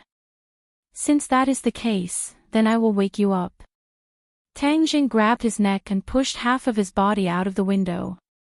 The night wind blew, making him want to scream in fear.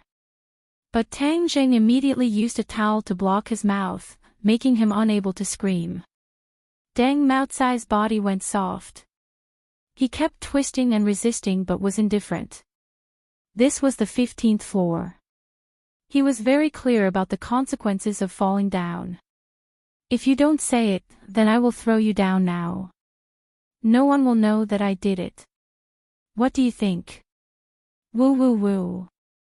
Deng Maokai hurriedly shook his head. He was so scared that his face was ashen. "But your bones are hard and you won't say who is the mastermind. What do you think I can do?" "At worst, I will go and investigate," Tang Zhang said in a relaxed manner. Deng Maokai hurriedly shook his head as if to say no. Seeing that he was scared out of his wits, Tang Zhang pulled him back. His legs went soft and he directly knelt on the ground. "Then you tell me, who is he?" Deng Maokai lowered his head. His eyes kept changing as he pondered over why he failed. Wasn't this little brat a student? How could his skills be so good? Moreover, his strength was so great. Grabbing him was like grabbing a little chicken. "If I say, can you return the picture to me?" Deng Maokai asked in fear. "You don't have the qualifications to talk about conditions," Tang Jing coldly said. "Xiao Fei." Deng Maokai hesitated for a moment but still gave up the mastermind. "Xiao Fei, you won't even give me money. You want me to keep your secret? Dream on."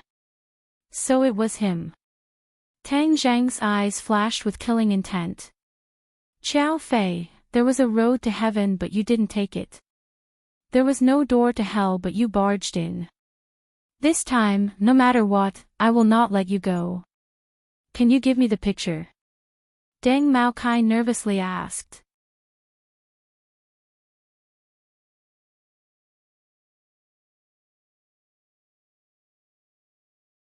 Chapter 34. Early in the morning, Tang Jing saw Xiao Fei get out of his luxurious car with his head held high as if he was the moon surrounded by stars. Tang Jing gnashed his teeth in hatred, but he did not directly rush up to make a move, as that would only be considered a boorish fellow. If he wanted revenge, then he would have to make Xiao Fei fall from his high and mighty position into the abyss.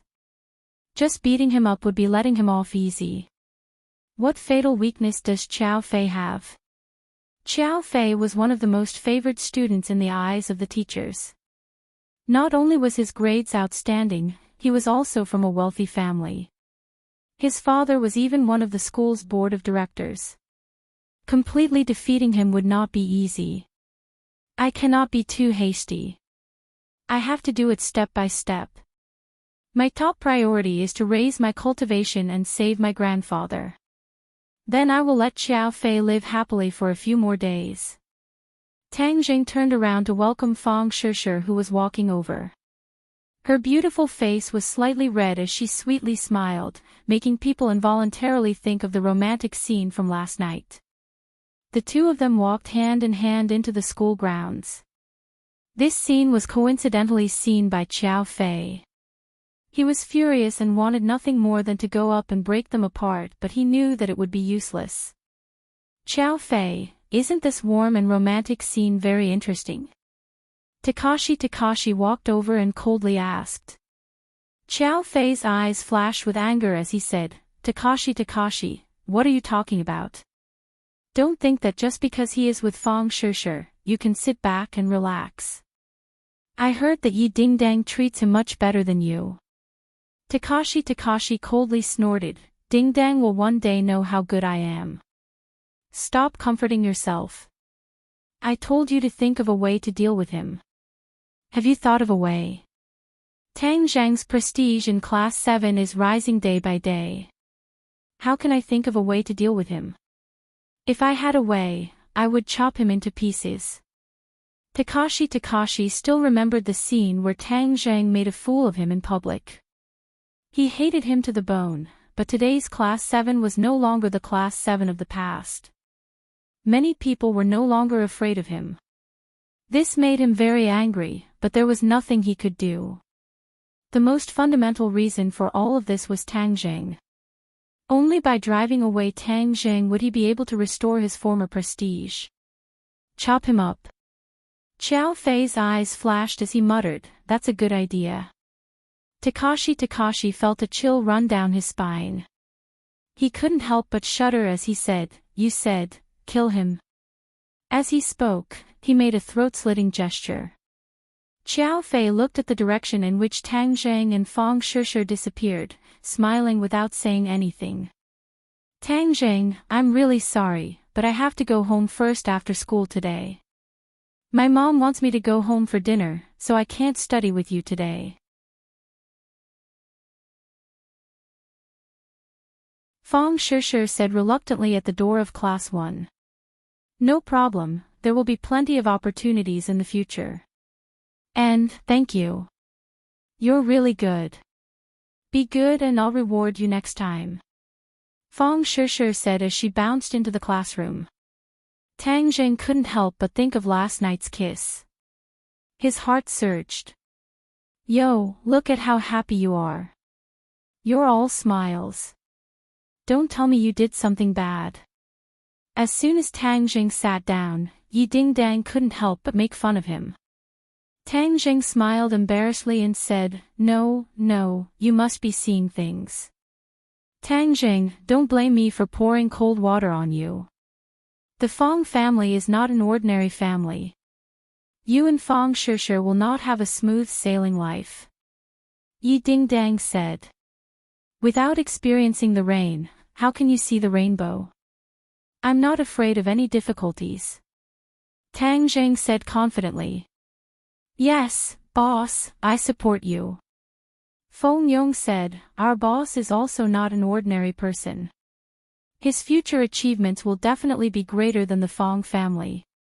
This is the Fong family's gain. You really have a lot of confidence in him. Of course, he's my boss. Of course I have confidence in him. How can I, Fong Yong's boss, be ordinary? Fong Yong said with pride, but if the Fong family doesn't have good taste, you can also pursue my boss, Sister Ding Dang. I think the two of you are a perfect match. Fatty Fong, are you asking for a beating? Yi Ding Dong's almond eyes widened as she raised her hand to hit him. Fong Yong chuckled and slipped away like a loach. Tang Zheng said awkwardly, don't listen to his nonsense.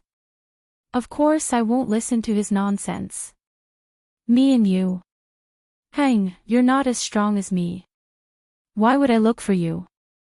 The man that I, Yi Ding Dang, want to find is an indomitable man. How can his martial arts be worse than mine? Yi Ding Dang said confidently.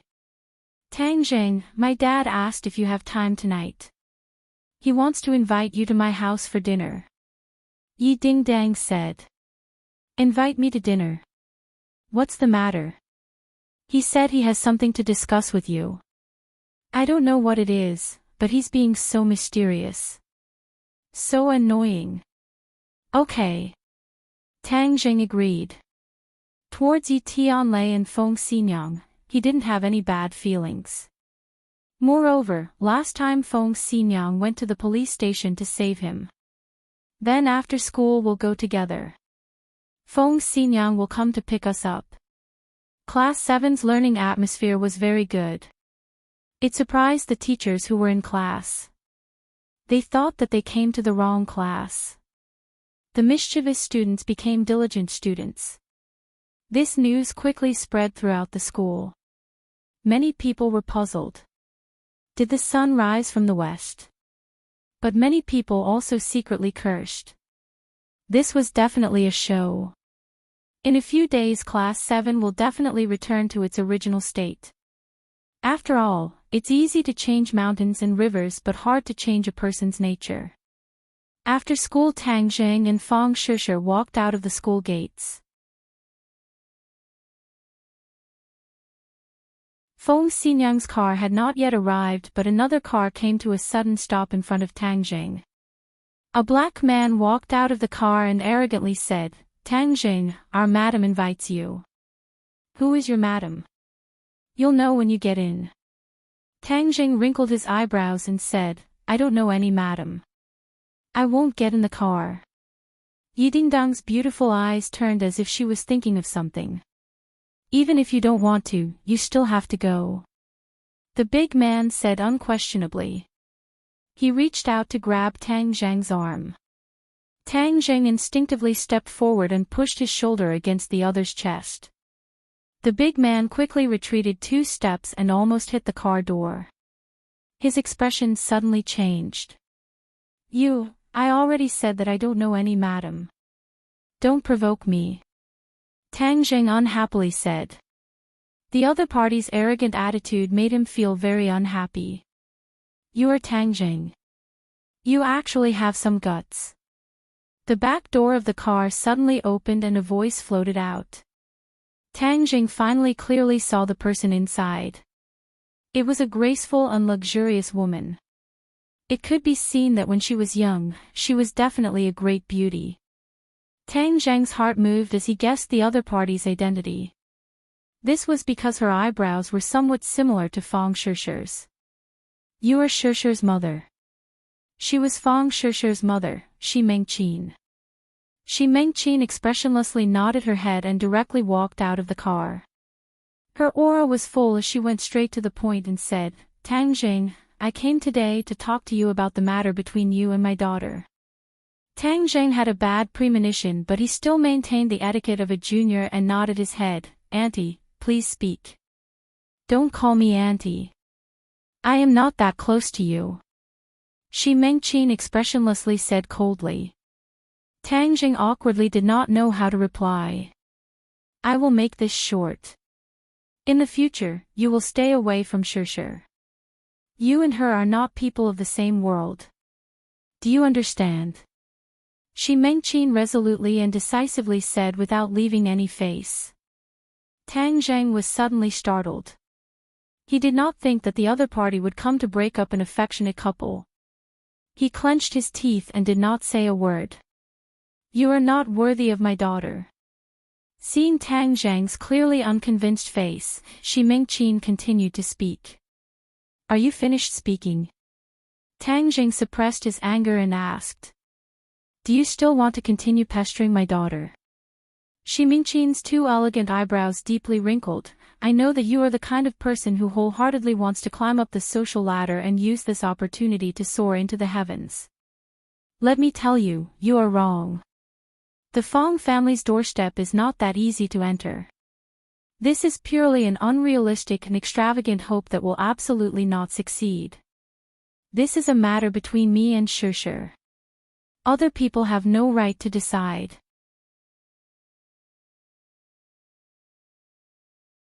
Tang Jing expressionlessly glanced at her and added, even if you are her mother, you still cannot. Obstinate and unrepentant. Hang, it seems that you wholeheartedly want to climb up the social ladder of our Fong family.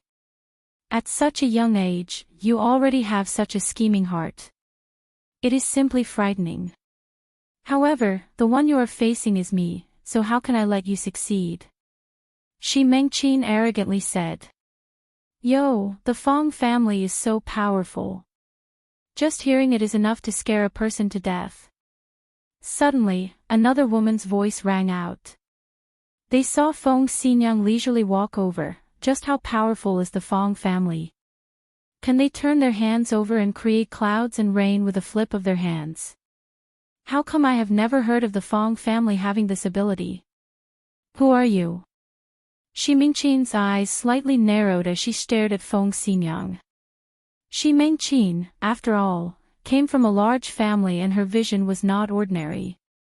From Fong Xinyang's words and actions, she could tell that the other party was not an ordinary person. Who I am is not important. What is important is that the Fong family is not as powerful as you say and is also not as unattainable as you say. Fong Xinyang jokingly said. What do you know? Shi Mengqin disdainfully said, how can you see through the Fong family's strength? Fong Xinyang shook her head and said, a true large family does not need to flaunt nor do they need to proclaim themselves. The Fong family's business has been doing well these past few years but their foundation is still lacking. This can be seen from you, the mistress of the family. This is truly disappointing. Shi Mengqin's heart tightened. Although the other party was not ordinary, she was still unable to swallow this anger. Just as she was about to retort, she heard Fong Xinyang say, you feel that little handsome brother Tang Zheng is taking advantage of your daughter but I do not feel this way. There are some people's potential that a vulgar person like you cannot see through. Your vision is too shallow.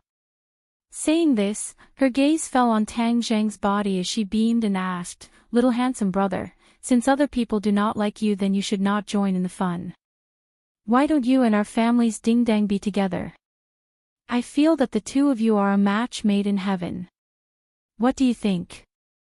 Fong Xinyang's face was deadpan and it was clear that she was not joking. Even Shi Mengqin was stunned for a moment before she disdainfully laughed.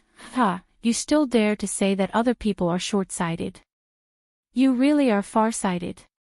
Good, if you want to push your daughter into the fire pit then go ahead. I will not interfere in your good things. You're tuning into the LoveLore Library YouTube channel. We're so grateful for your support and don't forget to subscribe to join us on this incredible journey through captivating stories. Your generosity through donations truly makes a world of difference, as it's the primary source of revenue that allows me to expand and enhance this channel for you. Thank you from the bottom of my heart for being a part of this adventure.